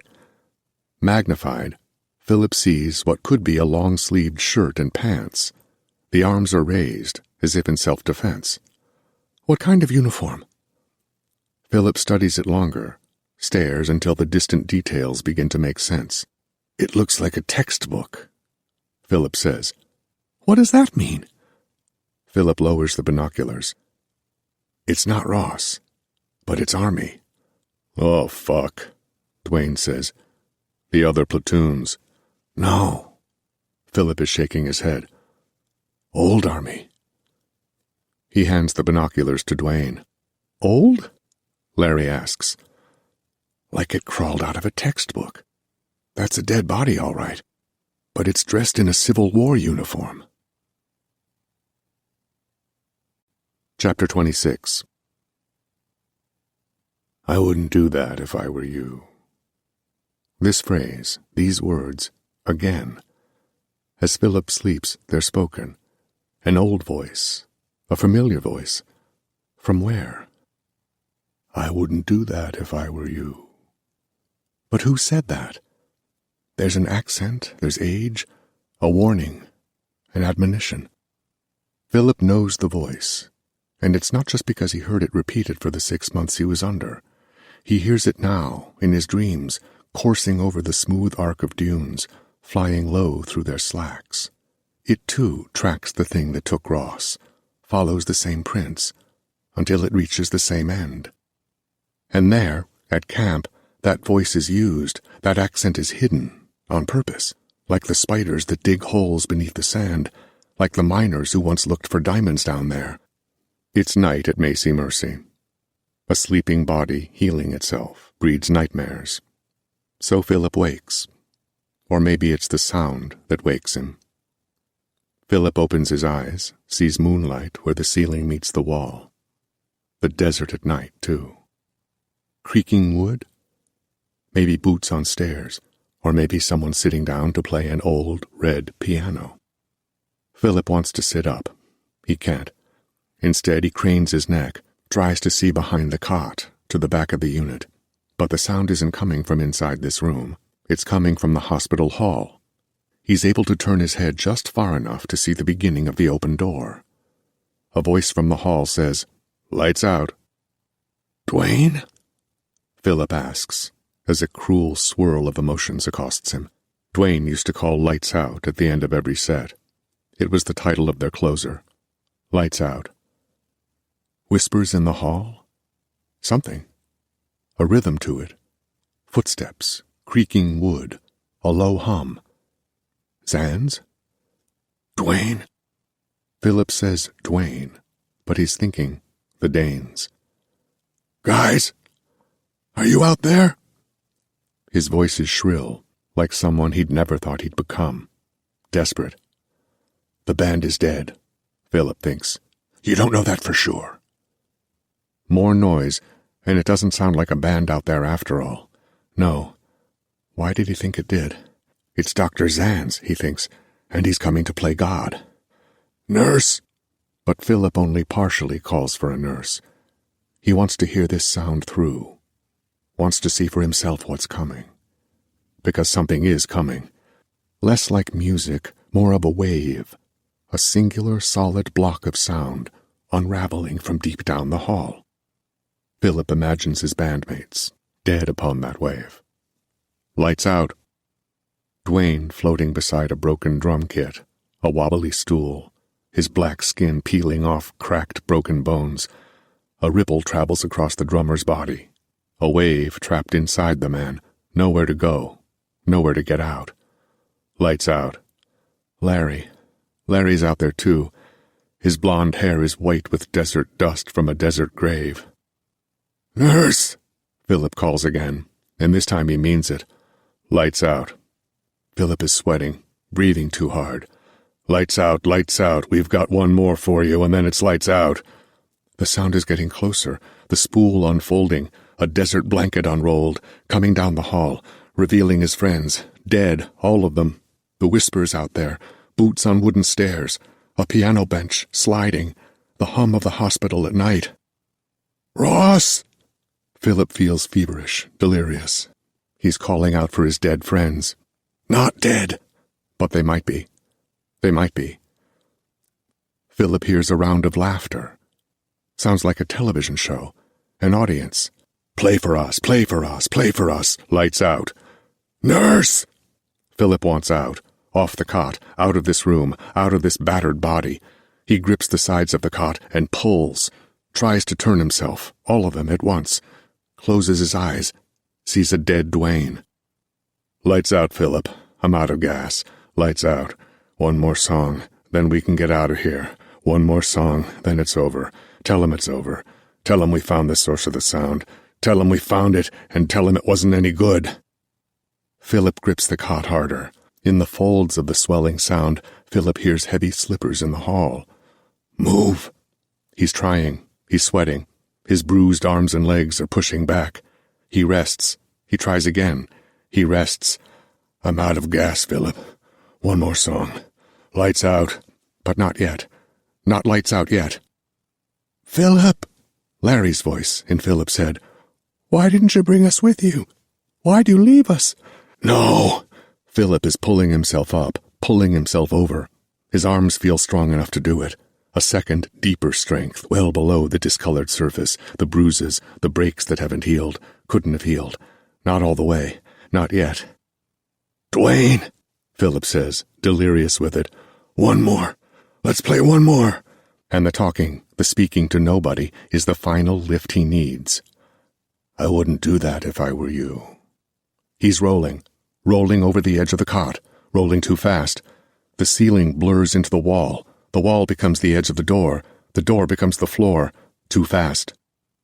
The door is open, light from the hall. Before he hits, Philip sees Nurse Francine in the doorway. Her eyes are buggish, magnified by her huge glasses. She's reaching out, coming toward him, but the look on her face... Philip has a crazy thought as his nose connects with the solid floor, breaking it for a second time. Another shot, another needle, and you'll be fine, all over again. Fine. Then he connects. A crash. The pain that erupts in his nose blinds him, bright white, and he sees once again his bandmates, dead, leering, flaking, reaching up and out of the sand, as though having dug themselves out of a hole in the desert. Philip has fallen, off the cot, off the path. Nurse Francine is beside him. "Look what you've done," she says, her voice betraying horror. "Oh, look what you've done. They'll fire me for this. I'll be fired." But Philip is drifting, hardly hears her. Thinks he hears, "Set us back a week." Just words, just letters to Philip. "Need to heal." He's bleeding. Feels a needle in his arm. Off schedule. He has 3 last thoughts before dissipating into darkness. That sound in the hall. That was the sound from the desert. And, why is it here? How is it here? And, it didn't make me sick this time.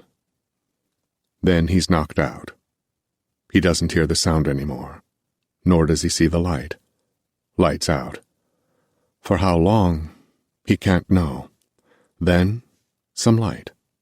Enough that Philip can see Dr. Zanz eyeing him from across the room. A new room. A new cot. No cot at all. A metal slab, like a morgue. Zanz standing with arms crossed, half in shadows. "Get up." Philip attempts to sit up. Can't. Attempts to lift his arms. Can't. Straps, Philip thinks. Zanz smiles. "Welcome," the doctor says, "to rehab." Philip focuses on the walls. He recognizes the pattern, the look of them. "Why am I strapped down, doctor?" Zanz laughs, a rich, moneyed laugh, clipped and crisp. But there is no echo. Flat sound in here. The walls are covered with the same stuff the Danes use in Wonderland. "Convoluted foam," he says. "Soundproof. You've used it before, I'm sure." He stares, studying. Then, "You heard the sound, no doubt. So, that means you know it's here." Philip doesn't answer, doesn't ask, "What do you mean it's here?" You should see the orderly who listened to it. Being fired was not the worst that happened to him tonight. An orderly listened to the sound. They have the sound here, on tape. Where? Zanz crosses the padded room. His figure and the color of his pink short-sleeved shirt are cut, strong, in relief against the gray foam behind him. "This is where little boys go when they can't take care of themselves, Philip." "What?" "Do you not remember leaving your bed last night?" As if cued, the pain in Philip's nose increases. Yes, he took a fall, a bad one. "I was trying to get up." "That's right, trying to get up. And is that what good boys do?" "What?" The sky in Zan's eyes is too bright. "We're more than just a hospital, Philip. Certainly you're aware of how special a place this is. Surely by now you're able to recognize how rapidly your body is recovering. One might say, you're our creation." "Come on." "Oh, no. Zanz wags a slim, clean finger. "There will be no come on in here. You and I are not compeers, Philip. We are doctor and patient, specialist and sufferer." Zanz lifts a pair of gloves from a tray table. "You broke your nose, the very nose we've spent so much time mending. An eye socket as well, a cheekbone. But let me be clear, Philip, you re-broke these bones. And you've set us back quite a spell." Zanz slips a hand into one of the gloves. "What are you going to do, Doctor?" "What all fathers do to good boys who misbehave. I'm going to teach you a lesson." He slips on the second glove. "We can't have you hurting yourself. If you hurt yourself, then you mock all the work we're doing for you. Please don't pretend you don't understand what I mean." "Doctor, I was just trying to—" "You're off-center," Zanz says, a rubbered hand upon Philip's mouth. Without anesthetic, but with a snap, Zanz resets Philip's broken nose. Philip screams, and the sound does not carry, not in here. Zanz holds his hands tight to the nose. He twists it again, breaking it once more. He sets it, he breaks it, he sets it, he breaks it, and he sets it one more time. By the time he removes his hands from Philip's face, Philip is half under.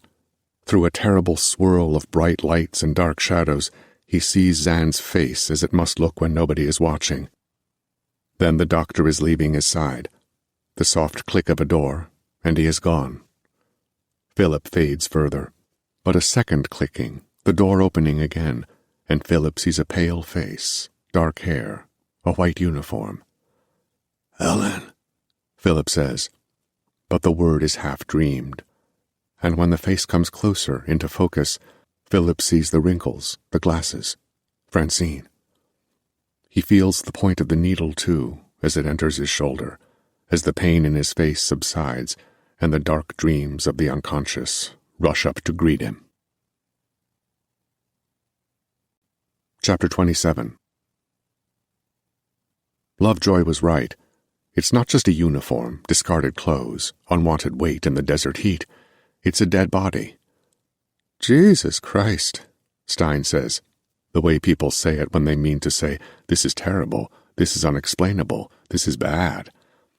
Hesitating, he lifts the camera to his eye and snaps a quick photo, as if some deeper part of him has taken over, the part that knows he must do his job despite what he's seeing.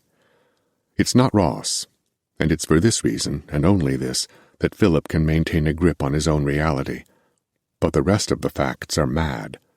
It's a man, they agree on that much, dressed in gray cotton pants, an unbuttoned gray shirt, and tall brown boots, but his chest and bearded face are twice the width they should be, as though flattened, caught in a press.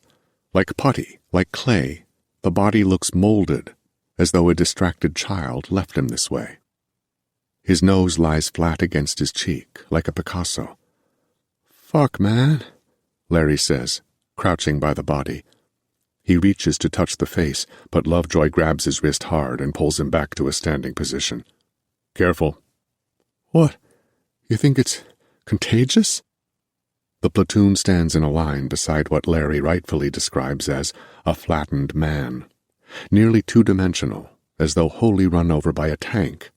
Even his fingers are unnaturally stretched. A man made of wax, melting under the Namib sun, bent digits, reaching for his ears. "Crushed," Stein says. He snaps a second photo. The sound of the camera is like a small bone breaking.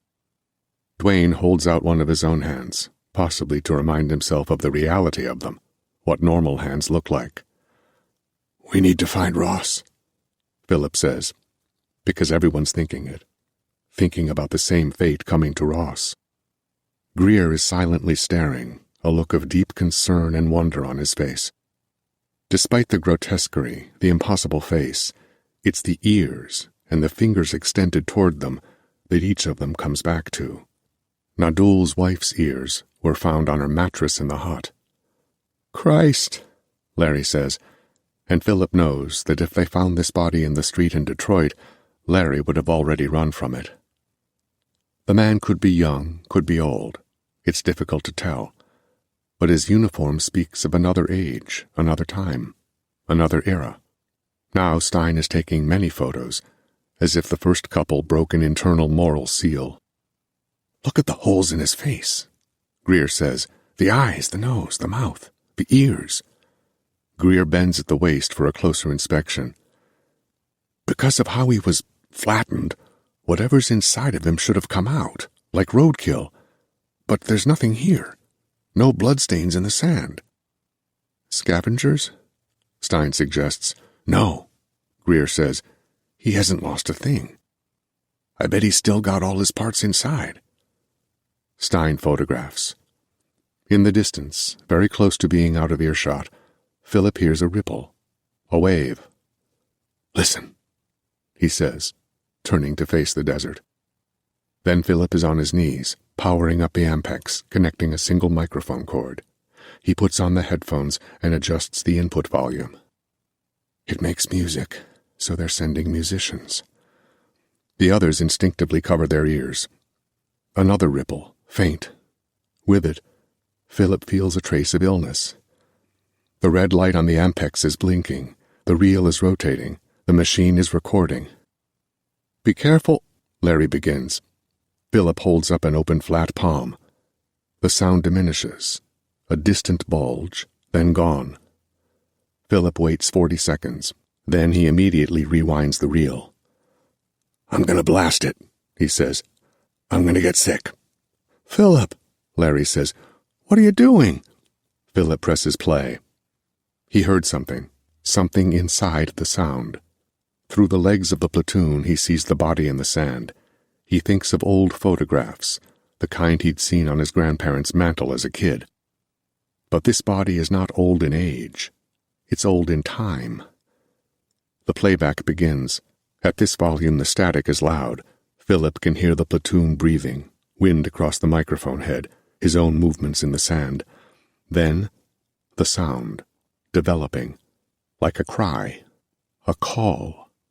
As the sound lowers another notch, Philip gets sick. He looks to the body, the flattened man, the crooked long fingers still reaching, the leathery desert skin, an unwrapped mummy in cotton clothes, the elongated chin, distended, the open oblong hole of the mouth, the scrambled egg eyes. The sound is loud now. What begins as a headache builds to a rattling. He hears a fluttering, the sound of a ripple, a possible uniform break in the signal. He thinks, it's a series of noises, not just one. Philip reaches for the pitch knob and with difficulty slows the tape down to half speed, then a quarter. The unnatural distension, the sluggish resolve of changing speeds, brings Philip to gag. Sonic curtains parting. A fresh sound is revealed. And Philip recognizes it, knows this new sound. He could end this sickness by removing the headphones, turning off the machine. For Christ's sake, his finger is on the button, but he doesn't. He wants to hear more. This new sound. Is there a clue to what happened to Ross in there? He looks to the body, as if the body might tell him. And the body moves. Hey! Philip throws the headphones from his ears and crab walks backward.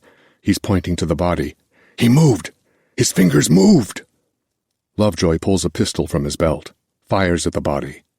But no, doesn't fire. The gun only clicks. The body isn't moving, but Lovejoy fires again. Nothing. He looks to Stein. Give me your gun. What, Sarge? Then Lovejoy is reaching for it, and Stein hands it over. Lovejoy fires. Click. Nothing. He lets it fall to the sand. Private Knowles, give me your gun. What's happening here? Duane says. But he hands Lovejoy the weapon. Lovejoy aims it out into the desert. Fires. Click. Nothing. Larry gives his next. Click. Nothing. Oh, fuck. Duane says. Oh, fuck. What's going on here? Stein asks. He can tell the others are thinking the same thing.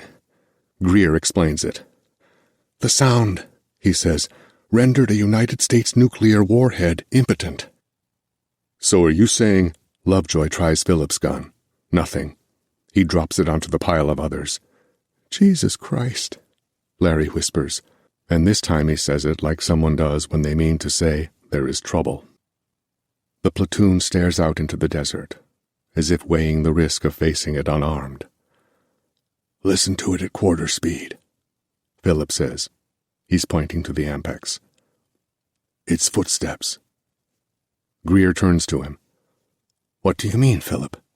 The tape slowed down. It's footsteps. As if someone's coming, Duane says. Philip looks to the pile of useless guns. As if someone already came. Again the soldiers look farther out, but they can't see much of anything now. The sun is down, and the desert has gone dark. Lights out, Duane whispers. Chapter 28. Ellen walks alone. Her small figure in white cuts a flickering image as the edges of the hall, where the floor meets the walls, are dark and the distance behind her is shadowed. But with each overhead light, she is detailed and feels exposed. Ahead, Nurse Francine is approaching, walking in the opposite direction, emerging then disappearing beneath the overheads, like Ellen does. Evening, Ellen. Evening, Francine. They pass this way, white uniformed shoulder to white uniformed shoulder, one on her way to visit Philip in the padded soundproof rehabilitation unit, the other on her way to a place she shouldn't be going. Ellen has no doubt Francine did not notice her left hand stuffed into her left uniform pocket. She also has no doubt it was the right thing to do, keeping the spare keys quiet with her fingers, not letting them clang, as Francine, someone who knows the sound of hospital keys, walked by. At Philip's empty unit, Unit 1, Ellen peers inside, despite knowing he's not in there. The cot remains unmade, the sheets rumpled from when Philip rolled himself onto the floor. They say he broke 3 bones in his face. Rebroke. Ellen cringes at the thought. She scans the room and sees nothing is out of order. She wonders, though, if things have changed in there. Things unseen. Wearing a mask of professionalism, Ellen leaves the threshold to Philip's unit and continues down the hall, past the office on her left. Inside, Nurse Robin, a regular temp, nods a sweet hello, and Ellen delivers one of the finest, most believable colleague-to-colleague smiles that has ever graced her face. But when Robin is out of sight, and Ellen turns left, away from the hospital's front door, no trace of that smile remains. Ahead, the washroom door is in complete darkness, but Ellen can see a shimmering of the knob.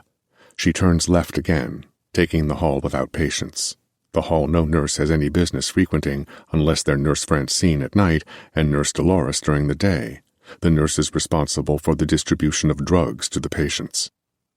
Ellen keeps her composure, though she is well aware that there exists a door at the very far end of this hall, the east door to the rehab unit where Philip Tonka now lies, 3 rebroken bones in his face, and presumably beside him is Nurse Francine, who would have entered through the west door, as she injects him with what?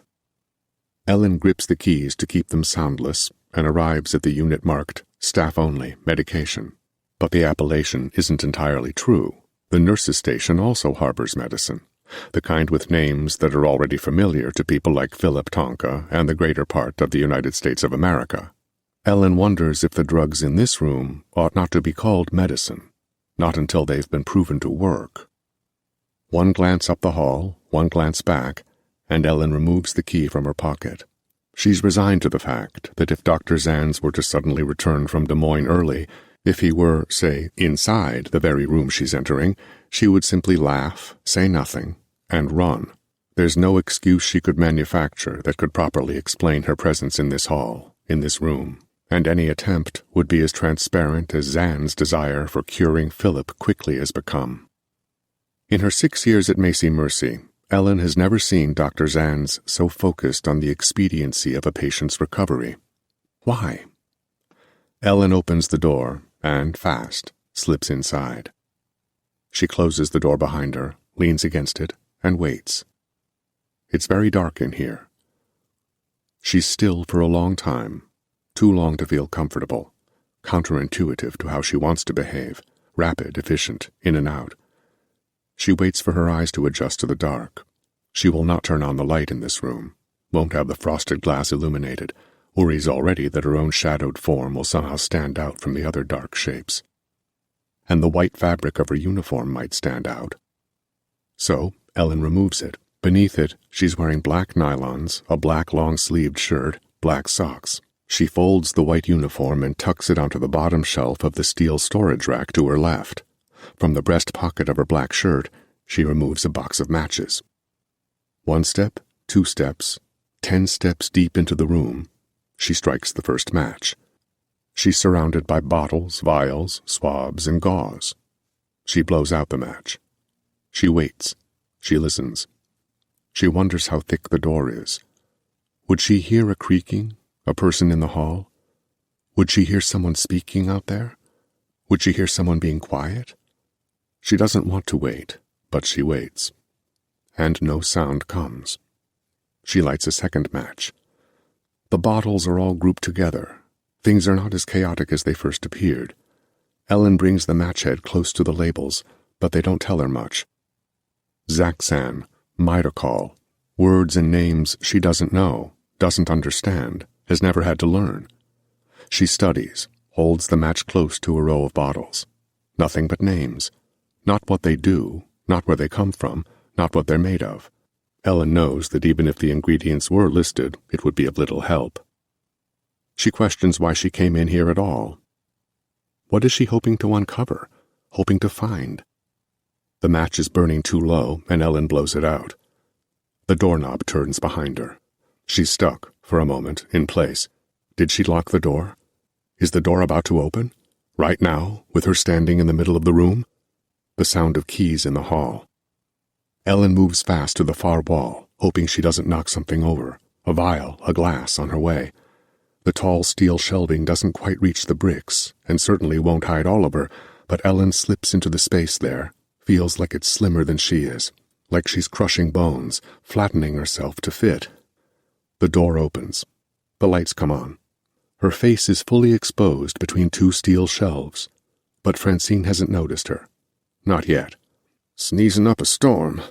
The older woman sniffles, shakes her head, talks to herself. Ellen doesn't move. Because the space is tight and the light is bright, Francine looks bigger than she normally does. Her body tests the hem of her white uniform. Her arms and hands look like wrinkled laundry. Every detail in here is exposed, and all Francine has to do is turn her head 6-7 inches in Ellen's direction. Then what? Run? Cold after cold, Francine says to herself, and that's what you get for working in a hospital. Ellen looks past her to where her own uniform is stashed on the lower shelf by the door. It's not hidden well. It shows. Ellen, needing support, needing anything, digs her fingernails into the brick wall at her back. Francine adjusts her black glasses, eyes the same bottles Ellen was studying. She sniffs the air. Ellen knows it's the match. Knows Francine is about to survey the room, like anybody would, looking for the source of that burning, the unmistakable scent of a recently extinguished match. Ellen almost says something. She's that sure, that ready, for Francine to spot her. Instead, Francine wipes her nose with her bare arm. Ellen can see the thin film of snot on the older nurse's wrinkled skin. Francine removes items from her pocket, a pair of syringes. Should have been a security guard, Francine says. She's half whispering, still talking to herself. She takes 2 bottles from the rack and places them on the table at her waist. She uncaps the first syringe, loads it. Ellen looks at the bottle. She can't read what it says, but she knows which one it is. Francine repeats the action with the second bottle, second syringe. The belief Ellen has, the absolute certainty that Francine must notice her before exiting this room, is paralyzing. Any alternative is impossible. Should she do something first? How close is Francine to seeing her, and what will follow? Ellen can see it play out, a moment of herself stammering, feigning confusion, perhaps even laughing, desperate to make light. Then Francine's slow realization that Ellen is lying. Ellen striking the woman, fleeing. Francine racing from the medicine unit, whinnying into a scream, howling for help from the orderlies. She's getting away! She's getting away! Ellen rushing from the front doors, scared, out of breath, running to... where? Francine sneezes. She breathes deep and shakes her head again. Even this, just this shake, is movement enough to put Ellen in her field of vision. Ellen holds her breath, digs her fingernails into the wall, makes a scratching sound. Didn't mean to. Francine looks up, as if the scratching had come from the ceiling.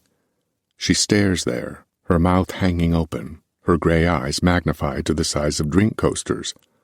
Ellen listens to her breathe. Inhale, exhale. Stuffy. A cold. Now, Ellen thinks. She will look at you now. Francine does. She turns, faces Ellen completely. Ellen doesn't move. The overhead lights reflect off Francine's glasses, obscuring her eyes. Ellen opens her mouth to say something. Francine moves her lips, makes a squishing sound. Ellen almost speaks. A single guttural syllable, the birth of a moan, rises in her throat. Francine, I'm sorry. I can explain. The words are coming, already on the way up, when Francine turns her attention back to the bottles. She caps both syringes, caps both bottles. She places the syringes in her pocket and puts the bottles back where they belong on the rack. Sniffling, she turns and exits the medicine unit. On the way out, she turns off the light. In the hall, she locks the door. Then, silence. No sniffles, no keys, no footsteps. Ellen doesn't move for another 4 minutes. She's trembling. She's staring at the door.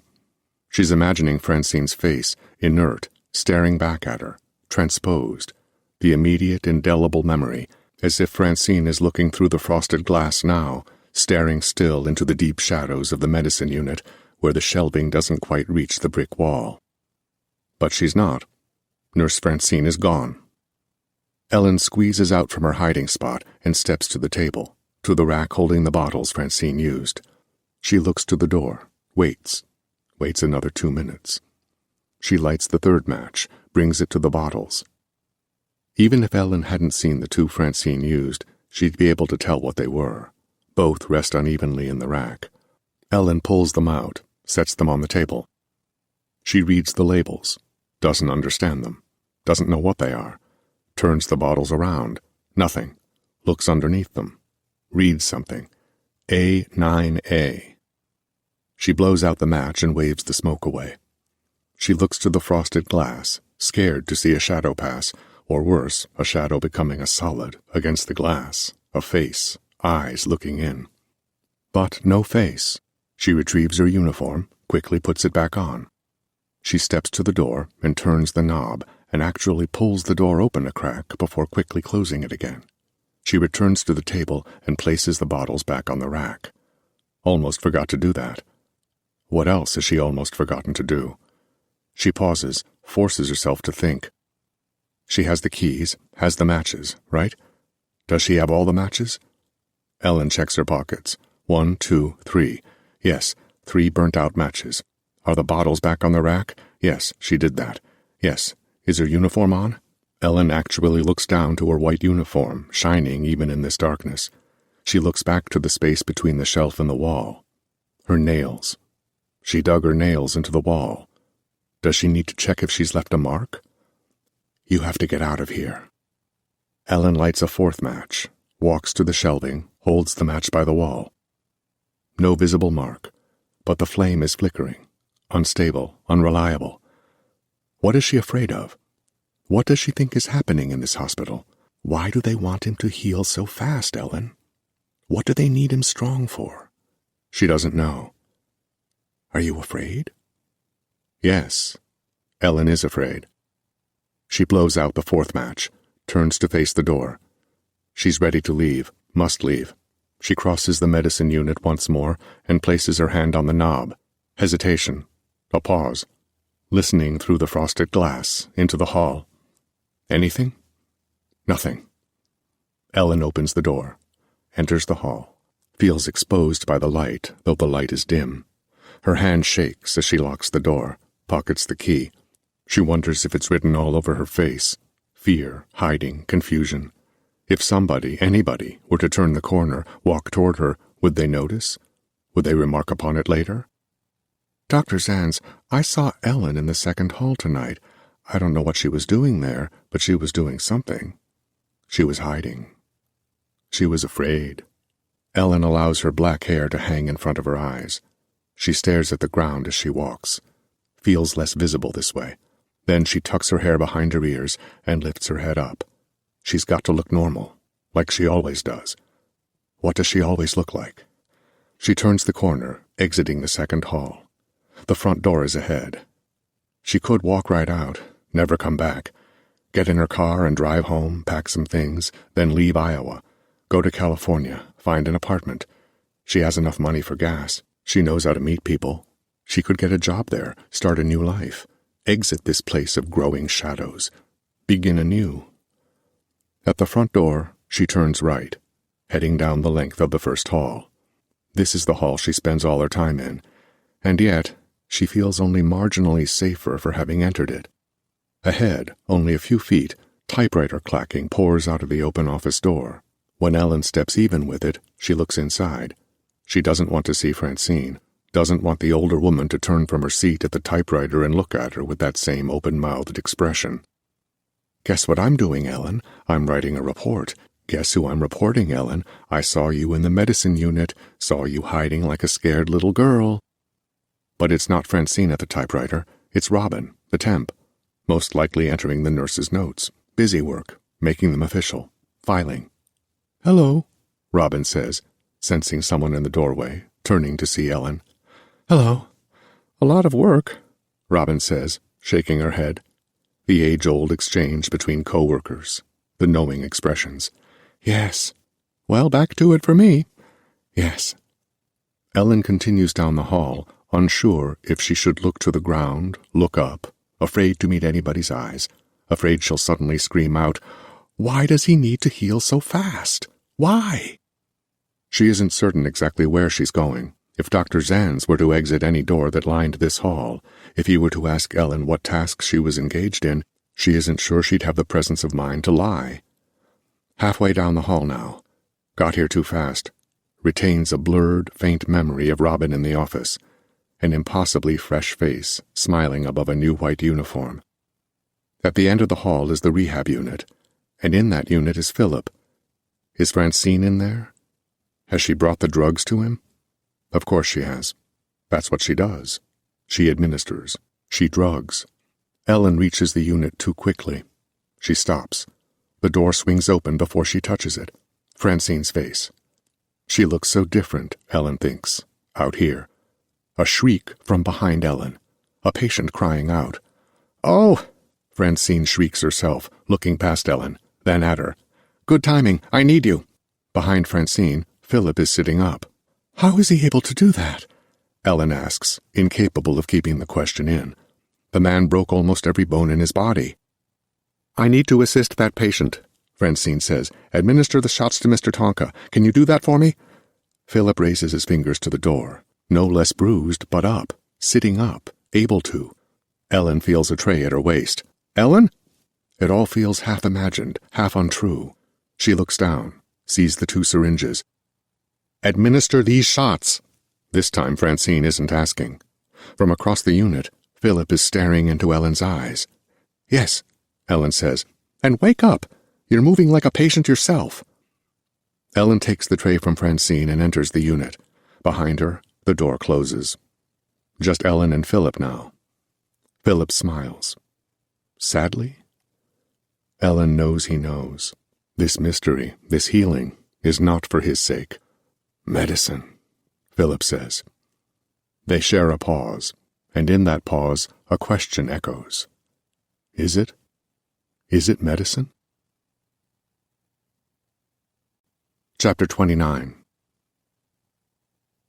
Greer says, "In the American Civil War, the Union soldiers wore blue frocks that hung to mid-thigh.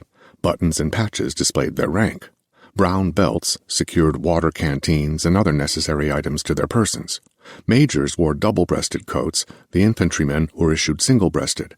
Often the men wore shin-high black leather boots. Their caps were usually blue wool kepis." He's looking from face to face around the fire. The Ampex machines hum just outside the circle the platoon makes. So do the hoofprints. Or they seem to make sound, echoing loudly in all of their minds. Greer continues. "The Confederate soldiers wore gray frock coats that hung to mid-thigh, bronze buttons and shoulder patches designated rank. They donned gray wool caps. Most of the soldiers wore brown leather boots that went about shin-high." Dwayne looks over his shoulder to the tarp, visible in the firelight. Because the body beneath it is so flattened, the tarp looks as if it covers nothing at all. "So?" Larry asks. Greer smiles without humor. "Those boots," he's pointing to the tarp, "are genuine." "Genuine what?" Philip asks.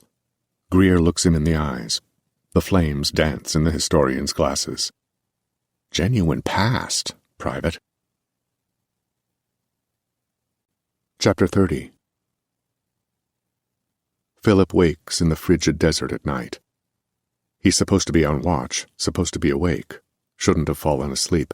He shines the flashlight on the actual watch around his wrist, the same one he took from the manager of the Sparklers, never gave back.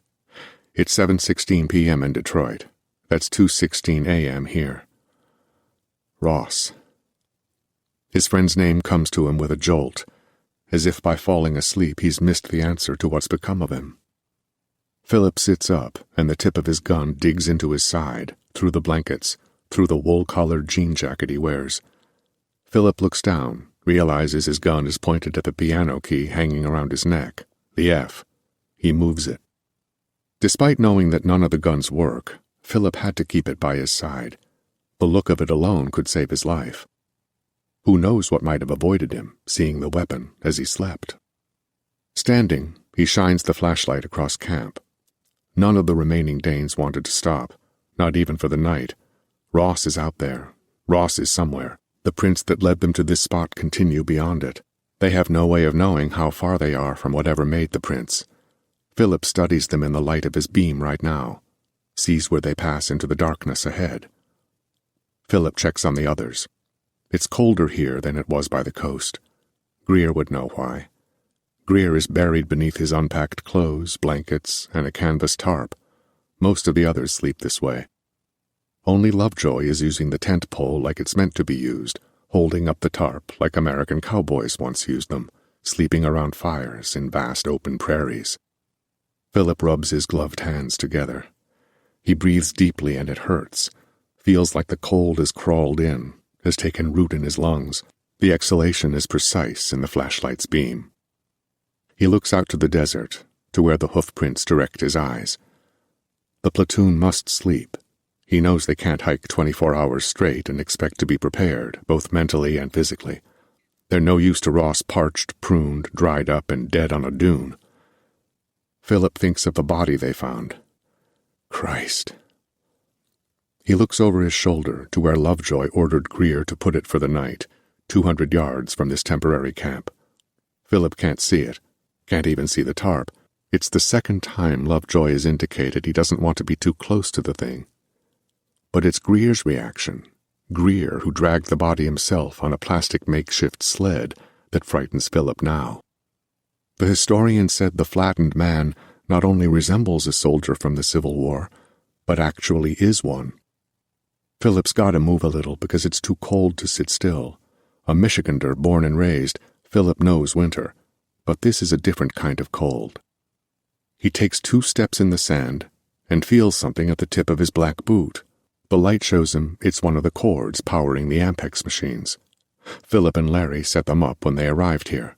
Dwayne, anxious even more than they are, paced the entire time. The generator hums quietly, state-of-the-art equipment, every bit of it. Philip follows the length of the cord, walks along it to the first of the 2 rolling machines. He crouches, turns his flashlight off. The Ampex's red light illuminates his boots and pants, reminds him of the figure he saw on the beach. Red pants, red jacket, hooves, horns. But no discernible face, only the physical rippling of the space between Philip and it. And now, the memory of it, coupled with the stories Secretary Mull told on the plane of Nadul and Ka, a native of the Namib, and his wife, who believed something watched her, something attached itself to her, and then left its voice in her ears. Philip looks over his shoulder. Quiet out here. Only the hum of the gear and the dulcet, distant breathing of his platoon. Bundling up tighter into his jacket, Philip rises and goes to the other machine. Between the red lights and scant illumination of the VU meters, he's in total darkness. The second machine has stopped recording. The reel is full. Before removing it, Philip rewinds it and watches the meters. The headphones are attached, lying in the sand, and Philip neither hears nor sees any spike in volume. No sound he missed while asleep. No creaking stairs. The sound Philip heard when he slowed the tape down. The sound, he now recalls, that played through his dreams as he fell asleep on watch. "Philip, dinner's ready." Memories. The home in which he was raised. Wyoming Street, Detroit. Mom calling down to the cellar. The beat-up piano down there. There was no room for it anywhere else in the duplex the Tonkas shared with the Bermans. He used to get scared in the cellar, his back to the furnace and the shadows the furnace made on the concrete wall, his back to the laundry sink, too, that sink veiled by a dull pink sheet that flapped from the open window, always open in the summer to let the cellar smell out. "Coming, Mom." Usually by dinner time he'd already run the scales. So boring, those scales. No matter how many times Mrs. Ruth told him they were necessary, they felt like chains to a very young Philip, like his fingers were being forced to play melodies he wasn't interested in playing. But Mom's clockwork call would signify liberation. It was time to play his way, even if for only a few minutes, his chance to ape the bluesmen he heard through the speakers in Apollo music. But the stairs. Always the creaking of that first step and Philip would tilt an ear in that direction, behind him, the stairs between him and the furnace, and that fading pink sheet, too. "Coming, Mom!" He'd yell it again, but he wasn't going anywhere. Wasn't getting up from that piano until he'd reached it, that deep and dangerous place that even kids know about, the inner crawl space where expression can be found, growing dusty, until you decided to take it out. Creation. Philip didn't know what to call it back then, but he knew he had to reach it, once, before. But then, damn it, those creaking steps, clockwork too. Philip with his back to the basement, his fingers mad across the keys like he was typing a letter, telling someone who knew how he felt what it felt like to reach for it. Creation. Creaking. The stairs behind him. The shadows and a flapping sheet behind him, too. A monster, perhaps. Something terrible behind the sheet. Something wakened by the music and the soul and spirit the kid was putting into it. But Philip wouldn't turn around. Not yet. Not yet. Not until he got there. Touched that place that felt like a joke, a revelation, the future, all rolled into one. Creation. He played furiously, even then, and the only thing that could rattle him, the only thing on earth that could stop him, was the hand, clockwork, upon his shoulder, the thing that lived in the shadows, the thing whose breath caused the laundry sheet to ripple, the thing that, "Philip!" Mom. Only Mom. Always. "Dinner is ready." Now, in the cold and dark, Philip remembers those creaking stairs, and that rippling sheet that might have hidden a thing in red, a creature with hooves and horns. He exhales, and his breath is Valentine ribbon in the red light. The reel rewound, Philip removes it from the machine, opens the storage case, and tucks it in beside the others.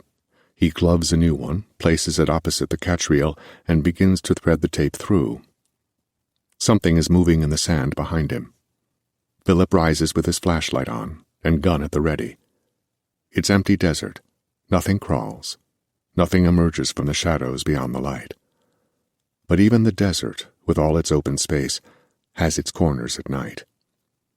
Philip steps toward that darkness. "Ross?" It's a crazy thing to say. It's a hopeful thing to say. Could it be Ross, returning? Did he escape whatever fate came close enough to touch him? A second sound. Boots on gravel. Philip turns fast to his right, to his left. Only sand.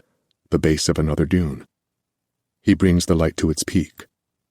What if Ross is up there? What if Ross is crawling toward him, near death, unable to speak, unable to stand up? And what if it's not Ross? What then? The cold tightens its grip, holds Philip in place, rooted to the sand. Seeing nothing upon the dune, he shines the light to the sand, at his feet. Staring up at him is the flattened face of the body they found. Jesus! Its eyes, both on the same side of its head, are staring into Philip's own. Philip catches his breath, a swallow of cold, raw air. The canvas tarp is moved. The night wind has partially uncovered the body.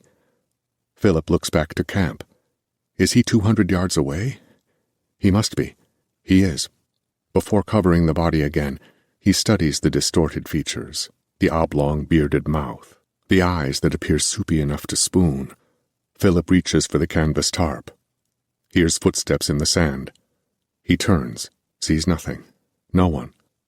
Philip brings the light to the top of the dune again. A man is up there. "Shit," Philip says, stumbling back. "Halt!" But the man is coming. The man is halfway down the dune. "Halt!" It's a soldier. Philip can see that immediately. A uniform, a gait, a weapon. Philip's gun feels like a front, like it's made of plastic, like pretend, but it's the stranger's firearm that chills him. Philip experiences the same cold rush he felt when he saw the Civil War body in the sand. The weapon this second man carries is from another era, another time. Genuine past, private. It's a musket. The man advances. "Halt!" Philip repeats. Philip's first thought is, this man is in costume.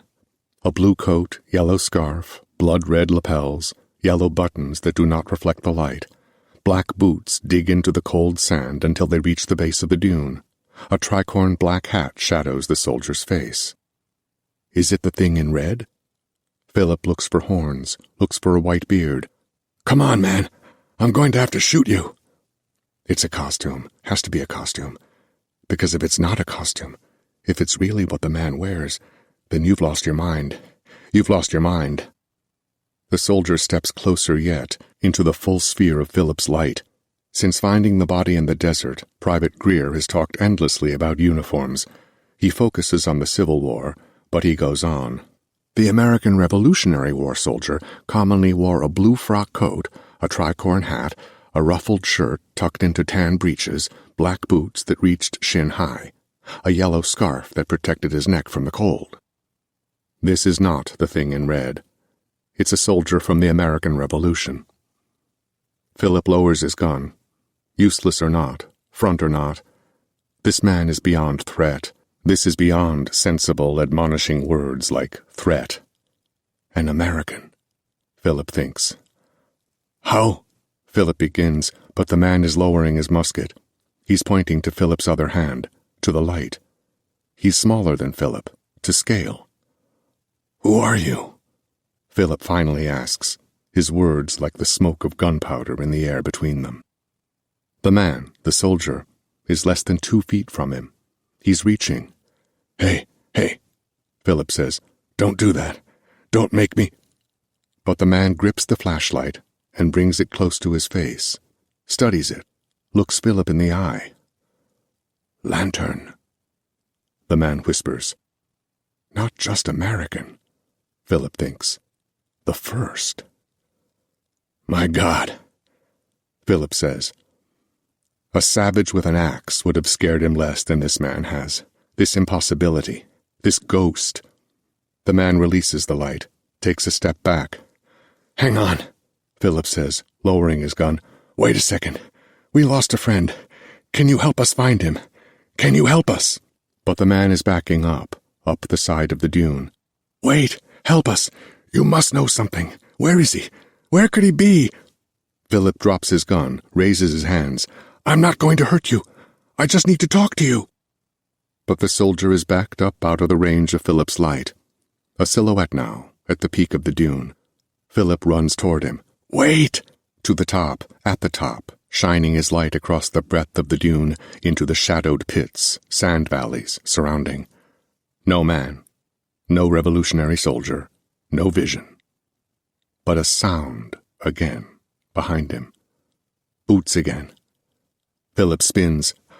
"Lovejoy," he says, breathless, seeing the mad blonde's face only, revealed in the flashlight's farthest reach. The former general is waiting at the bottom of the dune. Philip descends. When they meet, Lovejoy takes the light from Philip's hand, shines it uphill again. "Lovejoy," Philip repeats. Lovejoy turns to face him, his features blackened by shadow. "I saw him too," he says. "A ghost," Philip says. "Not a ghost," Lovejoy says. "Then what?" "Not a ghost, not a man. A vestige." Then he scales the dune. Philip looks to the body at his feet, thinks of the revolutionary soldier touching the flashlight, the physicality of both. A vestige.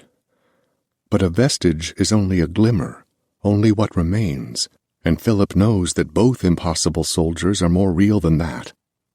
Because of time, because of place, they may not be the source of their own sounds. But they are echoes. And echoes are neither alive nor dead. Chapter 31. Philip wakes in the dark. Bad dreams about Lovejoy lost, starving in a cell made of sand. Because Ellen didn't give him the medicine she told Francine she would, Philip is in considerable pain, the worst he's known yet. "I don't trust it." She'd whispered this and other concerns as she drew many pictures for Philip. This time, he'd asked for weapons, descending in chronological order, beginning with a mushroom cloud, what Philip said looked like a giant's fist cracking the Earth's surface, to a hand cannon, the earliest known firearm on the planet. Philip didn't ask for the medicine, And while earlier he could rationalize it as needing to know the parameters of the drug, what it does, what it doesn't do, the bad way has come, and it all sounds like madness to him now. There are 6 figures in the unit, 6 silhouettes watching him wake. As he processes this, he understands also that he's back in his original unit, that somebody has wheeled him out of rehab. But not these men. These men are moneyed. These men are military, and Philip can tell by the privilege in their eyes, the meticulously casual manner of their clothes, and the ice clinking in their drinks, that they come from a shadowed height of the military that Philip will never be able to look high enough to see. But the pain is even more frightening than the visitors. An Asian American man lowers his face so that it's only inches from Philip's own. His khaki pants and yellow button-down speak more of country clubs than they do of war rooms, but Philip knows better. "Awake," the man says. A fluttering, drunk smile appears like fish fins flapping in deep water. He tilts his drink over the cot, pretends he's going to spill it. Philip can't move to do anything about it. Over the Asian's shoulder, a silver crew cut appears, then a clean-shaven face beneath. It's a serious countenance, and this man also dresses the part. His windbreaker and khaki slacks suggest he's above even the rank of general. Presidential is the word Philip thinks. But his thoughts are broken, distorted, by the paralyzing pain. And it's getting worse. "Oh, yes," a voice says, "rises and sets like the sun, like the rest of us." It's Dr. Zanz. The Asian is very drunk. Philip has seen the same expression in 100 beer halls, 100 gigs. Movement by the window, and Philip sees a third man, fair-haired, with angular features. His eyes sparkle with night, as if he's come in through the window. Philip tries to lift his right hand. Can't even move the fingers. The syringes look like liquor to him now, the needles left loaded in the rehab unit. The Asian is backing up toward the unit door, replaced by 2 men dressed like Scott Malone, the government man who came to question Philip with the sketch artist. "Careful with your drink, Mr. Sereno," one of the men says. He's smiling, but there is no humor. Philip has seen the same expression in used car lots, in department stores, Macy's. The men in this room may be drinking, but they're here on business. "Progress," Zanz says, concrete pride in his eyes. Philip can imagine the trucks that poured it. Zanz walks to the filing cabinet, folding white cloth. Philip recognizes it as his own hospital gown. "Naked," Philip says, and his voice is agony. The room erupts with astonishment. "He speaks!" the Asian cries. "Yes," Dr. Zanz says, "just like the rest of us." Philip is naked, exposed, displayed. The Asian claps the man with the windbreaker on the back. He points to Philip's abdomen with the wobbling drink. "Careful," the second government man says, smiling anxiously, as though, while it may be funny to spill his drink on a patient who can't move, this patient is valuable. The man in the windbreaker approaches the cot. He leans in, examining. Philip smells scotch, but this man isn't sloppy about it. Music is coming from the office. Lounge music, island music. Ameliorization, Zanz says, quietly taking center stage. A man wakes to discover he's suffered a hideous injury to most of his body. Less than 2 weeks later, the same man is able to walk out of the hospital that has healed him. "He's ready, then?" the man by the window asks. Zanz shakes his head no. Philip groans, because he has to, because it feels like nails are being pulled from his bones. Zanz looks over his shoulder. Philip recognizes disappointment and worry in his eyes. Philip knows why. The patient is not supposed to groan. He's supposed to do push-ups, pull-ups, and to outrun his younger self, the man he was before he got hurt. "Close," Zanz says, and his voice is full of uncertainty. "Show us," the man in the windbreaker says. Zanz wastes no time. "Sit up, Philip." And Philip understands, sees clearly that this moment, now, is supposed to be the triumph of Dr. Zanz. But Philip can't sit up. "Philip, sit up." Embarrassment for Dr. Zanz. Very close now. Philip can sense it coming. And what will a man like Zanz do, humiliated before his peers? The Asian rushes to the cot. With his free hand he reaches a wet finger to Philip's lips, then motorboats them. He laughs, heartily, shrieking like a schoolboy. He does it again. Zans grips the man's wrist. When he does, all the humor leaves the Asian's face, and Philip is very aware that the other men in this room are more powerful than the doctor. The Asian yanks his arm free, but Zans is coming unglued. His masterpiece is misbehaving. "Sit up!" But Philip can't sit up, can't move, feels the bones of his face tightening. "Looks like you're further behind than you estimated," the man in the windbreaker says. "I know exactly where we are at, thank you. Sit up, Philip." No snickers from the others. Drunk or not, Zans grips Philip by the shoulders and pulls. Philip only half screams because the pain of a full one is unfathomable. "Careful," the man by the window yells. "There is no danger," Zans hisses. "The patient is acting up. Doctor, I don't think he can—" "Shut up! I know what he can and cannot do." Zans tries to position Philip on the cot. The snap of Philip's bone echoes through the hall. "That's enough," the man in the windbreaker yells, but Zans is beyond command. "Doctor?" It's Francine. She's standing in the doorway. She's holding a tray. "Bring those to me now." Francine does. Dr. Zans administers the medicine. "2 more," he says. He's hard with the needles. He stabs. "More, doctor?" Francine questions this because Philip has never received more than 2 shots. Zans looks at her like he might kill her. Francine is out of the unit and back again before Philip can speak, but he's getting closer. The first 2 are already working. The others only watch. Zans grabs the syringes so quick that a needle connects with the band of his watch. "2 more, he demands, administering the first of the second round. Philip's bones no longer hurt. Francine leaves, returns. Zans stabs Philip a 4th time. He drops the syringe to the floor and holds out an open palm for a fresh one. "Doctor," Francine says, as if she might pull the tray from him, but the power is short-lived. "Give me the fucking drugs, Francine!" She does. Zans looks into Philip's eyes. Philip sees no footing in there, no ground, no path. "Want to make a fool of me?" He stabs Philip a 5th time. By now Philip can speak, but the relief he feels is too big, too strong to process. "Help," he half says, looking to the others. But the adoration in their eyes tells him they are finally seeing what they came to see. Zans stabs Philip a 6th time. "More." Francine does not respond. "More!" She makes to leave the unit, but she pauses at the door. When Zans sees this, he loses what airs remain. "You are my nurse. You will do as I say. It's because of you that this is happening in the first place." "Dr. Zans." Philip is floating, ghost-like, to the ceiling.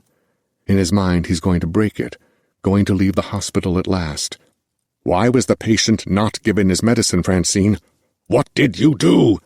"Dr. Zans, I had to attend to another patient last night. I gave that responsibility to Ellen." Zans opens his mouth to speak, but stops. Sweating, mad-eyed, he turns to look at Philip. "Ellen," Zans says. He smiles. He runs his fingers through his hair and laughs. "Ellen," he repeats. "Please," Philip says. "Don't hurt her." But his own voice is a chimera. The others in the room murmur their approval. The patient has spoken. The patient has turned his head toward them. The patient is reaching out with both arms, as if he might stop the doctor from hurting the nurse in question. The man in the windbreaker approaches the cot, then the Asian, then the man by the window. "Excellent," Windbreaker says. "Excellent." "Yes, well," Dr. Zans is breathing hard. "Forgive me. It would have gone much smoother had—" "No," Windbreaker says, extending an open palm. "Truly, this is excellent." Philip hears the word as if it's looped, as if, like time, it repeats itself, on a wheel, wheeled, until the present is happening long ago, and the things that have passed return to the present, as if, by virtue of being a wheel, it must roll, and by rolling, it shakes the earth, the dirt, the dead beneath it, brings them forth, summons them, calls to them, says, "You were once, and you are once again." To this turning, Philip spins into a relief too big, a darkness with no visible objects to stop him. Chapter 32. Greer is talking about ghosts. Old ghosts and newer ghosts and ghosts yet to be, including, Philip thinks, their own platoon. Future ghosts. Men who could be found in this desert, on these dunes, 100 years from now, a century ahead. Larry Walker's petrified body in the sand, Philip Tonka descending a dune, archaic weapon in hand, more interested in the modern man's light source than the more advanced weapon he brandishes. And while Greer talks, Civil War, American Revolutionary War. This is no coincidence, guys. This is the meat of why we're here. This has to do with the sound. Philip is restlessly thinking of home, knowing now that $100,000 isn't enough, and never was. Home, Wonderland, the Danes, the path. Imprints, Greer says, stuck on this word. Residual hauntings. The past on a loop. But the thing is, usually imprints don't interact with the present. They're energy running in place, repeating themselves over and over. That's the loop. But the man Philip saw addressed the flashlight, and that's something there. And the body, green thumbs over his shoulder, all the way to the foot of the dune, where the man with the Civil War boots lies still, re-wrapped and hidden from the sun. Another imprint. Like echoes, Larry says, tightening the green shirt tied around his head. Yes, Greer says, relieved that somebody has made a correlation between sound and spirit. Philip looks to the sky. Can't picture the plane returning. Can't see it happening. His pack begins to tremble in the sand. Hey, he says, guys. The first thought he has is tanks crossing the desert. But the sound arrives before the idea takes root. This time, the sound comes as a beam, a singular force, powerful enough to rattle the reels, shake the boots of the soldiers. Auditory, yes, but there is a flash of something seen, a rippling 10 feet across, passing over their heads, vanishing between dunes in the distance. As quick as it comes, it is gone. Not long enough to get sick, not long enough to study. Holy Christ, Dwayne says. It's going to kill us, isn't it? But Philip's mind is elsewhere, looking to the sky, as the others are, bracing himself lest a second, even more forcible example arrives. He crawls beside Greer. Could a sound wave shake up an imprint? Bring it back to life? Greer smiles, as if to dismiss the idea. Then the smile falls. What do you mean, Tonka? A frequency, able to break the pattern, the loop, of a residual haunting. Free the ghosts that enact them. Greer is quiet for some time. If that were possible, why stop with hauntings? Now what do you mean? If a sound were capable of breaking such patterns, why not bigger ones? Philip makes to ask for more, but Greer is already delivering it. Like history repeating itself. If we're going to be crazy enough to believe a sound can free literal ghosts, Private Tonka, why not figurative ones as well? Lovejoy calls from a dune. Tell it to me plain, Greer. Philip says, if we're comfortable believing that ghosts can step from their loops, why can't man? Why can't this sound put an end to war, you see? Not a weapon after all, Tonka, but the opposite. It's time to move on, to follow the hoofprints in the sand. They are unarmed. They are scared. They are determined to continue. Don't let this thread die, Greer says to Philip. Do you believe it? Of all the scientific theories that have been warring in my imagination, none feel as real as this. And yet, the hoofprints, the goat. Philip grabs his pack, stands, and asks himself, what is the opposite of a weapon? He looks to his useless gun in the sand, picks it up anyway. It's time to go deeper into the desert. Chapter 33. Standing up. Ellen is repeating these two words as she approaches the office. Dr. Zanz is in there, she knows. She saw him minutes before finding Philip standing up in his unit. The sight, only 10 days into his rehabilitation, has snapped any hesitation. She is a nurse. Her job is to nurse, and this, standing up, is not healing.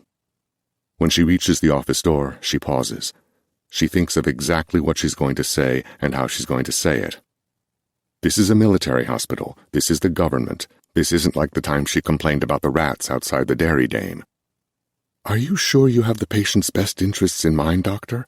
As a nurse, I can't be part of something that isn't... But what isn't it? Ellen will have to tell Dr. Zanz that she saw the drugs in the medicine unit, A9A. Tell him about the man in the bar who took the drawing of the goat she did for Philip. Ellen breathes deep and enters the office. Zanz is standing in the center of the room, arms crossed. He's been waiting for her. "Did you refuse to give Philip Tonka his medicine?" She wasn't expecting this. But shouldn't she have been? What did she think would happen if he didn't get his shots? "Yes." "Good. Honesty. Why?" This is worse. The why, 'cause the why can only be answered with, "I don't trust you anymore." "He's healing too fast." Zanz laughs, and Ellen hears it in a cackle. "Is there such a thing, Miss Jones? And is it your job to decide?" On the desk, within reach of his fingers, is a knife. "Am I being fired, doctor?" "Yes." "Very well." "Nothing to say?" Zanz asks. "No, doctor." Zanz uncrosses his arms. His blue and yellow Hawaiian shirt has never looked as out of place to Ellen as it does right now. Most people, when they're let go from their place of employment, express at least some malaise, Miss Jones. "I didn't administer medicine when I was told to. I understand." The rancorous look in his eyes. The only other time Ellen's seen a look so exaggeratedly fierce was in the comics Jean enjoyed. "I'll gather my things," she says. "I'll turn my uniform in." "You will be watched, Miss Jones." "What did you say?" Zanz doesn't feign innocence. "This is a matter of national security, not a love story." Ellen reddens. She would check her heart for bugs if she could. She exits the office and takes the hall to the nurse's station. On the way back, on her way out of the hospital, she looks into Unit 1. Philip's legs are on the cot. He's doing sit-ups. Ellen walks away, leaves through the front door. She knows, darkly, that this is not the end of it, that this event, this day, is going to stretch out longer in ways she cannot predict right now. But it's not until she gets into her car, turns the key, and rolls her window down, that she thinks of how terrible a thing this is. For Philip. In Macy Mercy, Ellen is his only friend. Without her, who is going to watch over him? Who is going to say something when they should? Ellen reverses, shifts, and exits the parking lot. Ahead, the open cornfields of Iowa look like freedom, like the future. Go. It's one man, one life. Go. But in her rearview mirror, she sees Macy Mercy. Sees it for the first time for what it is, a cold brick rectangle with only one way in, one way out. Philip. As she drives, she turns up the radio, then has to turn it off. What can she do about this? What can be done? She thinks. She drives.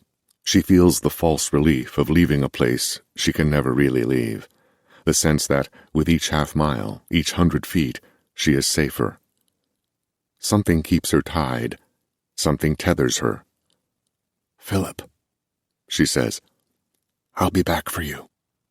But she doesn't know if this is true. Doesn't know how to make this true. Chapter 34. Greer drags the body, wrapped like a cigarette in the tarp. Lovejoy points to the prints in the sand. Faint, yet present. Nobody talks about the ghost Philip saw, because nobody feels safe. Ross is missing, yes, but the appearance of these impossible soldiers is equally frightening, as if they're beginning to line the path of hoofprints, or as if the prints have intentionally led the platoon into this mad arcade. A haunted house, Philip thinks, or like the House of Horrors in Mackinac Island, only we're out in the open here. Even the click of Stein's camera sounds less confident. like there's less chance of anybody ever seeing the images he captures. With each minute passing, the other Danes feel more responsible for Ross, and the body Greer drags, the human Picasso, does not bode well for their friend. Dwayne hasn't spoken in 2 miles, and when he did talk, it was only to mutter the word airplane, as if needing the consistent reminder that there is a planned endpoint to this experience. Greer deals with his fear by talking. "You guys ever hear of Cemetery 117? He's got a green shirt tied around his hairline, catching the sweat. Nobody responds. They know Greer will tell them about it either way. The heat is cruel. Mean heat, Larry said. They're quantifying it as 3 cemeteries in one. Greer goes on. Near the northern border of the Sudan, north of us, but close, much closer than home. How do you know about it? Larry asks. Because I read, Larry. I read the journals. I care about these things. 2 of the cemeteries are on one side of the Nile River, and the third is on the other, as if the banks were once considered prime real estate for burial. Greer speaks as if he loves the idea of bones and blood, digging for bodies, and prehistoric warfare.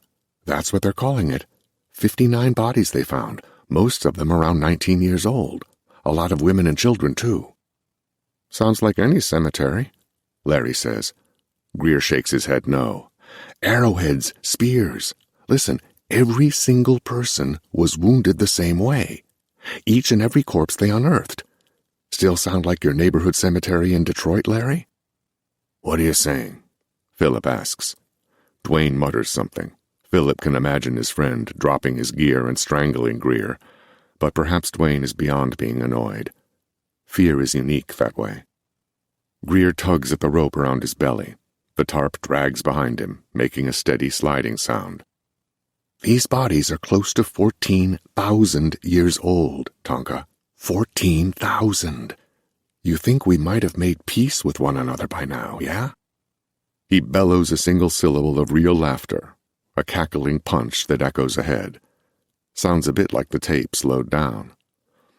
Philip thinks of his and Greer's last conversation. The sound as being able to break the patterns of history, capable of initiating individual hauntings. The Namib Desert is the perfect host for this, the world's oldest desert, the oldest known people, the first cemetery, the first war. War and not war? Is the sound somehow capable of both? Is it able to conjure the soldiers of old wars, all wars, into being while denouncing them? Rendering their weapons unusable? Why? How? And does any of it matter, so long as Ross is missing? Lovejoy, Dwayne says. Ahead, Lovejoy is crouched in the sand. Dwayne runs to him, wild, and Philip understands it's because his drummer believes Lovejoy has found evidence of Ross. Then they're all running. Larry calls Ross's name, as if the small, dark object at the former general's feet is somehow their friend. By the time Stein catches up, the Polaroid ready, the others have already seen it. But it's Greer who can't resist grabbing hold of it and lifting it to his eyes. Jesus Christ, he says, the way someone says it with awe. It's a metal tube, the length of one of Philip's arms. Greer doesn't untie the rope that holds the body behind him, though it's digging in, irritating his belly. He doesn't wipe the sweat that drips from the shirt tied around his head, but he does wipe his glasses clean. This is a hand cannon, Greer says, holding it with all 10 fingers. The way he says it, he expects that the others must realize the significance of this discovery. If anybody does, though, it's Lovejoy alone. This is the first firearm, gentlemen. Asian. Quite literally a cannon for the hand. You would put gunpowder in this end and shrapnel here, and when you lit it... His lips curl into an astonished smile. Stein takes a photo. This is absolutely impossible, Greer says. A relic, Larry says.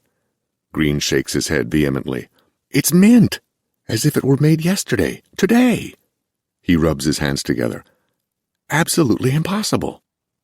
How old is it? Stein asks. Greer laughs. How does the 13th century sound to you, Private? It's not that there's not a mark on it. That would be the anthropological find of the year. But no, It's that it hasn't aged. Keep it, Lovejoy says, but he doesn't need to. Greer is already opening his pack, retrieving the necessary cloth to wrap it. Philip looks to the tarp behind Greer and recalls the historian's excitement with what he called verified Civil War boots, verified by me. He looks to the hand cannon. A conclusion comes to him. He feels as assured as when he knows the band got the right take. The sound is not a weapon. It's the opposite. But what's the opposite of a weapon? Lovejoy is already trekking ahead. His blonde hair is transparent under the sadistic sun. Philip sets his own pack in the sand and removes his t-shirt. He wipes his face with it, then wraps it around his head. He drinks from his canteen. When he looks up again, Lovejoy is vanishing over the edge of a dune, descending, as though on an escalator. Or like he's taking the stairs. Chapter 35. Ellen is on the couch in her living room, leafing through the drawings she's done for Philip. Together they read like a child's science fiction dream, the evolution of weapons, from wooden spears to nuclear bombs, the man in the Revolutionary War uniform, the hand cannon, the black hole in the desert.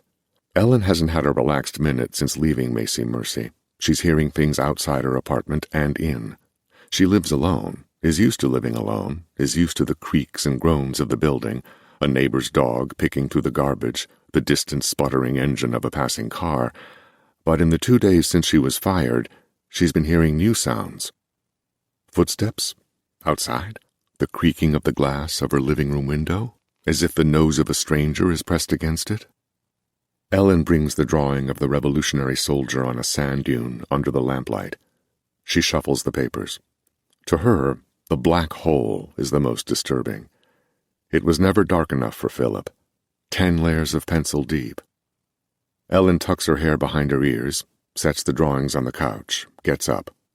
She takes the carpeted hall to the back bedroom, where her suitcase is already open on the bed, a third full. She quit packing once already today, but she's ready to begin again.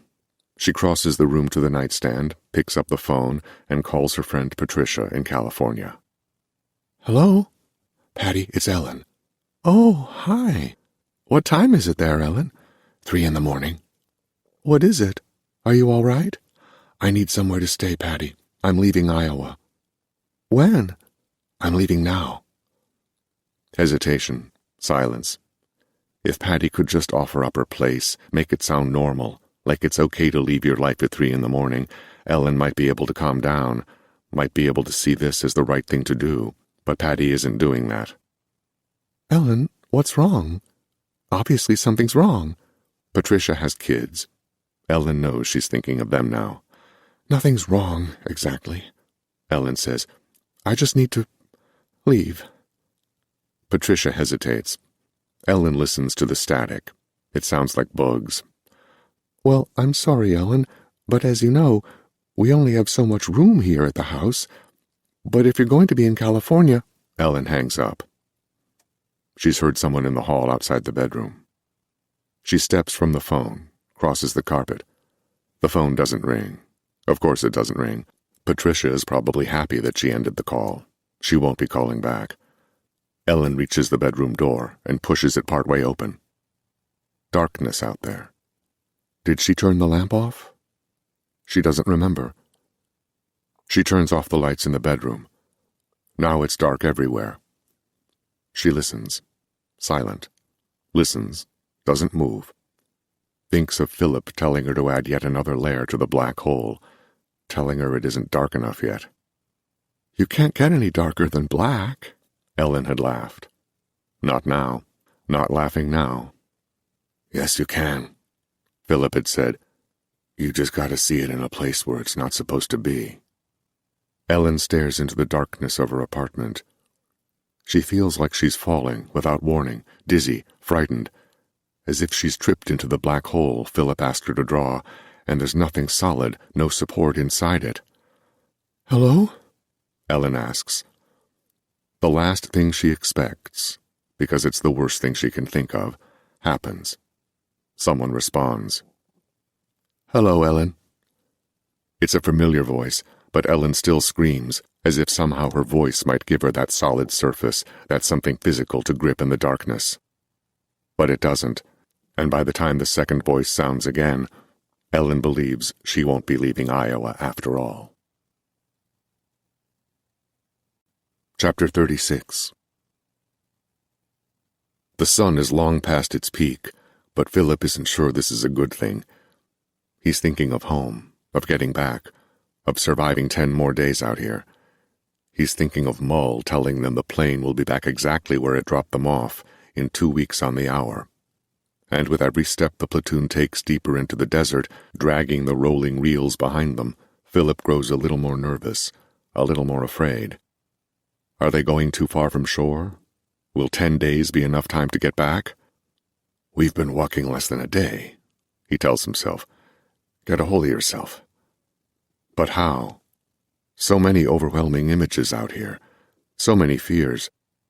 A nuclear reactor, a toxic reckoning, dead bodies, sickness and ghosts, implausible artifacts in the sand, impossible ideas about men from other eras, other wars, soldiers frozen in time, always imprints, until just the right sound, just the right frequency rattles their dead bones into being. And who makes this sound? Who calls to them? Philip looks down to the hoof prints they follow. It's back, Dwayne says, slapping his hands over his ears.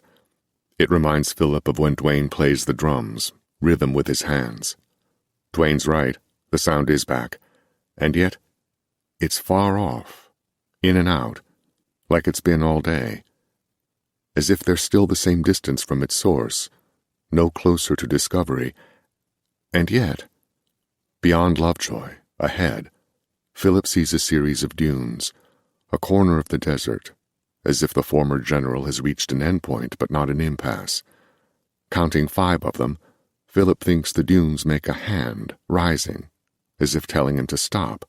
A flash of light, and Philip sees Stein is photographing. Shadows, Larry says, acknowledging a blackness at Lovejoy and Stein's feet. Shade. Tarp? Greer asks. But Philip hardly hears them. Without knowing it, he's stepping with the same stride that made the hoof prints. His boots are carrying him toward the same end. Water, Philip says when he gets there. Stein snaps another photo, and the flash reflects off the dark surface. What was that, Tonka? Water, deep and blue, so vivid it quenches many thirsts, bodily, emotionally, as the foliage framing the pool wavers from the first cool desert breeze Philip has known. Behind him, Larry and Greer, Dwayne and Stein, are all talking about mines, talking about holes in the desert like black holes in space. But Philip is fixated on the figure swimming toward him. Curly hair, pale as the old waitresses at Ronnie's on Grand Street, supple fingers that drag him through the water, across the surface, toward Philip. Fingers capable of such sweet guitar. Hi, Philip. Philip lifts a finger, points, because he doesn't know what else to do. Ross? Behind him, Larry says something, asks Philip a question, tells him to be careful. Come on, jump in, Ross says. The water's fantastic. Because the sun is partially blocked by the dunes, Ross is partially shadowed. Beneath the surface, his arms and legs dance distorted, rippling with the unseen waves. Ross! The exhalation Philip experiences is unprecedented. All the horrible visions of telling Ruth Robinson what had become of her son, all the sadness, madness, and meanness are gone. He steps toward his friend. Pack and gear be damned, Ross is safe, and swimming. Jump in, buddy, you won't regret it. Smiling, Philip does. As Dwayne calls out behind him, and as Dwayne's voice recedes, Philip jumps. Then it's like Dwayne's voice is coming from the sky, up high, as Philip understands he himself made no splash, felt no water when he broke the surface. Diamond mines, Greer had been saying. Some go miles deep.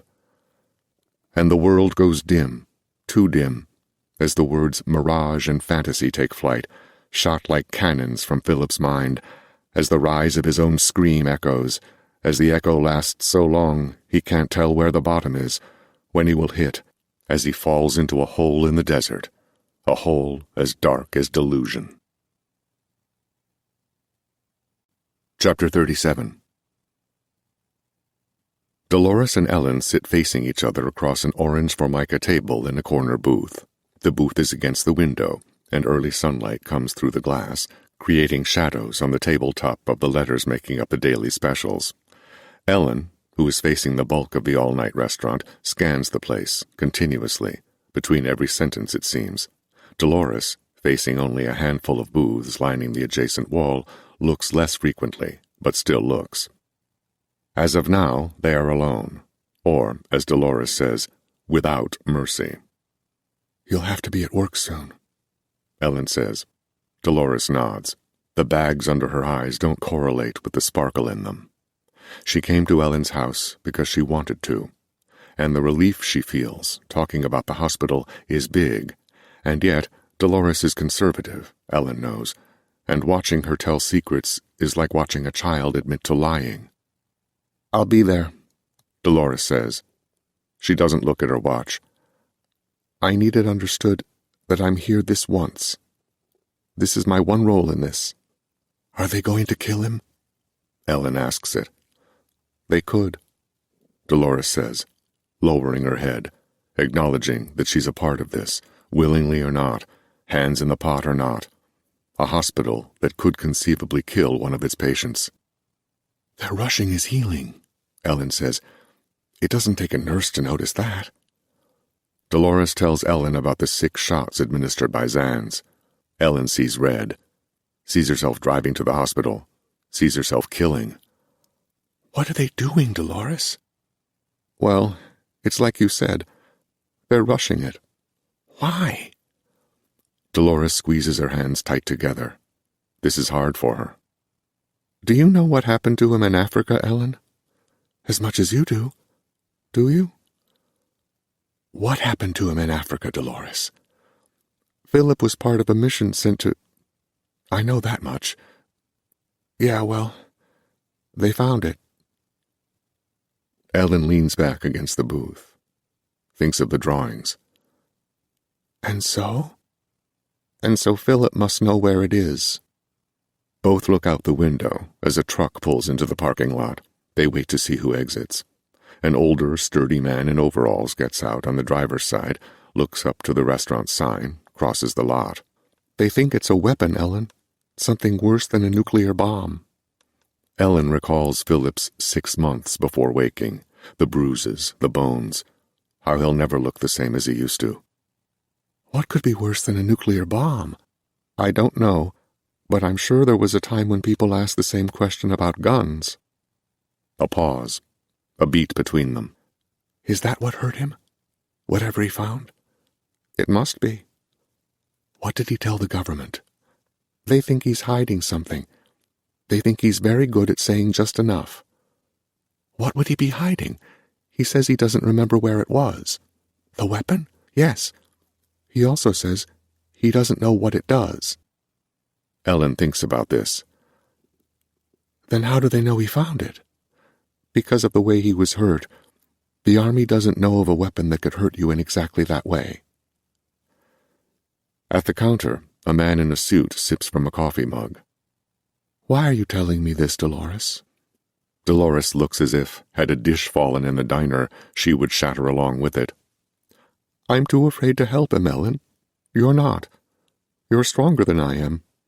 How meek she looks, Ellen thinks, how scared. "So what are you going to do? Continue giving him medicine? Drugs?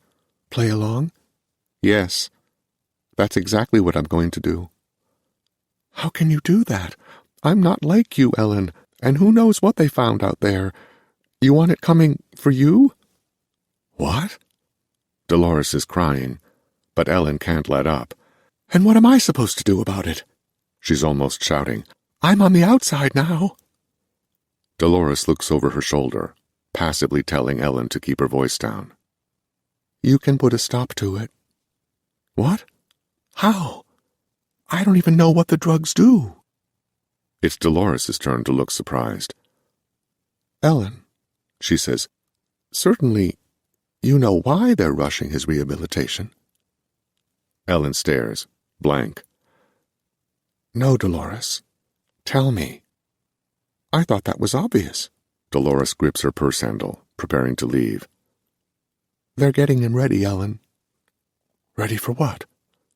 To send him back, Ellen. Back to Africa. For a horrifically plausible second in time, Ellen sees herself reaching across the table and strangling Dolores. Because Dolores has known these things. Because Dolores could have put a stop to them long before now. And now that job is left to Ellen. When the vision passes, when Ellen is left with the flat reality of her situation, she asks one more question. What does A9A mean, Dolores?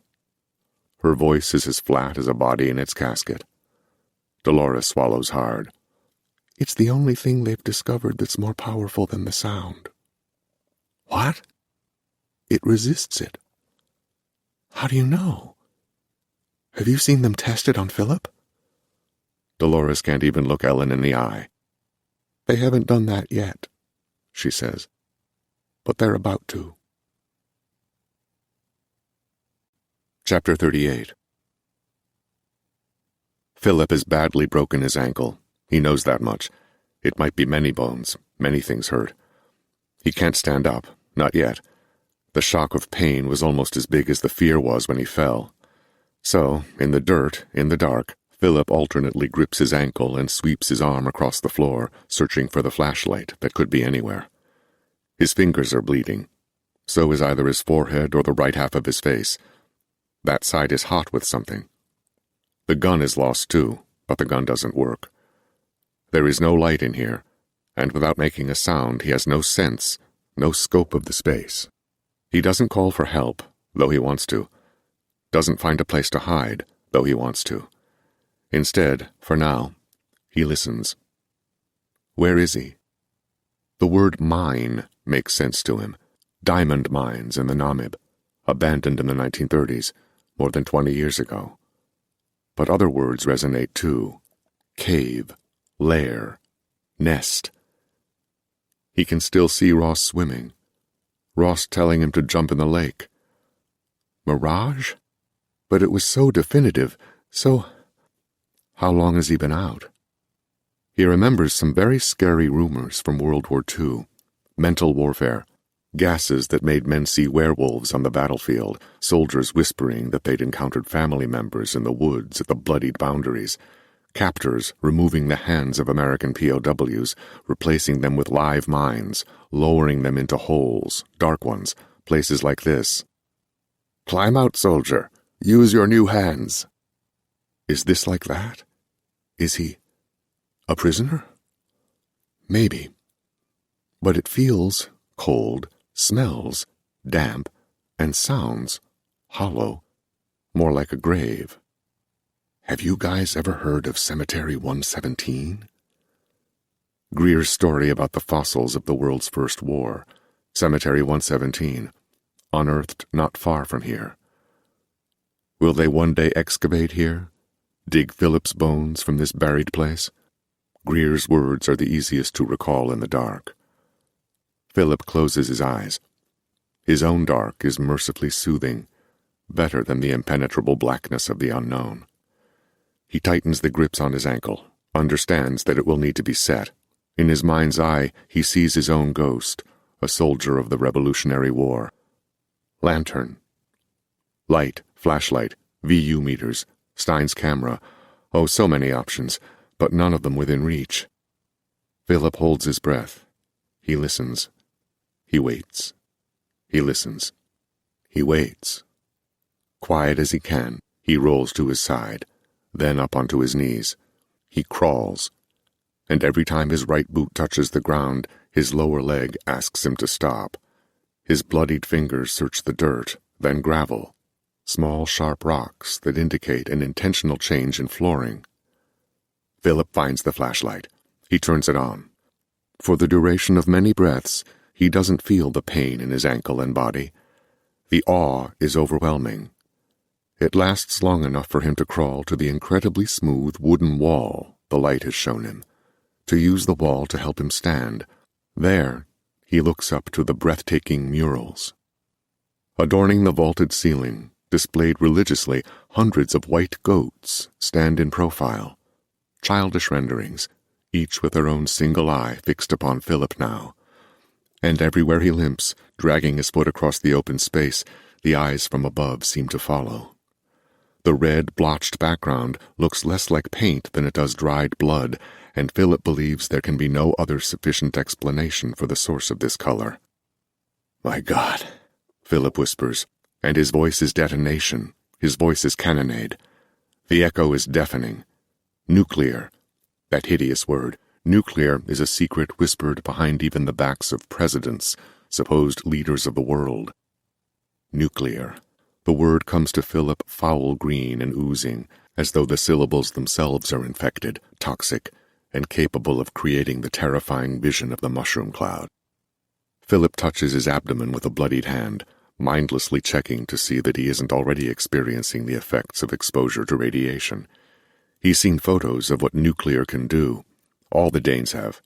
Philip remembers sipping whiskey with Larry, leafing through an admonishing military brochure, The Conflicts of Nuclear Weaponry. Nuclear. It's not hard to trace the chain of thoughts that have led to him thinking the worst. The power inherent in the echo of his voice is astonishing. Is it a weapon down here, or is it not? "Guys!" He yells because he's got to, because if he doesn't call for the others, he's going to go crazy here in this chamber of potential nuclear power, unseen radioactive waves that could already be changing him, altering his makeup, weakening his bones. As the word explodes through the space, as it circles the wooden walls like a marble, proving the laws of diminishing energy, Philip must appreciate it, for he understands clearly, with an artist's mind, exactly what it could be used for. It's an echo chamber. The Danes use an echo chamber of their own at Wonderland. It's a small wooden box into which they play back the song, then record it again, this time with a natural echo off the wood. It's the very box they used on Ross's famous guitar line on Be Here. But the sound in this room, it's the cleanest, most magnificent echo Philip's ever heard. Now, he remembers the sound of his fall reverberating, the disorientation of manifold falls, a blind soldier suspended mid-flight, on his way to a break, then the break too, the clacking of a bone as big as a tree. If the thud of him making contact was exaggerated to such a degree, what might the actual source of the sound be? It, too, must be smaller than what escapes this place, must be more manageable, even recognizable. For Philip has decided that whatever hole he's fallen into, the source of the sound is down here. He trains the beam across the walls, looking for the way in. From where did he fall? But there is no open top, only the murals. He discovers two archways on either side of the room. Both are framed with the same wood, and between them, beside where he stands, Philip reveals a trail in the dirt, like the trail made by the body Greer dragged across the desert. Hoofprints, too. Philip did not fall into this room. He was taken here. And yet, the cacophony of his tumble, the echo. There are other rooms down here, other halls, and all of them, Philip believes, must contribute to the force behind the sound and the brilliant echo that accompanies it. Philip sinks to one knee in the dirt, grips his bad ankle to ease the screaming pain. Just as he begins to rise again, he hears something. Movement from under the archway ahead. Philip turns off his flashlight. The space goes black, and yet he can still feel the goat eyes above, watching. He holds his breath. He knows this sound, this coming sound. Hooves. Because how could he not? He thinks of the thing in red. A fluttering face, shimmering steel where twin horns meet. He exhales because he must, and the quiet, strained wisp is a rising wind in this room. And yet the sound he has made is trumped. Whatever is coming has arrived. Philip almost speaks, almost says, "Who's there?" Is it someone who can see in the dark? Someone who knows these halls, these rooms, these dimensions so well that he doesn't need to see anything at all? Philip thinks of Detroit. He clings to the delusional safety of home, of the bars and the gigs, the musicians and the women, the way it feels to sit at the piano, his fingers above the keys, as Dwayne counts into a song. Even when he hears breathing, he does not cry out, does not try to penetrate the darkness. Lights out. Dwayne's call for the closer, the final song of the set. Lights out. Yes, Philip thinks. Lights out. End of the night, end of the road, end of the path, and all it showed. An inhale of breath. Something else living, something else breathing. Philip counts 1, 2, 3, 4, as if a song is about to begin, one he needs to know. 1, 2, 3, 4, like Ross and Larry are holding their instruments, a half-breath from striking the strings. 1, 2, 3, 4, like the night is about to begin, but a new night, a better night, in which people will dance themselves into insanity, and the band will play till they bleed. 1, 2, 3, 4. But it's not a song Philip is counting into. No, it's the rhythmic steps that are coming toward him, then passing, growing distant, going away. Philip is still. He counts. He waits. He waits. He waits. Whatever came is gone. Philip breathes deep, once, then advances toward the archway through which the thing had arrived. Limping, afraid, Philip crosses the room and enters a hall. The ground noticeably slopes. To continue would be to travel deeper beneath the desert. "Ross," he whispers through gritted teeth, "I'm coming." And the sentiment is spoken close enough to the echo chamber that it repeats behind him with iridescent clarity, with increasing volume, as he treads farther into the abyssal tangle of unknowns, touching the piano key, the F, that swings at his chest. As if something so small, or a key just like it, might bring an end to his time below. Chapter 39. Philip is standing, without the assistance of a walker, without an orderly to lean on. He's in a room he hasn't seen before. It's colder than the rehabilitation unit, which in turn was colder than Unit 1, and whereas the rehab unit was designed to kill all sound, this room is clearly the opposite. It's a steel cube, walls, floor, and ceiling, all excellent conductors for an echo, all capable of keeping a sound, any sound, alive for an unnaturally long time. He is free to move about, but the length of the myriad wires attached to his naked body would eventually run out, and Philip understands that whatever happens next is going to be recorded for posterity. His full form is reflected in the walls. It's the first time he's seen it since waking, and it's a difficult image to accept. The colors are unnerving enough, but it's the bent bones that chill him, the crooked fingers, the uneven face, the ribs without pattern. Philip reaches to his neck for the F key that no longer hangs there. From small black speakers embedded in the colorless wall, a voice. "Private Tonka, hello. My name is General Jack Andrews. How are you feeling today?" Philip doesn't respond.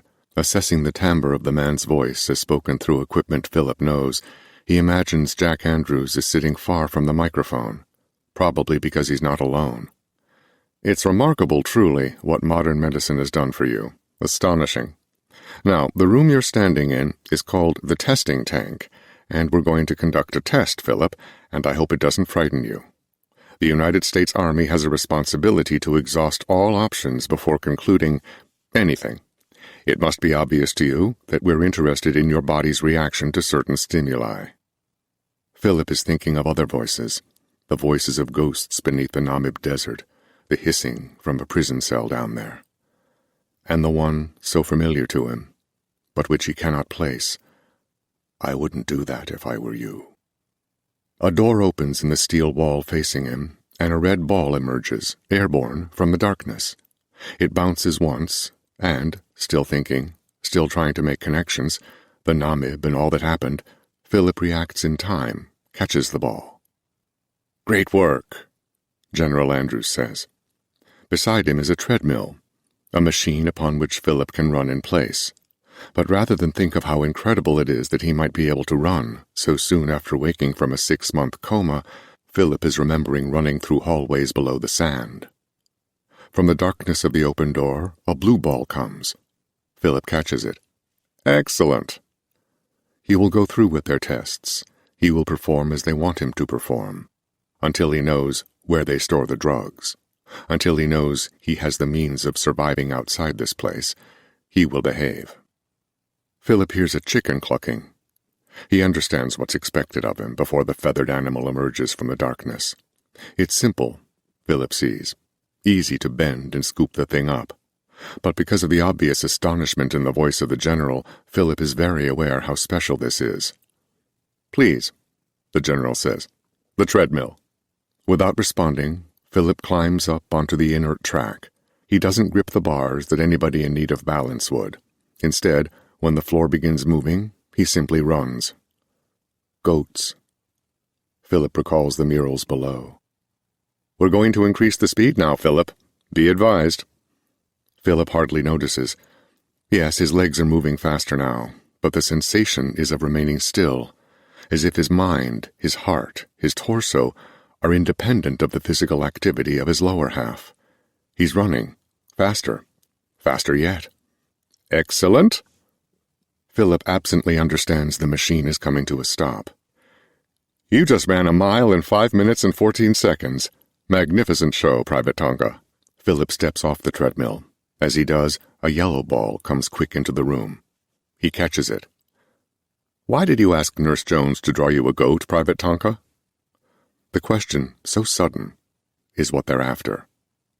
Even more so than testing his physical strength. "I saw paintings of goats below the desert." "What do they mean?" "I don't know." "What do they mean, Private Tonka?" "I don't know." "What do they mean?" Philip is quiet, but the room is not for long. At first he feels a familiar sickness, a graying of the gut. In the walls, he sees himself fall to his knees, feels the cold steel of the floor on his bare flesh. The sound is playing. The sound is here.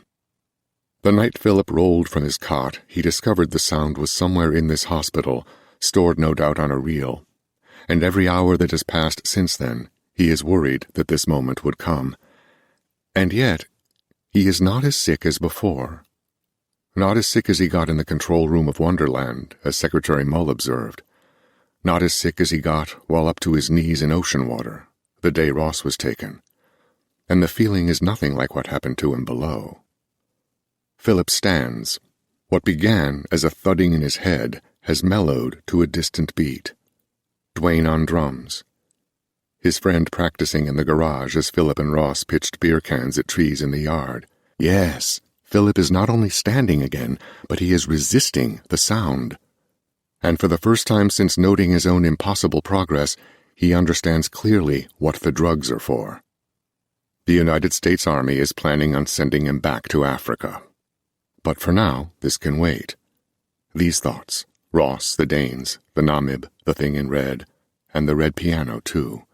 The revolutions of these images, the way they orbit his consciousness, the way they turn as though wheeled on a wheel, close to him, then far from him, how they overlap when they come too fast. Too many of each. Ross in kaleidoscope, 1,000 horns and hooves, Dr. Zanz, and the drugs too, 10,000 needles descending upon him, his back to the sand, until all of it is the color red, falling from the sky of his own mind, rising from the base too, to meet in the middle, to connect in a bloodbath explosion of the color red. All of this can wait, for now. Now, Philip is experiencing the sound. And he's not getting sick. In fact, he can feel the waves washing over his body, gentle fingers, the distant hint of electricity, a rippling, yes, on the surface of his skin. The sound, so feared in the desert, so feared even in here, Macy Mercy. Now it makes contact, but does not penetrate, does not sink to his soul. The volume is raised. So is the sensation of triumph. The overcoming of something once thought to be impossible, revealed now as simply unknown.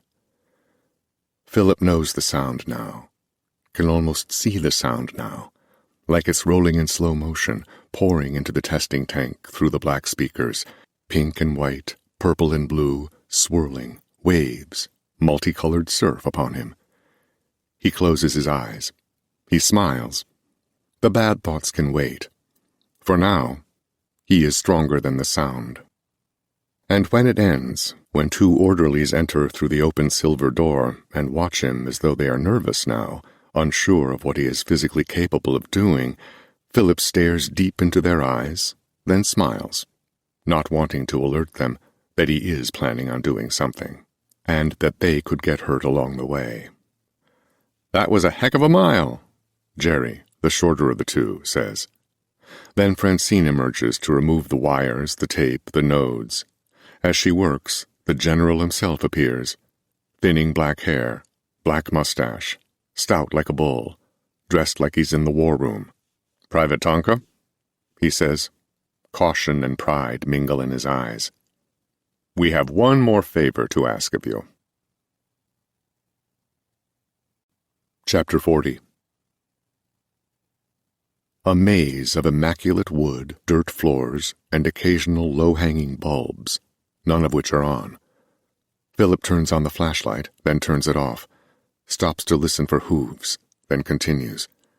He's made so many blind decisions, taken so many turns, that it would be impossible to trace his way out.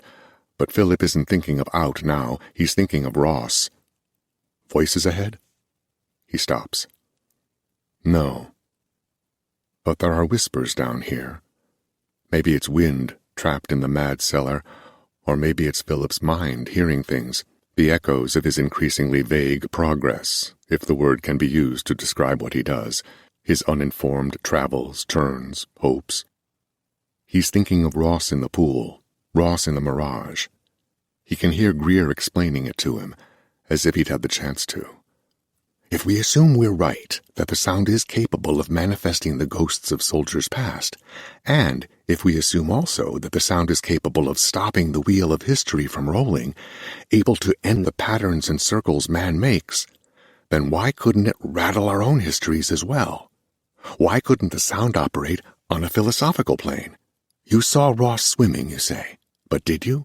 Or did the sound rattle your own ghosts into being? Dragging his right foot, hunched, sweating, limping, Philip turns on the flashlight, turns it off. More wood ahead, more dirt. A dead end? Maybe. Philip doesn't think so. Do you get it? Greer might have said, You got ghosts inside you too, Tonka. More than just your buddy Ross. You got enough residual hauntings inside you to fill a hotel. And maybe, by bringing forth all these dead soldiers, the sound is showing us, man, the folly, the cycle of war. And maybe, by rendering our guns impotent, the sound is showing us that it not only shows, it can take action. In a world with no weapons, are there wars? And maybe, by fooling you into seeing your missing friend, the sound is letting you know that you're not impervious to it either, Tonka. Your cycle may not be on the same loop as war, but you're spinning all the same. A gust of wind, sound, something behind him freezes Philip momentarily. He flattens himself to the wall. He holds his breath. Because the tunnels are purposely built to conduct an echo, Philip can't be sure what any sound is supposed to be. There is no isolation, no singular noise that begins and ends. There are only waves rising and falling, the ebb and flow of what? History? Philip continues, unarmed. He's vulnerable, he knows, too close to what must be the source of the sound. And at this range, what damage might it do to his ears, his head, his mind? Is it playing right now? Philip stops, turns the light on. There's a wooden door 20 feet ahead. A room? The source. The source? Ross. This time, Philip leaves the flashlight on as he approaches the door. The splintered wood looks blasphemous compared to the excellent craftsmanship of the walls. There is no knob on the door, no window, no framing, no mat. If he wasn't already below the desert, he'd say it looked like a cellar door. There is no resistance either, as he places a flat palm against the old wood and pushes. The slow creaking blends into indistinguishable whispers, the sounds, memories, of something being dragged, the quiet cacophony surrounding him. "You got ghosts inside you too, Tonka." Did Greer say that? Or did Philip imagine that's what he would have said? The door swings all the way in, and Philip stands at the threshold of a small room. A second door is less than 30 feet away. It's a room, yes, but there isn't much to suggest what it's used for. Dirt floor, dirt ceiling, dirt walls. Philip trains the beam up, trains the beam down, then across the length of one wall, until the light reflects harshly off something steel. He is momentarily blinded, squints, advances, until the details of the costume are revealed. A red jacket, red pants, horns the length of Philip's arms, and hooves, all of it hanging from hooks. Cautious, slow, Philip steps closer yet, close enough to touch the fabric, close enough to see that the steel between the horns is an old coat of arms, and upon it is engraved Ictien, the Royal Welsh. The hooves, perhaps taken from the same animal as the horns, are high as the heels of cowboy boots, and Philip understands that a man could wear them, could wear all of this, and would look real somehow, could fool someone, anyone who saw him traveling through the world above. It was a man, Philip now knows, in a costume. The thing in red on the beach, the hoofprints in the sand. "This is no monster," Philip whispers. "This is a madman."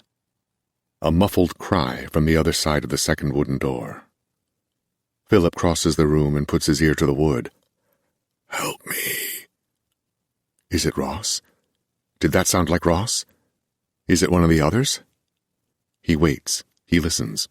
He waits. Then he turns off his light and exits this room. In the hall outside, he waits again. When he turns on the light again, he sees a face behind bars. A subterranean cell. Philip recoils, steps back against the wooden door. It's not Ross. It's not the others. It's no face he knows. But it is a man, wild-eyed, sweating, scared. "Help me," he pleads. "Help me out of here." "Who are you?" "He's experimenting on me." The man brings an arm to the window. Philip recognizes a cast as immaculately crafted as the wood in the halls. "Who else is down here?" Philip asks, desperate. "Are there other prisoners?" But Philip knows there are. Trembling, the man presses his face to the bars, tries to look farther down the hall. Philip sees scars at his ears, dry blood on his cheeks. From the direction of where the prisoner looks, Philip hears a sound as recognizable as a fork upon a dinner plate, a car passing Wonderland on Elizabeth Street. Philip turns off his flashlight. He hears it again. The creaking of wooden stairs. When the prisoner speaks, his voice materializes from darkness between them. "It's him," the prisoner hisses. "It's him." Chapter 41. Dolores wheels a television set into Unit 1. Philip, sitting up on the bed, watches her without speaking. He guesses the television is a peace offering, Macy Mercy's or the government's way of saying, "Hey, good work in the testing tank, but eventually you're going to have to tell us what the goat means. And until you do, we'll pretend to be friends." "A soccer match," Dolores says. "England and Germany." Her voice is without emotion, and Philip wonders if he's detected some shame in there. Perhaps Dolores doesn't feel quite right about all of this, the drugs, the way he's healing, the fact that the army, General Andrews, told him he had 24 hours to decide whether or not he was willing to return to Africa. Philip knows there is no deciding here. They're sending him back with or without his word. Dolores plugs the set into the wall, and static instantly occupies the screen. She crouches and changes the channel. Her blonde hair glistens in the daylight coming through the unit's one window. When she finds the game, she rises and flattens the front of her white uniform. She looks at Philip. "It's in color," she says. To Philip, it feels like she's afraid of him, no longer immobile, no longer only able to wiggle a few of his fingers, Philip is sitting up and must look vital to her. He recalls his own image reflected in the testing tank walls, the bruises, the asymmetry, the deformity. If Dolores ever dreamt of monsters, if she ever woke from a nightmare and raced to her parents' bedroom, the monsters might have looked something like Philip. "Oh," Dolores says. "What timing?" Flat, expressionless. "Looks like the game is about to begin." On the screen, a band takes the field. Philip doesn't care for soccer any more than he does baseball, but the red uniforms of the English band catch his eye. He rises from the cot. Dolores inches back, as if she's seen a spider instead of a soldier. Philip doesn't hear her as she excuses herself and leaves the unit. He's crouched so close to the set now, he wouldn't be able to see her if she were standing a foot to his left. On the screen, the English Army marching band plays at midfield. The music is triumphant. The brass, the drums, the strings. Together with the manicured green grass, their red uniforms look like Christmas. But it's the goat at the head of the band that Philip can't stop watching. It's a white goat, long white hair that hangs almost to the field. A trainer crouches beside it, smiling. "Jesus Christ," Philip says. The goat wears a metal piece where its horns meet.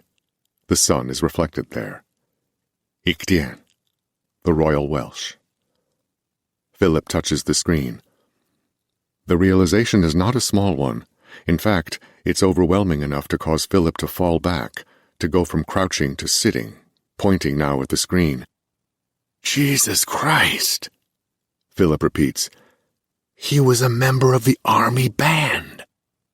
The goat that has haunted him, the costume he found in the room beneath the sand. Their mascot. Not coming in well? Dolores is standing by the door, but Philip doesn't see her, doesn't even know she's there. The goat is enough to send his mind reeling, but it's the red armbands of the musicians that boils his blood. The reception isn't great, the camera work is shaky, but Philip saw one long enough to read it. Every good boy does fine. "Lovejoy," he whispers, touching the screen with crooked, discolored fingers. "You knew him." Chapter 42. Because there exists a sound that can bring forth the dead soldiers, and because that same sound can render the weapons of all eras idle, thus breaking the pattern of history, the repeated wars, the same wheel of death ridden by all the dead soldiers, that sound must also be able to touch the histories of individual men, soldiers who have not yet faced death, and who are, here, subjected to hallucinations of the past. Philip suspected as much when he fell through the mirage of Ross in the pool.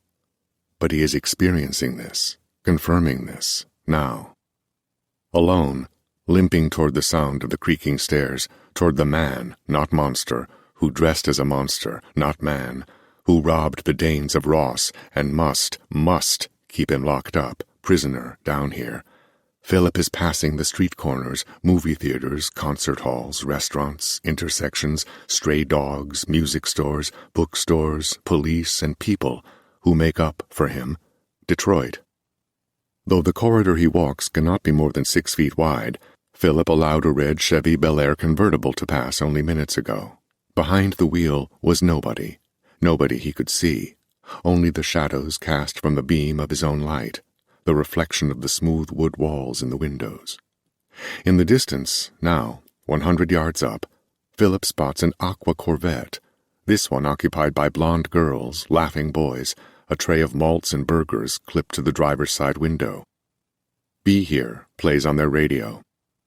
The sights, the lights, the smells, even the sense of a concrete sidewalk beneath his boots. Philip doesn't know if it's night or day, 1957 or 58, 27 or 93. The sound has not ceased coming in waves, as though, this close, one can hear it breathing. Sometimes it sounds like voices, whispers, other students in Mrs. Calamit's 5th grade class. Philip passed through that particular room less than an hour ago, as Tommy Morgan talked about the red wings, and a dark-eyed child in the back row doodled a picture of a man trapped in a sandy cell below an infinite desert of death. A car horn, Philip leans up against the wall again, allows a black Cadillac Eldorado and a cherry Ranchero passage. Their wake mingles with sound, the sounds of Detroit midday, Detroit at night, Detroit at first light. But the wall Philip is pressed against is no longer wood, it's orange brick, just like the wall of Perry's Drugs, where the Danes shot the sleeve for their hit 45. "Look alive, Philip!" When Philip looks, he sees Private Stein pointing a camera his direction, and beyond him is the city, active, bustling. Dead soldiers pass ghostly through the crowds. "Come on, Philip," Larry says. "This is for posterity." Between himself and Larry, Dwayne stands with his arms crossed, his smile as genuine as Philip's ever seen it. "We've only got this light for so long now," Stein says. Just behind Stein is a shadowed figure, a near silhouette, but Philip recognizes him as Lovejoy. "Philip," Ross says. And Philip is almost afraid to look, to see this cherubic facsimile of his friend, still alive, posing for a photo, already a veteran, never to don army green again. Give them the sly smile, you know the one. The other Danes are laughing because they know the one, the smile Philip delivers to a girl at the far side of the bar, half interest, half not. It's enough to drive them crazy. Philip tries, but the flash of Stein's camera remains bright long after the photo has been taken, and Philip sees another vehicle is coming. It's the headlights of a military jeep. Philip recalls the admonishment of the prisoner he found in the cell. "Don't leave me here," he said. "You won't find your way back. He won't let you." "Who are you?" Philip asked. "I came for the sound, just like you." "Are there other cells?" "I hear the moaning of others, yes." "Where?" "I don't know." "Where?" "I don't know." "I'll be back." "No, you won't." "I'll be back. Don't leave me here. He's testing it on me. He's testing it on us all." The light washes over Philip completely, makes a blindingly bright silhouette of him, then vanishes, rendering the corridor dark as a mean mind once again. Philip turns the flashlight on, turns it off. Another decision to make, another turn, right or left. The sound does not draw him. The sound comes from everywhere and always at once. And yet it's so quiet, Philip can't be sure it's playing at all. He continues. For Ross, for Detroit, for the Danes. The past is present, and the present is mad, and Philip turns the light on, turns it off, takes a right, makes a left, continues, closes his eyes, opens them, breathes deep, ignores, absorbs, turns the light off. And when he turns it on again, he screams. The face of a dead soldier, its wrinkles filled with dirt, is inches from his own. Go no further. Beyond the ghost is a set of stairs, much like the one Philip took years ago to the cellar where he taught himself the unparalleled satisfaction of creation. Despite the fear, the fatigue, and the fog, Philip grasps, yes, that the source of the sound can be found at the bottom of those stairs. "Help me," Philip says, fixing the beam to the old soldier's eyes. "Tell me everything you know about him." Chapter 43. Ellen sits in her car, a green and dented 1949 New Yorker, the white interior torn in many places. She could sell this thing, make enough money to bus it to California, maybe even fly to Hawaii, begin anew. She could sell everything she owns, leave town with a single suitcase, a single change of clothes. What does she really need? In order to survive, what does she need other than to go? Her lights are off, but the engine idles. It's the one thing the New Yorker has going for it, a quiet engine, after all these years. Sometimes it sounds like nothing at all, like Ellen is simply hovering above the road toward her destination, so often the hospital, so often back home. She's parked far from Macy Mercy now. Far from the road, too, having left that behind a half-mile ago. The trees act as half her cover. Night takes care of the rest. She's sitting with both hands on the wheel, though she doesn't plan on driving any closer.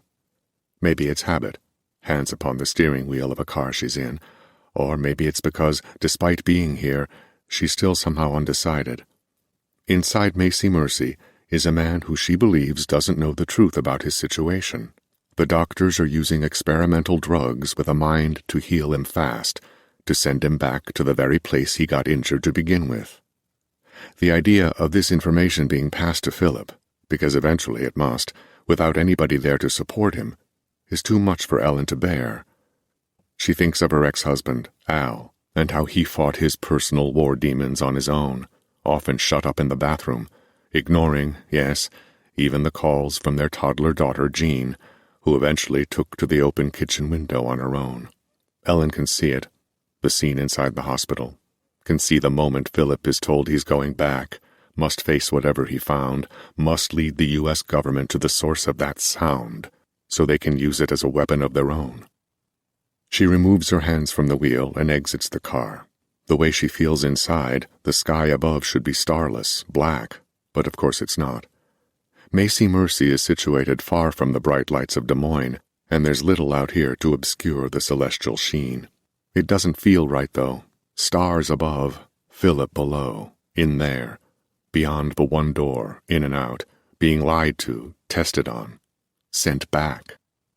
Ellen takes a few steps across the tall grass toward the cold building. Of course she has a plan, but that doesn't mean she believes entirely in its effectiveness. It doesn't mean she's not afraid, second-guessing every decision she's already made and the horrifying decisions that lie ahead. Ahead, the hospital lights shine out the windows, distress signals in the dark. She wonders how much Philip knows, how much he's worried about. The grass brushes Ellen's ankles as she advances, moving closer to the hospital despite her misgivings, her fear. This too feels wrong, the supple graze of the grass against her skin. It should hurt, it should scrape, but instead it feels no different from when she walked to the pond in the backyard of her childhood home. The same sweet innocence of nature, threatless, safe. When she gets to a tree, she hides, flattens herself against the rough bark, then peers around it, to the same front doors she's entered and exited too many times to remember. From here, she can see the windows lining the small front hall, connecting the two longer halls beyond. Unit 1 is to the left, the same side of the building the parking lot is on. Ellen doesn't want to go that way. Can't risk someone, even an orderly, fetching something from their car. So she continues, advances, without the cover of the trees, heading directly for the hospital that fired her.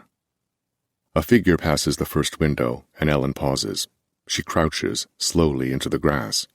She waits and watches. The silhouette passes the second window, then the third. A black shroud splitting the orange light, making inverted cat's eyes of each window, one at a time. Ellen rises. The front door opens. Ellen freezes. A man exits. He's dragging two large plastic receptacles on wheels. Garbage night, Ellen knows. She waits. The janitor, Gregory, will take the cans to the far side of the parking lot, to the dumpster squared off by wooden walls. She looks to the windows, sees no movement.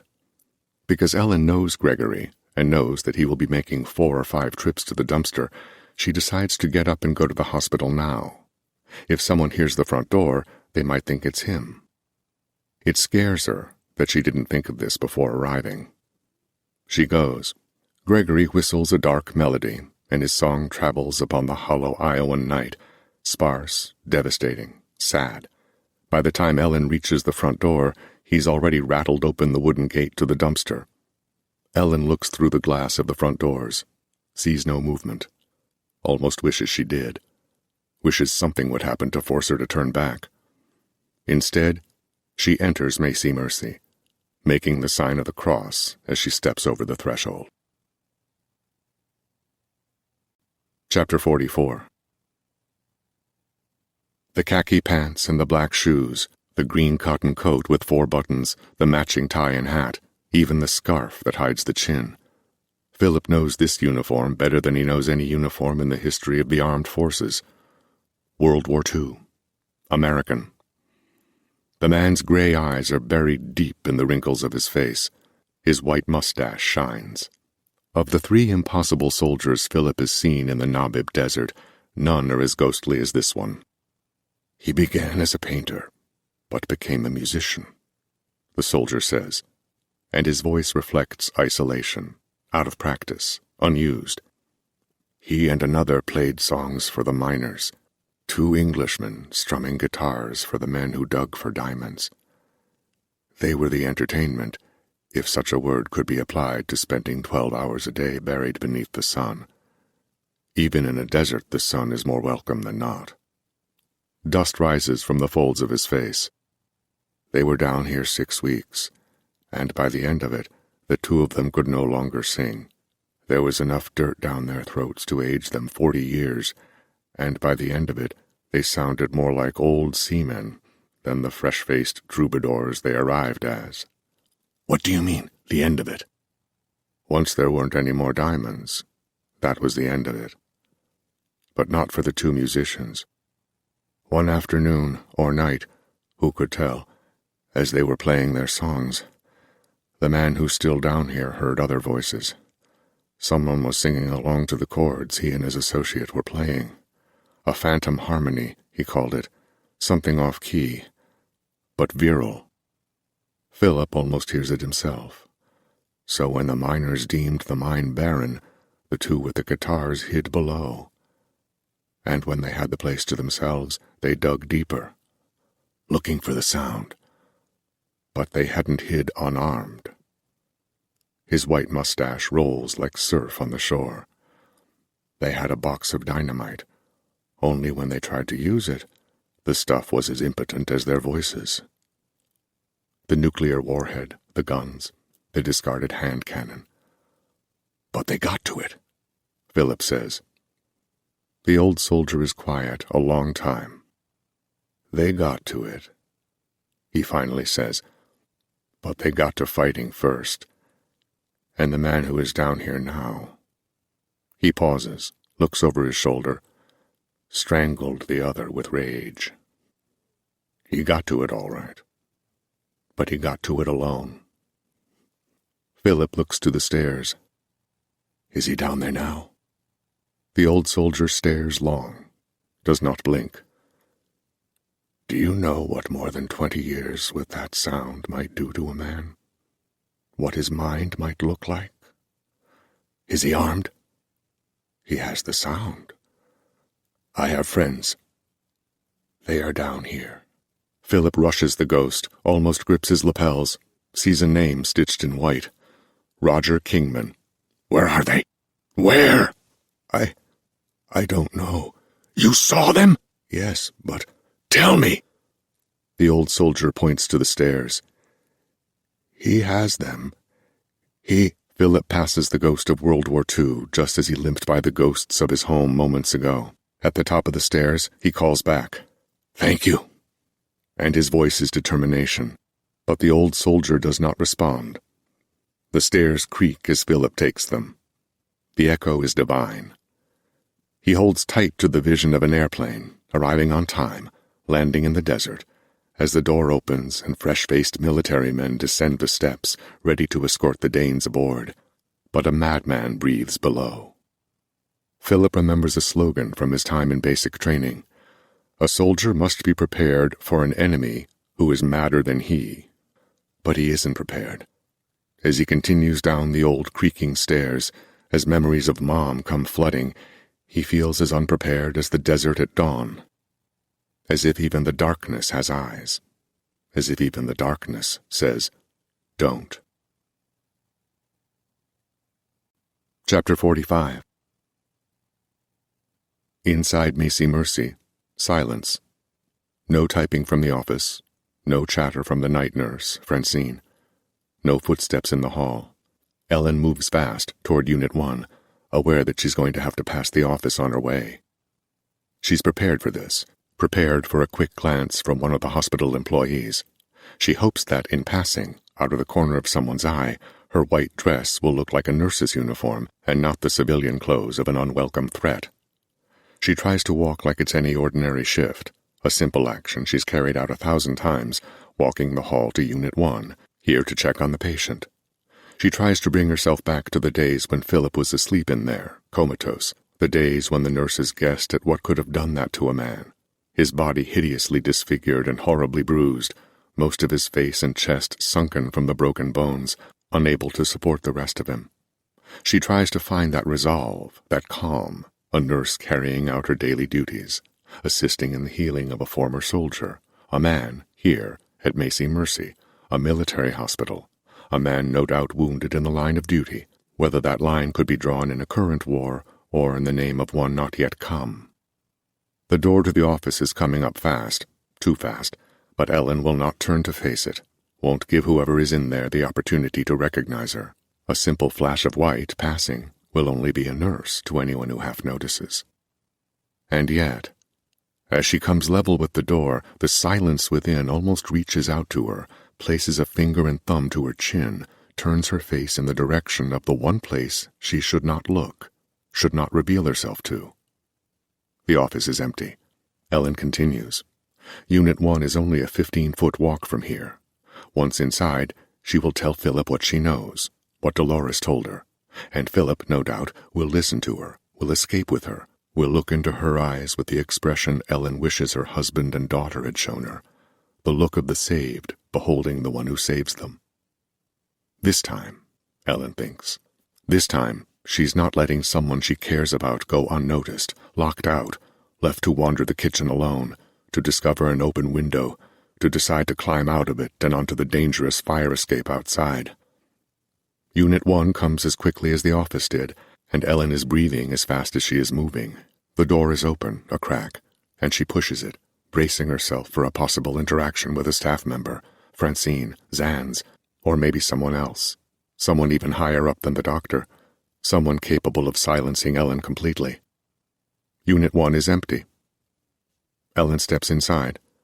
She closes the door behind her and uses the flashlight she's brought with her to check the corners, check under the cot, even behind the bookshelf and the piano. He's not here. Ellen exits the unit. The hall is as silent as the office. The whole hospital, it seems, is asleep. Ellen walks. There are 10 doors between herself and the rehab unit. So many possible places for someone to emerge from, so much open space in which to be seen, recognized by someone who'd no doubt break all this terrible silence and force the reality upon her. The reality that what she's doing is defying the United States government, blatantly attempting to steal from it. Ellen begins to remember her dance with Philip, but there's no room for nostalgia inside her mind, her stomach, her heart. She must be clear-headed. She must be quick. She must be alert. The silence is almost physical, as if it has followed a noise, so much noise, a thing so loud, so powerful, that only its opposite could remain. When Ellen reaches the rehab unit, she finds the door is unlocked and open. Because of the cool air emanating, a sense of nothingness, an absence of life, Ellen knows before she enters that the room is going to be empty. Empty office, empty unit, empty rehab. But he's here. Somewhere he's here. Ellen crosses the room, places her palm flat to the second door, discovers it too is open, and enters the second hall. She waits, still in the hall. To any eye, she would no doubt be a woman doing something she shouldn't be doing. Even when she was employed by Macy Mercy, this area was primarily off-limits to her. Ellen doesn't know it like she knows the rest of the building, doesn't know the corners, the shadows, the depths. She begins walking cautiously, one hand along the right wall for support, to feel connected, to feel a part of a living world she once trusted. The first door is marked Testing. Ellen tries the knob and finds it open. She pushes the door inward, holds her breath, sure that this is the moment the doctor spots her, the moment when gloved hands erupt from the darkness and strangle her, grab her by the neck, drag her into the room, testing, where they will do things to her, experiment, drug, change her, like they've changed Philip. The room is dark, but it does not feel empty. She reaches inside, feels along the wall, turns on the lights. At first, the colors make Ellen think of a painting. Or maybe it's a drawing, yes, something like the very first drawing she did for Philip. A goat, backed by infinite red. These colors, this red. Despite the fact that she shouldn't make a sound, Ellen screams. Chapter 46. When the Danes volunteered to be in the army, they did it knowing they were going to be in the marching band. None of them were army material in the way that so many others were. They wanted to serve their country, contribute to the fight against Germany and Japan, but by then they'd already dreamt dreams of music, experienced visions of themselves playing in rooms so smoky the audience might not even see the faces of the band. There wasn't a soldier among them. And yet, 12 years after, disoriented by memories and movement, specters and sound, Philip has discovered that material inside himself. When he reaches the bottom of the stairs, as he spots the thin rectangle of light in the distance, the unmistakable signpost of a door closed on a lit room, as he senses someone in there, knows someone is home, Philip understands with majestic clarity that he is capable of doing everything expected of any and all soldiers of the United States Army. And the fear is no longer overwhelming, and the urge is as basic as breath. He limps toward the light. Armed or not, he is going to kill the man he finds there. Chapter 47. Before Ellen arrived at the hospital, Philip was walking the same halls without the assistance of a walker, crutches, or even a cane. The lock on his unit door was easy to take care of. Philip is stronger than even the doctors and nurses realize. A mirror in the staff bathroom confirmed for him what the distorted reflection in the testing tank suggested. He doesn't look any better than he did the day Ellen held a mirror close to his face. But of course, it's how he's healed on the inside that counts. It was simple, too, avoiding the night staff, as most of them assumed he was locked safely in his unit, and nobody was looking for a former soldier, wounded musician, to be wandering, searching, vengeful on his own. Perhaps they fooled themselves. They've successfully healed a broken man, but haven't yet rid themselves of the conventional thinking that says a man who was hurt so badly could possibly be up and moving. But before Ellen arrived, Philip was certainly up and moving. The orderlies Carl and Jerry arrived first. They came quickly into the room and stopped, scared, eyeing Philip as if they'd found a vampire in Unit 10.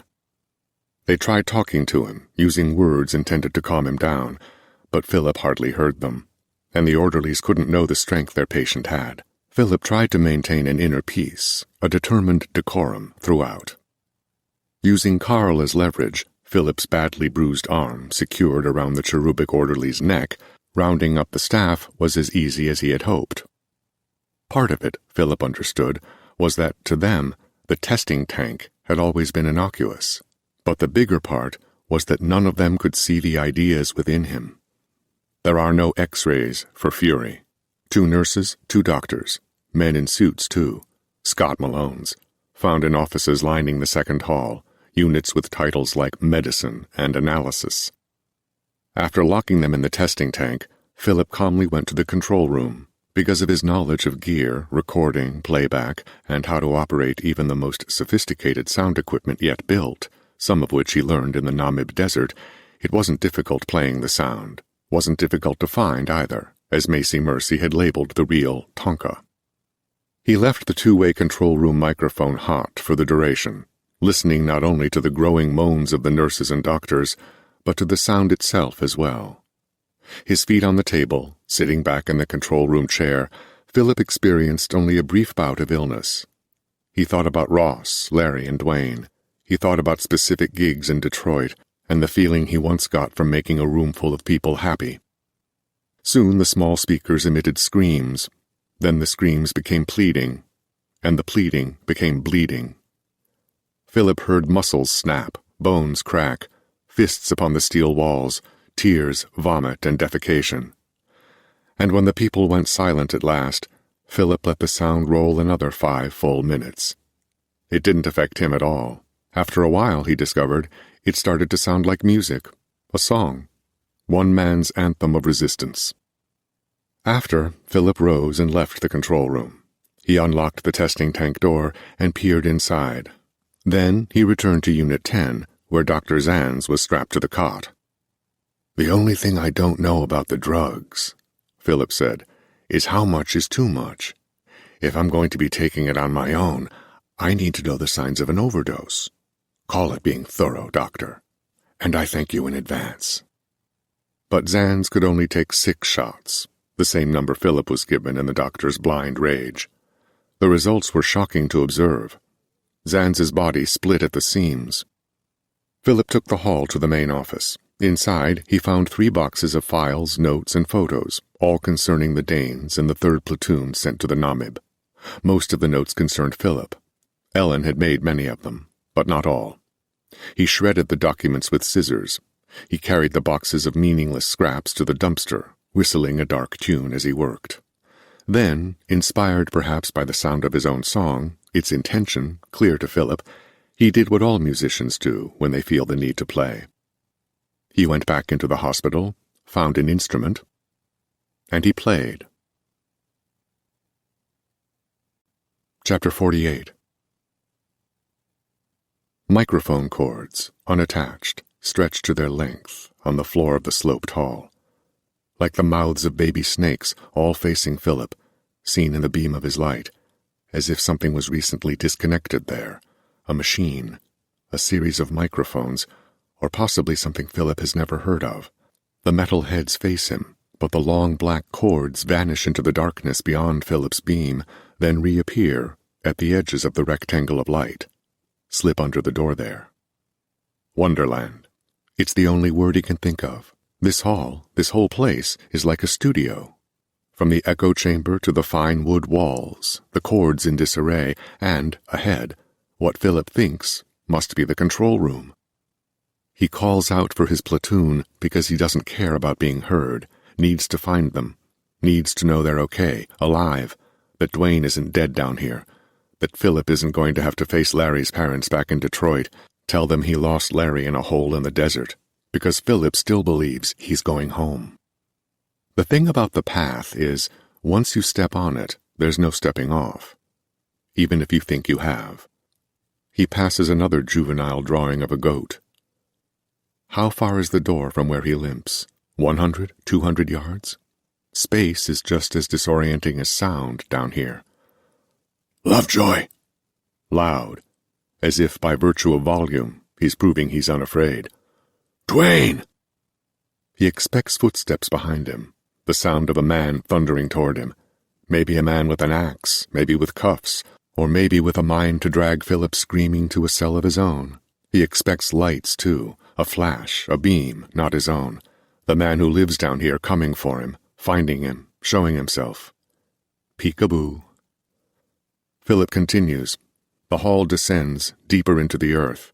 It's getting hotter, and Philip can't quit the idea that he's approaching something nuclear, something terribly hot, a thing capable of erasing large parts of America one at a time, all of New York City, all of San Francisco, all of Detroit.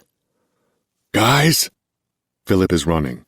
Despite the unbelievable pain, the heat, the lack of security, the lack of knowledge of where he's going and what waits for him there. He searches the walls for more cells. Lovejoy! The sergeant, the mad blonde, the former general who was demoted for defying the army when they said no, but who did not leave the army red with embarrassment, did not take his demotion to mean he had failed, was unneeded, was left to rot in the hierarchy of such an institution. No, Lovejoy goes on. This means something to Philip, even now, running, racing, screaming, scared. It means something. Lovejoy goes on. Philip goes on. Maybe Lovejoy still believes in what the military should and could stand for, a nation's safety and protection, the magic words that help people sleep at night, the things civilians desperately assume the army must hold dear. Every good boy does fine. Christ, the sergeant's armband is acting as a mantra, propelling Philip closer to that rectangle of light. Philip passes red pennants nailed to the wall, flags featuring the same ghostly white creature. Goats, but Philip saw the costume. No, not goats. Rather, a nuclear weapon on the other side of that door. What do you think the musicians found down here, Philip? The voice of the ghost of World War II barrels toward him, restrained accent and all. They were down here 6 weeks, and by the end of it, the 2 of them could no longer sing. There was enough dust and dirt down their throats to age them 40 years, and by the end of it, they sounded more like old seamen than the fresh-faced troubadours they once were. As they were playing their songs, the man who's still down here heard other voices, Someone was singing along to the chords he and his associate were playing. A phantom harmony, he called it. He races toward it. Whatever it is, nuclear, Philip can put a stop to it.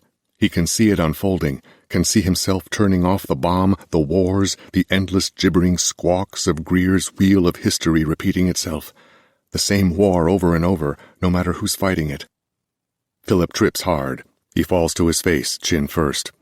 When he rolls to his side, as the blood begins to trickle down his neck, when he shines the light back to the ground, to the dirt, to what tripped him, he expects to see a goat. But it's a body on its side in the center of the hall. It's a black man. Philip can see that much. "Dwayne," he whispers. Then he scrambles to the body, knowing it's dead before touching it.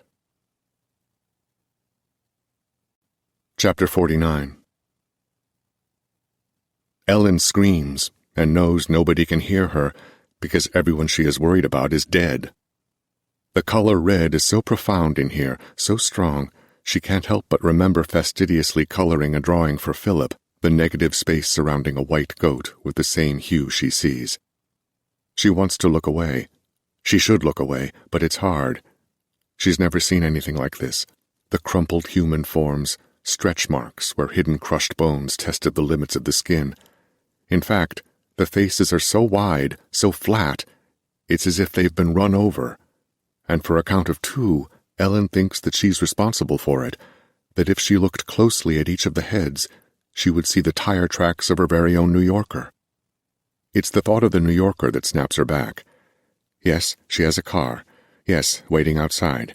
Yes, to take her and Philip away from this place. But where is Philip now? Just as Ellen turns from the wreckage, can look no longer, stiffens herself against the hall wall, she hears the delicate, sprinkled notes of a song. Eyes wide, trembling, she looks down the length of the hall. The truth is, the music matches how she feels. It's as if she's put on the exact right record for the occasion. Ellen walks. She does not call his name. She does not say, "We must hurry, we must go." Instead, she listens. For the very first time, she's hearing the live inner music of the man she nursed for 6 months, the man who has changed her life in so brief a period of time. It's a chilling, black melody that echoes crisp through the halls like cold, dark wind. Yes, Ellen thinks. Whether Philip is writing it now or wrote it long ago, this song is pain, this song is loss. This song is Philip having finally pushed back. She passes the medicine unit and reaches the small hall that connects the 2 mains.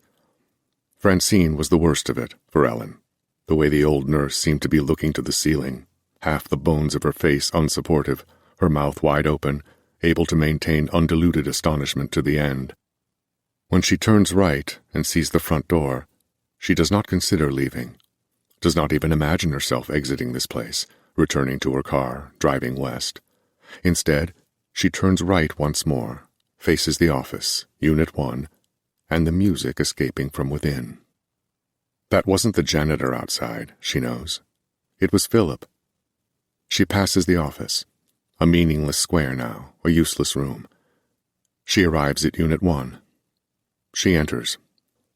At first, she can hardly see him, his silhouette, his back to her, sitting at the piano at the far wall.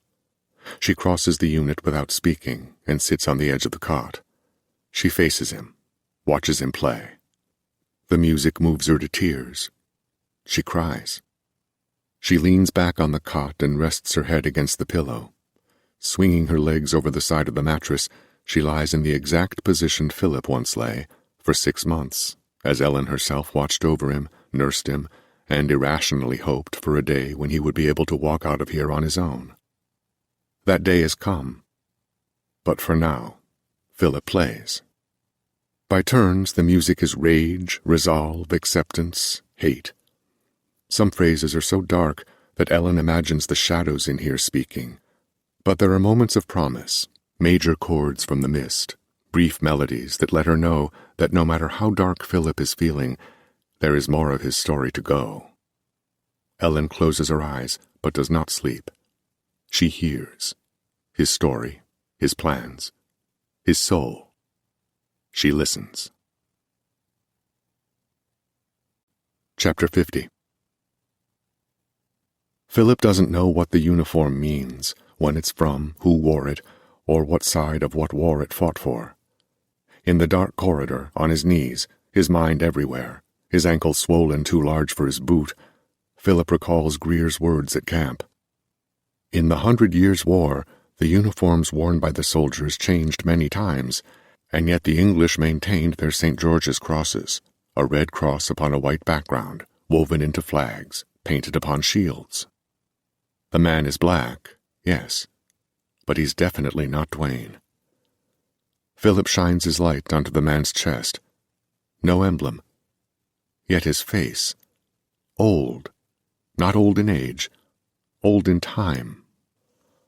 Routiers were paid soldiers, mercenaries, soldiers of fortune. Rather than siding with fealty or faith, routiers warred for profit alone. They were hired by the English to help terrorize the French in England's attempt at capturing the French throne. They were nasty, dirty fighters who didn't wear any crosses at all. Philip should get up, should go, reach the door, save Detroit from something worse than nuclear. The 100 Years' War could, of course, be called the Million Years' War, Greer said, because though they claim it ended in 1453, it's pretty much been going on in one form or another forever. Forever, Philip thinks, getting up at last. He shines the light ahead. There are dozens more bodies lining the hall, as though each were clamoring for the same rectangle of light. Philip counts 10, 12, 20 different uniforms, costumes to him, a theater company slaughtered. In the First Anglo-Dutch War, both sides were dressed like how we might think kings and queens once dressed, long frock coats ballooned out below the belt. White tights were eventually swallowed by black shoes. Their elaborate hats look regal to us now, but they were killing one another after all. All wars are fought for the same reason, Greer said. Greer said often. Because of this, they're all one war. Philip sees that now. Greer's wheel. The repetition of the past. All these dead soldiers of the same living war, stretched over time, pulled like putty by unseen, childish fingers. Maybe fate is a little boy, working with what little knowledge he has of the world. Over time things change, dress and speech, language and weaponry, but not motives or meaning or the music war makes. It's the same argument fought over and again until, like Greer said, it rolls like a wheel, time, a Ferris wheel, every seat occupied by a dead soldier, all together, all in one hall, all on one wheel. The uniforms look festive, so many colors. The carnival comes to town, flags attached to the wheel. Only it's no carnival, but man on a loop, over and over again, believing each revolution is wider, covers new ground, means more than the last. It doesn't. Philip sees that now. Some of the bodies he comes to are crushed, beer cans by the cots in Wonderland. Others are readable, no different from the faces at funerals, the dead bodies to be viewed. Limping, dragging, he tries not to look down, but he can't resist. He might see one of the Danes there, dead, Lovejoy with his hands to his chest, a camera still held up to Stein's unseeing eye. And as he passes each body, steps over some, drags his bad ankle over others, he experiences a three-dimensional history of war's wheel in the thin, meager beam of his army-issued light. A Roman sandal, the black-bearded head of a Hun, felt hats, blue helmets, crosses, medals, and muskets. The flashlight flickers, dims, and Philip knocks it against his other open palm. Greer once spoke of the end of nobility in war, when the uniforms went from being opulent declarations of rank to the dull grays and greens of today. Greer called it the end of bright colors. By 1914, the world wised up, and you know what we got out of it? Do you know what thousands of years of military uniforms have delivered us? Camouflage. With the advent of camouflage came the inability to distinguish between armies. More soldiers died of friendly fire than at any point in military history. It was like a funhouse out there, soldiers facing distorted images of themselves, firing half out of fright. It had become a matter of hiding, surprise, not unlike using a deer blind to hunt. Surprise was the word of the day, and rightfully so. Everything was an ambush. Can you imagine meeting another army across an open battlefield today? Can you imagine waiting for our generals to formally inaugurate that battle? Shaking hands? No. Now we hide. We hide because they hide, and they hide because we hide, and everybody's hiding because nobody wants to be out in the open anymore. The end of bright colors. Philip leans against the right wooden wall to slip past what looks like an Asian man, once a soldier in white, now crushed fruit in the dirt. Philip told Greer he was wrong, but he sees it now. "You don't agree?" Greer retorted, smiling under the desert sun. "There are 5,000 species of insect and animal who are hidden, watching us, listening to us right now. And we figured out how to blend in with the trees. Is that our big achievement, Private Tonka? We're finally as smart as the bugs?" Philip's flashlight flickers again, and he cracks it against his thigh. He's shivering, but it's not cold. "Dwayne! Ross! Larry!" It's almost as if Philip is afraid to call Greer's name, to make truths of all the theories the historians live by. Philip looks down, sees the crushed skull of a man with long hair. Larry? No, not Larry. But why not Larry just ahead? Why not the whole platoon? Philip senses a wave, a tear in the air. He braces himself, expecting the sickening sound. "Guys," he says, his voice quiet now, as though the exposure to death, with Greer's words in tow, has taken something from him, a vital piece, an inner strength, propulsion, the engine that runs him. No force comes, no further ripple, no sound. He advances. Ahead, the low rectangle of light looks no larger. How far ahead? Philip doesn't know. He advances. He throws up.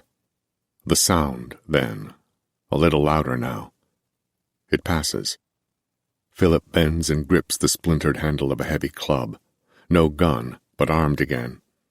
The sound comes subtle but steady, wave after wave, black surf, like he's approaching the living center of this place. He opens his mouth to call out and feels once again the glue, his lips like thick honey. He moves, he limps, he grips the club. Behind him, death. Ahead, a door. Because the hall slopes at such an extreme angle now, Philip expects the bodies to tumble with him, to pile up at the foot of that door, to block the thin rectangle of light. He uses the club as a walking stick, drives the studded head into the gravel, and pulls himself forward. Drives, drags, drives, drags. When he reaches the door, the light from within shows him a naked form inches from the threshold. Because the man looks familiar, Philip crouches. But it isn't that Philip might know this man. His features don't spark a memory. It's that Philip recognizes the time this soldier comes from. He looks like every boy did during World War II. Dog tags are all that remain to cover his body. Philip reads them. Roger Kingman. Roger Kingman, Roger Kingman, Roger Kingman. Does he know this name? When Philip rises and touches the door, he finds it is unlocked, open, and the wood under his palm easily falls back, away, illuminated, leaving him standing, exposed, at the threshold of a fully lit room. The hum persists, but from where? Philip looks left, looks right, sees red. At the far wall, centered, a red rectangle. No, a shape he recognizes immediately, because it has meant so much to him in every phase of his life. It's a piano, painted red. Philip stares, wide-eyed, sweating, injured, scared. It feels like a nightmare, but warmer than that, deceptively warm. The piano looks ready for a concert. Surrounded by microphones, it looks ready to record. Or as if the piano might suddenly speak, might explain everything to Philip at last. He enters the room. Above the piano, on the wall, a big band bass drum, red. A white, long-haired goat is painted on its center, and beneath it the words, God of all things small. Goats. Philip touches the F key around his neck, the F of his own world play. Every good boy does fine. When Philip reaches the piano, he leans the club against the bench. He eyes the keys and thinks of Detroit, Being in the cellar himself, just a boy, learning the piano alone. Hears Mom's feet on the stairs, feels Mom's hand on his shoulder. Up close, the red paint looks old, flaked. His first recital. Meeting Ross. Learning their favorite songs from the radio. Writing songs of their own, the Danes. The Danes in Larry's garage, the Danes playing Martha's pub the night before heading out to war. The Danes in basic training, the myth of a mad blonde in camp.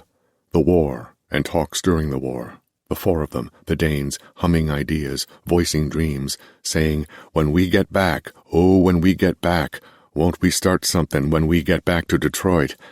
Then doing that, and doing more, recording a hit, Be Here, a song that changed Philip's life as it validated the life he was already living. Be Here became Philip's soundtrack on the path. And now, the path has led him to a piano. Again. Philip breathes deep and exhales slow. Then, as any musician would do, having just entered a room with a piano, Philip lifts his right index finger with a mind to absently play a note. He holds it, briefly, above the keys. Which note? An F, of course, like the key around his neck. F for the end of EGBDF and the beginning of FACE, for the end of one path and the start of another. Maybe, he thinks, desperately, as his finger descends toward the piano, the others will hear me. Maybe they'll know it's me playing. But in the half-second it takes for his finger to reach the F, a much more troublesome thought occurs. It's the angle of the microphones, the placement of the stands. It's the color red, too, in the corner of the room, appearing to Philip suddenly, along with a voice, "I wouldn't do that if I were you." But it's too late for that. Philip is already doing it. And at the moment his fingertip makes contact with the keys, Philip understands wholly and without doubt that this piano is the source of the sound they were sent to find. But it's too late for that. He's pressing the key. One note, and the sound that erupts breaks almost every bone in his body. At once. Chapter 51. That was fantastic. This time Ellen is the one on the bed, looking up into Philip's eyes. The shadows in the unit enhance the unevenness of his face, the incongruent features. But not monstrous now, never again, and despite the reality standing beside her, she sees the face he wore when he graced the cover of the Be Here 45. "Hello, Ellen." "They wanted to send you back," she says. Philip's expression doesn't change. "I know, and they were close to doing it, too. But I stopped that from happening." He crouches to one knee beside the cot, with fingers bent unnaturally, still healing, and healing in the wrong way, too fast. Philip reaches out and touches her hair. He traces the same fingers down the smooth white of her face. He pauses at her lips. He kisses her. Then he tells her almost everything. The mission, Lovejoy, the man in the mine. "Can you imagine?" Ellen, astonished, asks. "Sending someone back to a place that had done that to them? You deserve a medal, Philip." Again, no change in expression. "So, where are we going to go?" Ellen sits up. "I was thinking of California, Hawaii. I don't—" Philip touches her lips again, the same fingers that just played the most harrowing song she's ever heard. "Come with me," he says. "Where?" "I'm going to the one place they don't think I'll be." Ellen shakes her head no. "They'll know you're in Detroit, Philip. You can't go home." "Not home," he says. "Where?" "I'm going back, Ellen." Ellen lifts a hand to slap him, stops herself. "No." "Yes." "Why?" "The Danes." "How do you know they're there?" "I learned a lot in the office. The pilot's report, the chopper that picked me up, said I was the only body on the beach, and the fact that I was on the beach means the man carried me there." "Why?" "Showing off, I don't know. But I'm going to ask him, after he shows me where the Danes are." "The government," she finally says. They'll know. They'll follow you there. They already know where it is. What do you mean? Lovejoy knew. He was our sergeant, he knew. And I got hurt 9 days before the plane was supposed to arrive. And yet I was picked up. They were watching out there, Ellen. When they ask me where it was, they're not asking for desert coordinates. They want a map of the mine. Ellen can see in his eyes that his decision has been made, and who is she to stop him from going after his friends? She sees them again, the 4 of them, on the cover of the 45. She gets up from the cot, makes to leave the unit. Where are you going? The drugs are going to wear off, she says, and you're going to need a nurse. I already got them. All of it? All of it. But I used some. Philip, how much did you... Not on me. He doesn't have to say the name for Ellen to know who he used it on. The one face missing from the vault of horrors in the testing tank. She leaves the unit and returns with a number of articles in her hands. A passport, a watch. Take this, she says. It's yours. She's holding a single piano key, an F, hanging from a string. They analyzed this thing for weeks, she says. They thought it had something to do with how you got hurt. Philip laughs, but it's not all humor. What? Ellen asks. Were they right? I'll tell you on the way. On the way, Ellen repeats. Philip, I think it's my job to say one thing one time. If I don't say it now, I'll feel it crawling to get out of me the whole time. I understand that your friends may be out there, may even be alive, but I gotta say it, and I gotta say it once. She breathes deep. I wouldn't do this if I were you. She expects him to get angry. She expects him to go without her. She doesn't expect the epiphany in his eyes. Jesus Christ, he says. He looks like he's dreaming, awake, like Ellen just spoke magic words. I'm sorry, Philip. I know where I know that voice from, Ellen. But Ellen can't know what he means. Can't know that Philip has spent many hours in this very unit trying to recall an accent, a voice, a manner of speaking. That wasn't a ghost of World War II. That was him. He remembers the name Roger Kingman on the dog tags hanging from the naked man's neck. Naked because his clothes had been taken and worn. The old soldier in the hall, his white beard hidden by a yellow scarf, crazy enough to tell Philip his own story. 2 musicians in a mine. One strangles the other, one stays below. Philip recalls the costume, horns and hooves, hanging in a room some 1,000 years behind him. He imagines a troubled, deceitful man. A man who likes to dress up. A costumed loon. And how close was he then to having him, to finding his friends, to ending this before it went too far? My car is outside, Ellen says. She puts an arm over his shoulders. Are you sure you can handle this? Yes. And for the first time in a long time, Philip feels beneath him the strong soil, the abundant, rich dirt, the unmistakable footing of the path. Part 2. Every good boy does fine. Chapter 52.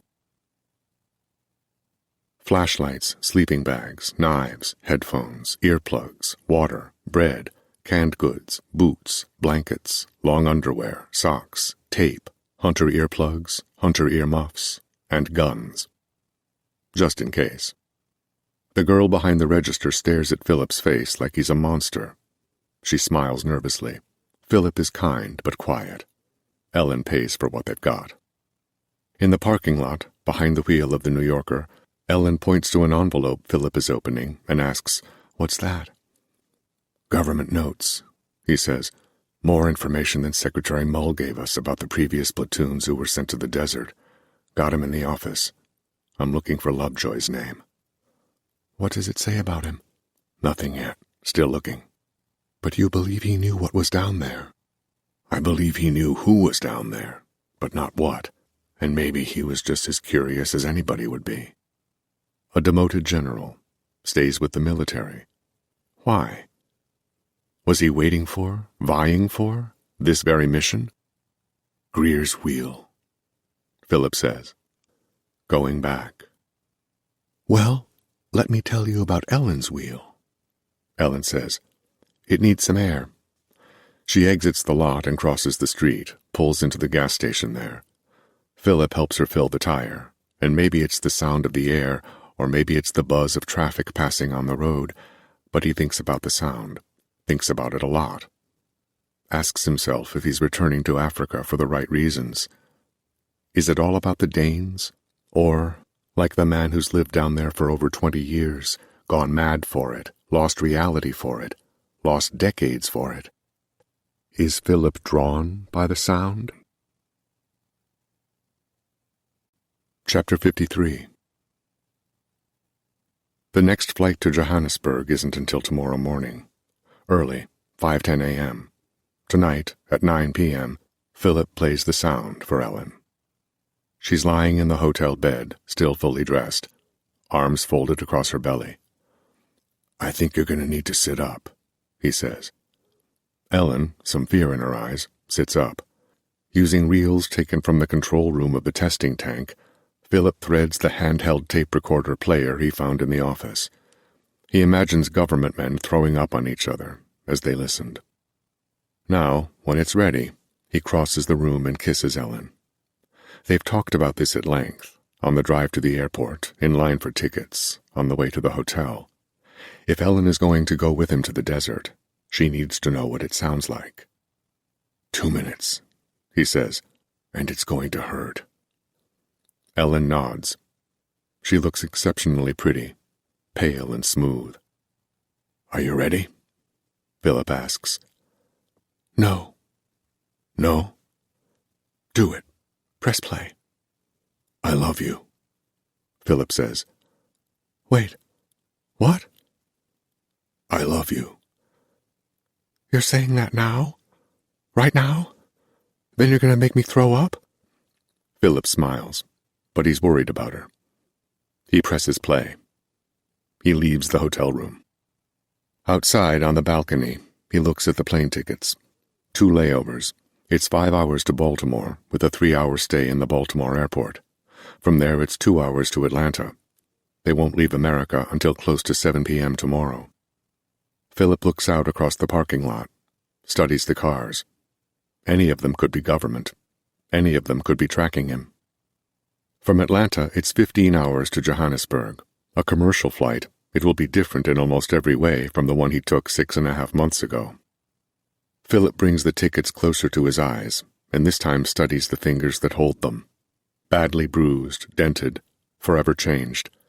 Below him, in the hotel courtyard, is a newspaper stand. Philip can read the headline from here. Sounds like war. He turns to face the hotel room. The drapes are drawn. He studies his reflection in the glass. There's something fitting about the new face that looks back. Beyond his reflection, Ellen's muffled moan penetrates the closed hotel room door. He hears her gag, hears her throw up. She's speaking, too, muffled syllables, low pitch, as if she's been slowed down, quarter speed, unnatural. He recalls the sound of stairs creaking, his mother coming to fetch him for dinner. Philip, she once said, her hand upon his shoulder, you're going to be a great musician someday. How can you tell? He desperately wanted it to be true. Because you care about the sound it makes. Philip pockets the tickets and enters the hotel room. Ellen is on the carpet, bile and vomit between her hands. Philip presses stop. He waits. When she sits up again, she wipes her mouth with a tissue. It's some minutes before she speaks. Can't wait, she says, but the joke is only half funny. Philip sits beside her, puts his arm around her, tells her he loves her again. Later, they make love for the first time. Ellen administers the drugs before they do it. Without them, he can't move. Without them, his body is a breathing X-ray. That night, asleep, Ellen dreams of Philip standing in the hotel room in the dark. She dreams he's ghastly. The bruises are black. The bones have split his skin open. In the dream, she gets up and rushes to the bathroom, gets him more of the drugs, injects him. Then, slowly, his body and face return to how she knows him to be. When he's feeling himself again, she says, "One day we're going to run out of this." He nods. "I know." Chapter 54. On the flight to Baltimore, everybody smokes. The haze reminds Philip of the fog where the Atlantic Ocean meets the Namib sand. If he squints, he could be there. He can hear Ross talking about $100,000, can hear Dwayne complaining about the mess of wires and the best way to wrap them. Stein takes a photo of Larry, who holds up the catch reel and says, "We're hunting sound. This is our trap." Greer studies the landscape, talking about how there's evidence here that the Namib Desert was home to earliest man, and how a place so empty, so exposed, must keep secrets. And Lovejoy, who was always standing apart from the others, staring off into the distance, but possibly never at random. Philip has been thinking a lot about Lovejoy. When they land, and after they've claimed their packs, Philip tells Ellen he'll be right back. He leaves her in the waiting area for their connecting flight and heads toward the bathrooms. Beyond the bathrooms are the payphones. Philip calls home. Mom answers. "Mom," Philip says, "I'm alive." Chapter 55. Because Philip talks a lot about the past, about residual hauntings and the fact that the sound, the frequency, is capable of rattling ghosts, Ellen is thinking of her daughter. She can't help it, and she doesn't want to help it. The flight from Atlanta to Johannesburg is over 15 hours, and Ellen has consciously chosen to spend her time thinking about Jean. Upon boarding, each passenger was issued a postcard. The stewards suggested everybody write about their experience on the plane. They could easily mail it from the Johannesburg airport. "Make your friends back home jealous," one of the pilots said, before winking at Ellen. Now many of the passengers are doing just that, lost in thought, occupied by their own observations, what to say, how to describe the food, lobster, the seats, they don't recline back as far as they used to, and the other passengers, a lot of smoke, and the man next to me snores. Ellen writes her daughter, "Jean, on a flight to Africa, if you can believe that, falling in love. Wish you were here. Wish you were everywhere." Philip is asleep in the seat beside her. His fingers are moving silently upon his knee, like he's playing the piano in his sleep. Ellen looks up to the other seats, sees a little girl is looking back at her, smiling. Ellen waves. It's silly, but Ellen almost thinks she can hear the song Philip is playing. Outside the window, the world is only clouds. Then the world is only water. Both proper settings, Ellen thinks, for a ghost. Maybe Philip plays the music for them. Jean. In the hotel room, Ellen experienced the sound. It made her sick, and she doesn't want to hear it ever again. And yet she knows she will. Maybe it's that moment that Philip plays for, a soundtrack for the day he was changed. She looks out the window and hears a gorgeously dark melody. It sounds like the clouds, sounds like the ocean, sounds like two people traveling toward something terrible, powerful, and true. When she looks ahead again, the little girl is no longer looking at her. Ellen finishes her postcard to Jean. "Philip says he saw ghosts in the desert, Jean. To some, that would sound crazy, but for me, it's enough. For if Philip saw one ghost, then why wouldn't there be many? And if there are many ghosts, you are definitely one of them. Do you see, Jean? Philip has given me you again." Ellen writes, Philip plays, and the world outside becomes night, then day again. By the time they land in Johannesburg, Ellen is no longer scared of Philip's story about disorienting halls in a dark, subterranean lair. She is ready. Chapter 56. By the time they cross the border into the Bechuanaland Protectorate, Philip isn't doing well. He's feeling aches everywhere. Something as simple as adjusting his position in the bus seat is enough to make him cry out. Because he's badly bruised and visibly dented, The other passengers, mostly Africans, observe him, then politely avert their eyes. This is good. It gives Ellen cover to administer the drugs. "You know," she says, "I'm pretty sure I was fired for not giving you these, and now look at me, the first to pull them out of the bag." "It's bad," Philip says. "Well, not for long." Under his coat, Philip unbuttons his pants and slides them down. This action is excruciating. Ellen injects him. The effect isn't instant, but it's soon enough that Philip relaxes, inside, and understands once again the strength of the drugs he'd been receiving at Macy Mercy. It's the second longest he's gone without, and he doesn't want to do it again. But their supply is finite. "How long of a hike is it?" Ellen asks, obviously concerned. "The bus is going to drop us off at Walvis Bay. It's on the coast. From there, 3 days. We'll buy food and water in Walvis," Philip says. "You know," Ellen says, "sometimes I feel like I can already hear it." "The sound," Philip says. This is not a question. "Yes." "That's how it works," he says, feeling stronger, sitting up. "I haven't stopped hearing it since it was played for us in the studio." "Great," Ellen says. "So you're saying you've ruined my life?" Philip smiles. "Come here," he says. Ellen leans toward him. "Closer." She does. Philip kisses her ear. "It's a good song," he whispers. "Oh, yeah? You've convinced me of many things, Philip Tonka, but you won't convince me of that." Philip leans back in his seat. "It's a good song because it sounds exactly how the musician feels." Ellen shakes her head no. "If that's how he feels," she says, "we're on our way to meet a madman." Philip shakes his head no. "The musician isn't the man in the mine," he says. "It's someone much older than him." Chapter 57. The desert is freezing at night, but this time Philip is better prepared, and he has a woman beside him. They keep each other warm.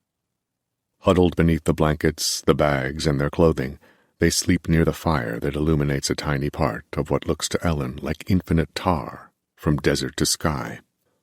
They fall asleep and are woken by the sound. Philip, aching again, reaches for the earmuffs beside them and gives one pair to Ellen. They cover their ears, but the sound is strong, still rattles, like fingertips tapping, "Let me in, let me in." Overhead the sky is a starless midnight, black, obscured by the fog. There are other sounds out here too, scratching, insects. And some of the sounds, Ellen thinks, sound like boots, army boots, the slow lumbering steps of ancient soldiers, brought to life again. Chapter 58. The second night, following a day of exhausting desert hiking, they spend the night in one of the edifices left behind by the miners of the 20s and 30s. It could have been a 2-bedroom house, if it had been divided that way. Instead, it's an open space, without interior walls, that probably once contained desks, paperwork, ledgers, and the many tools for cleaning and magnification used to determine the best of a cluster of diamonds. Now there is only sand. It's high enough to pour out the windows, connecting the inside of the structure with the desert outside. After leveling a space wide enough for the two of them to sleep, Ellen and Philip lie side by side upon a blanket, looking up to the dark roof.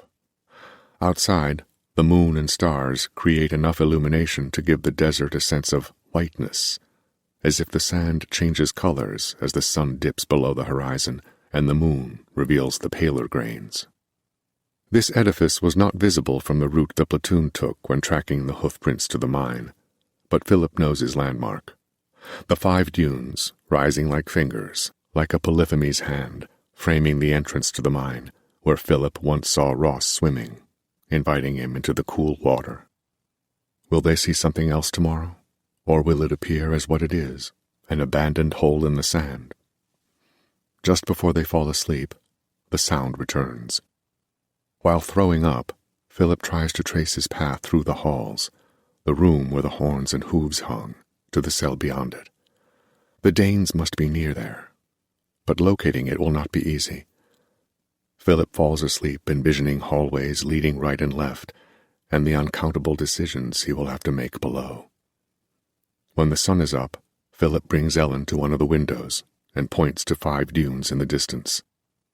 And the desert, all of it, seems to rumble with terrible, unseen power as they gather their things, leave the small building, and go. Chapter 59. At the rim of the hole, they no longer speak. Their ears are secure beneath plugs, gauze, earmuffs, and helmets, but Philip knows this protection can only do so much. Ellen's face looks so small to him, wrapped as it is. The entrance to the mine looks like an ear hole of its own. The desert, Philip thinks, must have heard them coming. And despite having stood at this exact same spot once before, the image is as new to him as it is to Ellen. He wonders now if, by the beams of their flashlights, the rest of the platoon saw his body dragged away down there at the bottom. Philip estimates that it's a 15-foot drop. There is a better way down. Ellen is already taking the ladder, the steel rungs embedded into the hard-packed dirt. Some of them are rusted, all of them are old, and when Philip begins his own descent, he imagines 2 English musicians in red, guitars strapped to their backs, discussing the songs they're going to play for the miners. At the bottom, the darkness split by their lights, Philip spots a triangle of red on an arch, an entrance, the beginning of the maze. He points to the white letters stitched into the fading red fabric. Goats. So clearly a pennant, the mascot of a child's favorite team. For Ellen, it's like watching a friend's dream materialize, a wildly unlikely story built up fragment by true fragment, physical evidence, proof of a tale no one should have believed. They pass under the arch and enter the mine. Philip looks for tracks, any tracks, possibly even the snake-like groove created by his own body, dragged over 6 months ago, but there are none. The dirt looks swept beneath them, as though the madman knew they were coming. They reach a new hall and turn left. The decision is arbitrary, as long as there's a sense of going deeper. Another hall, another left, then a right. The ground is sloping. Philip continuously looks to the walls, looks for a cell door, looks for the Danes.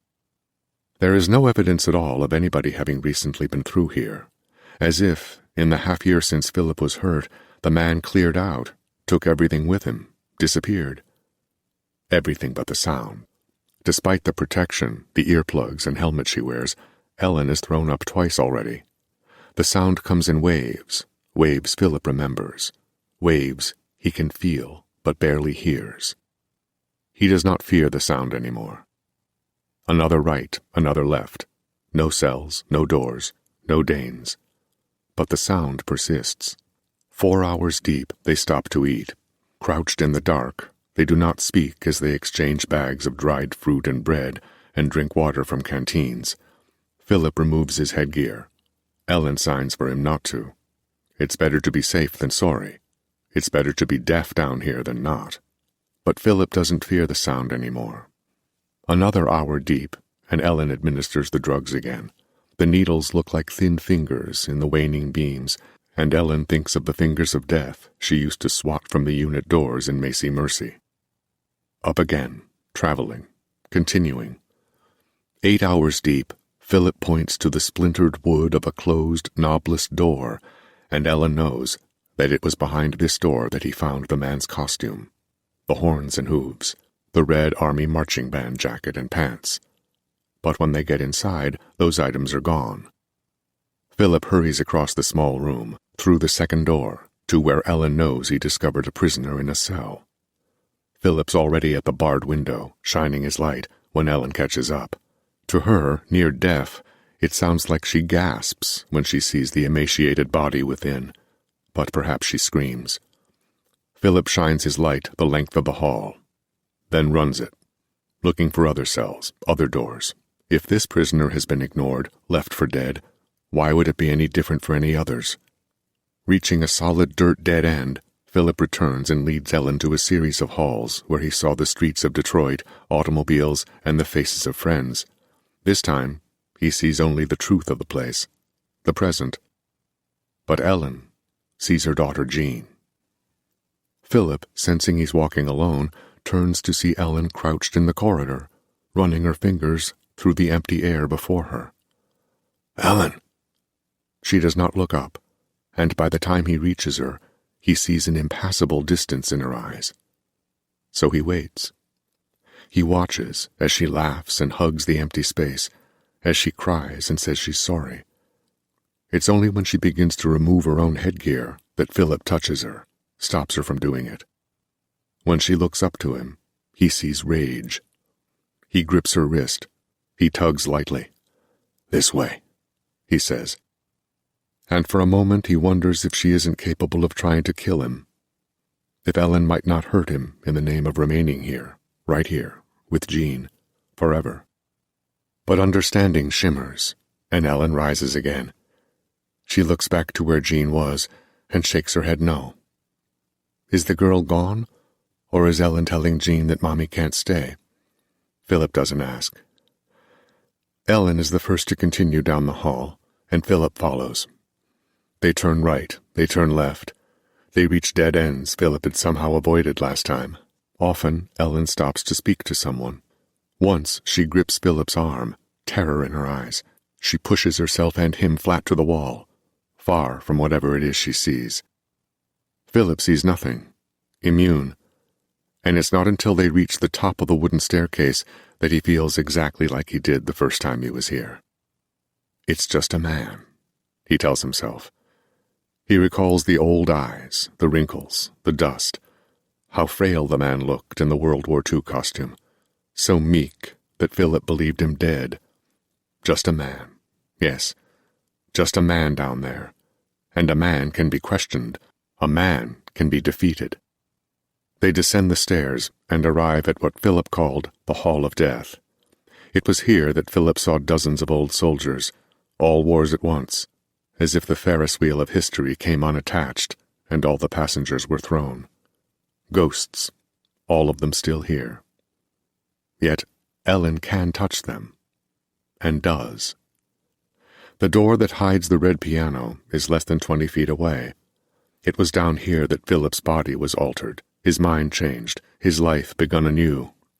And yet, he waits for Ellen to study the past soldiers, the impossible men from bygone eras who do not rot, who do not belong here, who were shaken into being by a sound strong enough to immunize weapons, break the patterns of loops, and give her Jean again, if only for a while.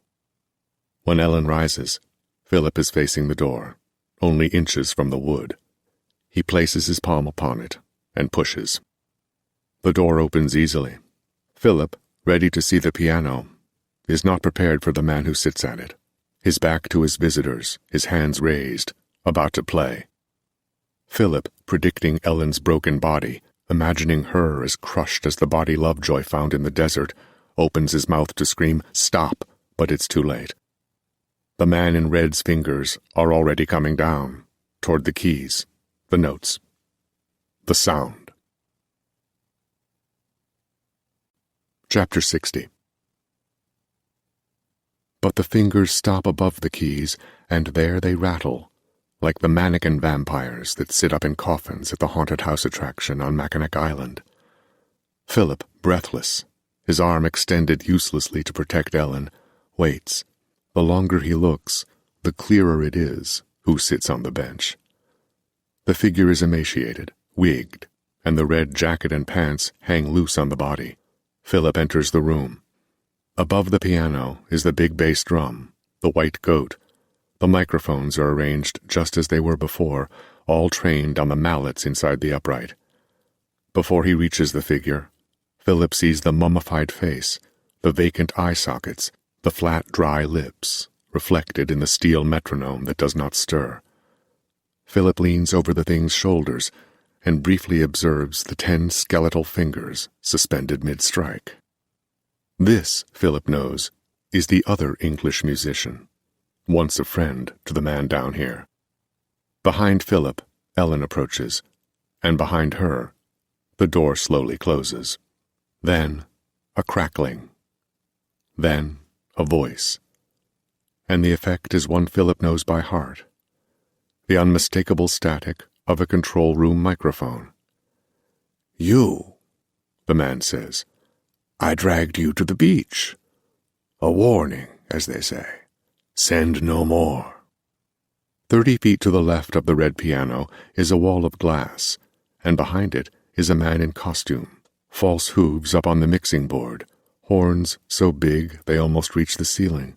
The red of his uniform clashes against the silver spinning behind him. Philip has never seen so many reels at one time, 100, maybe 2, rotating in unison, a wall of looping, capable of sustaining a sound forever. The man's billy goat beard hangs to his thin fingers, tented at his waist, and the fire in his eyes is full. "Where are they?" Philip asks. The man brings a finger to his lips. The nail is 2 inches long, dirty and sharp. "I wouldn't do that if I were you," he says. He points to the piano. "Where are they?" A flame flickers in the man's eyes, as if reflecting an unseen fire. "I wonder what it is for you," he says. "I wonder what you see, there, in the room." Philip looks to the red piano, then to Ellen. "It's a piano," he says to her, but it's closer to a question. Ellen shakes her head no. "No, I don't see a piano, Philip." "A piano!" the man behind the glass exclaims. "Wonderful! For you, creation started with a piano. Would you believe me if I told you that I set up the bones of my dear friend there in front of a blank canvas, a brush in his fleshless fingers?" "Where are they?" Philip asks again, angrier now. "You never know what you'll find if you keep digging," the man says, and this time his voice is cracked, a static that runs deeper than any faulty gear. "You know, many of the founding fathers were deists. They saw God as a force that had created the universe and then largely withdrew from human affairs." Philip stares at the red paint, sees a single subtle wave wash over the instrument. "But did any of them stop to ask themselves, where did he go?"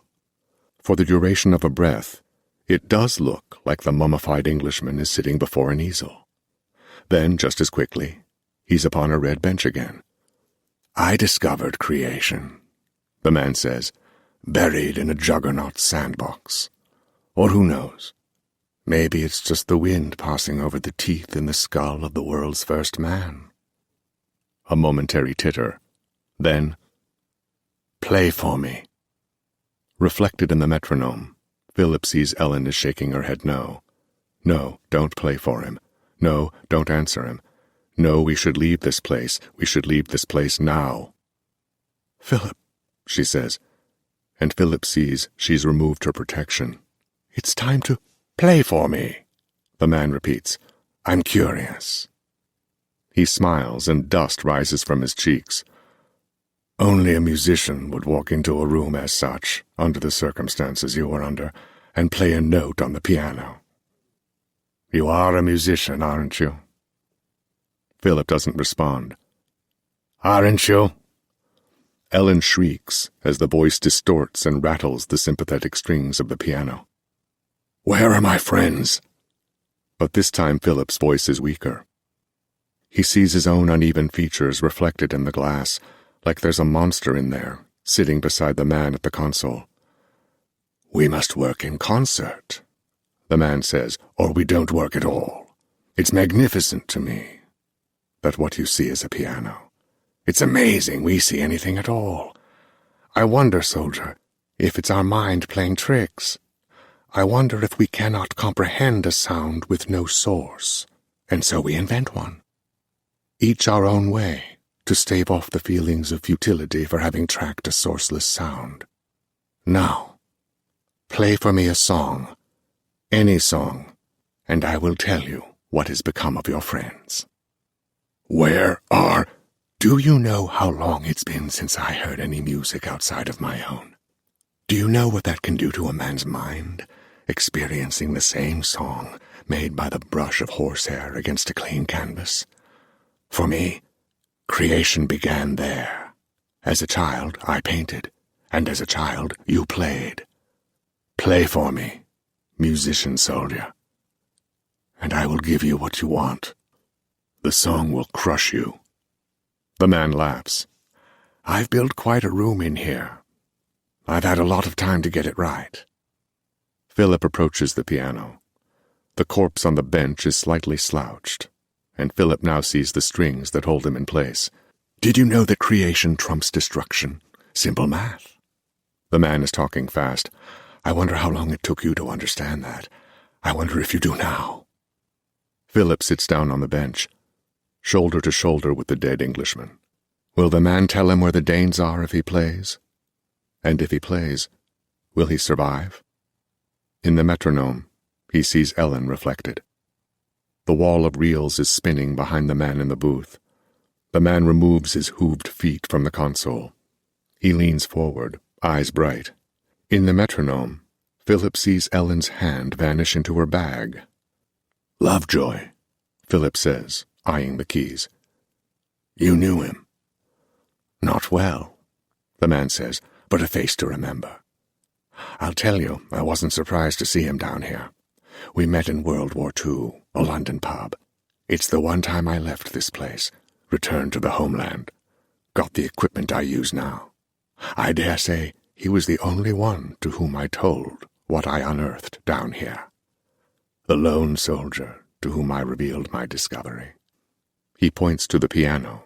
For him, a canvas. Ellen, her back to the wood door, is injecting herself. I regretted it then, but how could I have known how serious I was about carrying it out? How can any man know how serious he is about something he says he's going to do until he does it?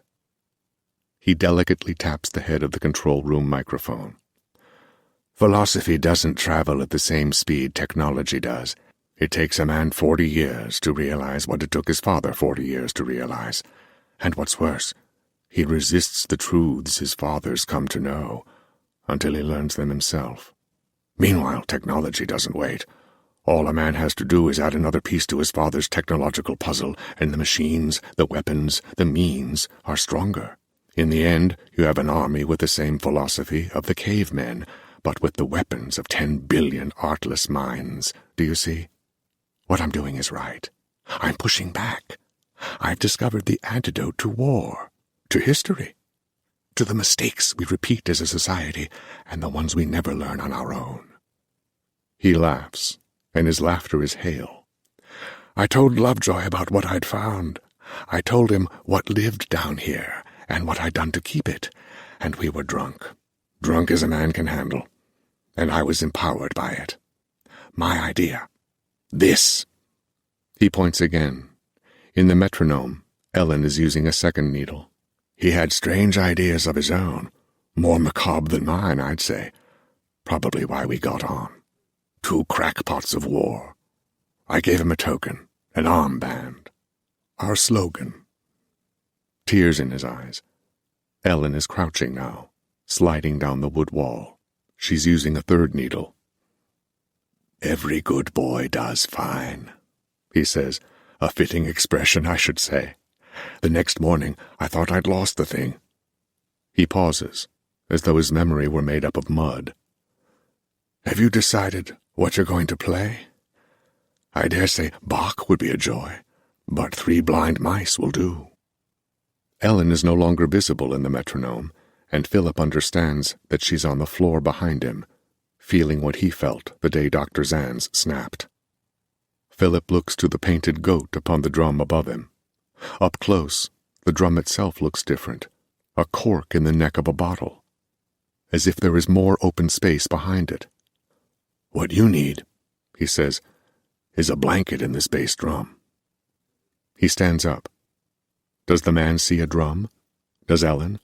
Philip tries to dislodge it, to pull the cork free. Sit down. But what's behind it? It dulls the sound, gives it more punch. Sit down. Philip hears hooves on wood. Then, in the metronome, the color red, a white swaying beard, and watery eyes lost in an aging face. He feels a thin, strong hand upon his shoulder and thinks of Mom retrieving him as he searched for the place within himself, the center of things, when the scales had already been played and the practicing was done, that magic minute of creation, the minute when Philip was free. The man grabs hold of the drum, and the drum becomes simply a painting, hanging on the wall. Then a drum once again. Close up, the old man is older, deader looking than even when he played a ghost. Philip looks to the piano, and the old man's expression changes, as if he's just realizing that he's in the wrong room, too close to the source of the sound. Creation. Unearthed. The man turns quickly to leave. Philip grabs his wrist. With his new strength, his drug strength, he holds tight to the old man. Then Philip, still standing, still holding tight to the fractured wrist, plays a song of his own, one-handed. Be here. He hears Ellen moaning.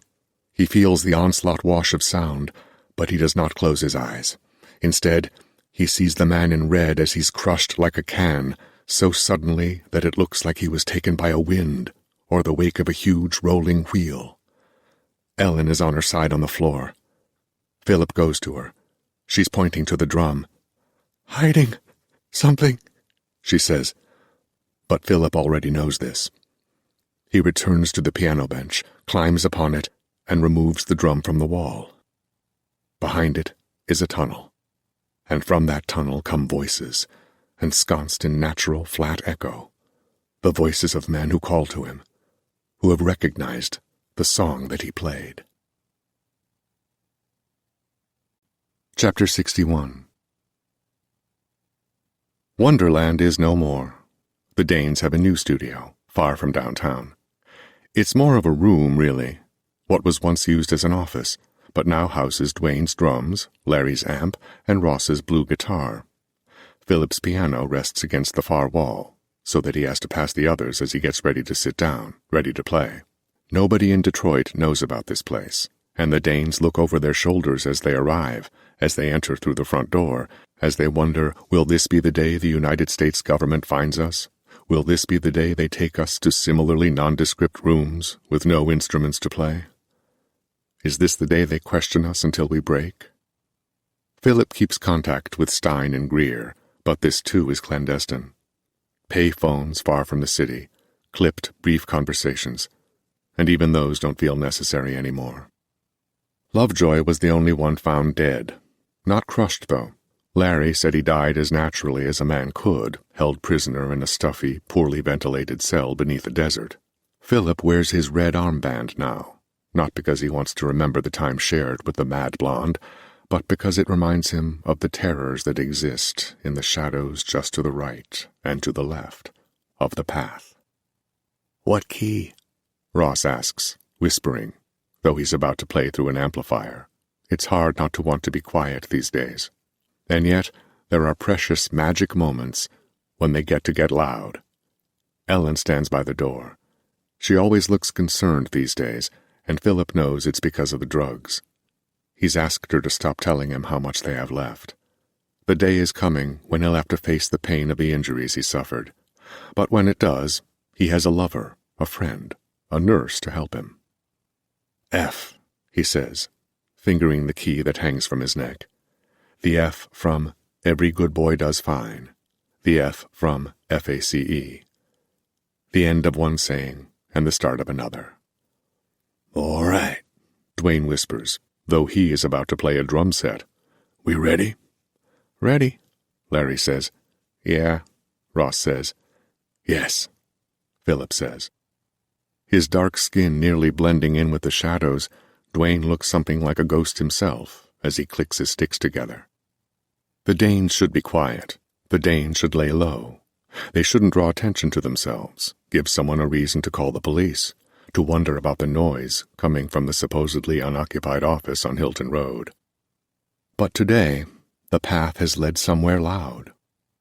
And so today, they will be loud. 1, 2, 3, 4. Lights out.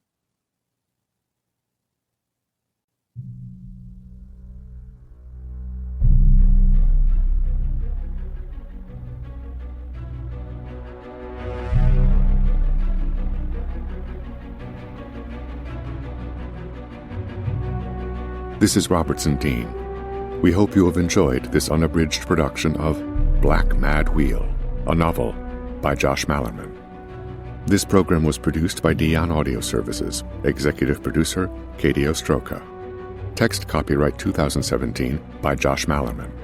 Production copyright 2017 by HarperCollins Publishers. All rights reserved. Thank you for listening.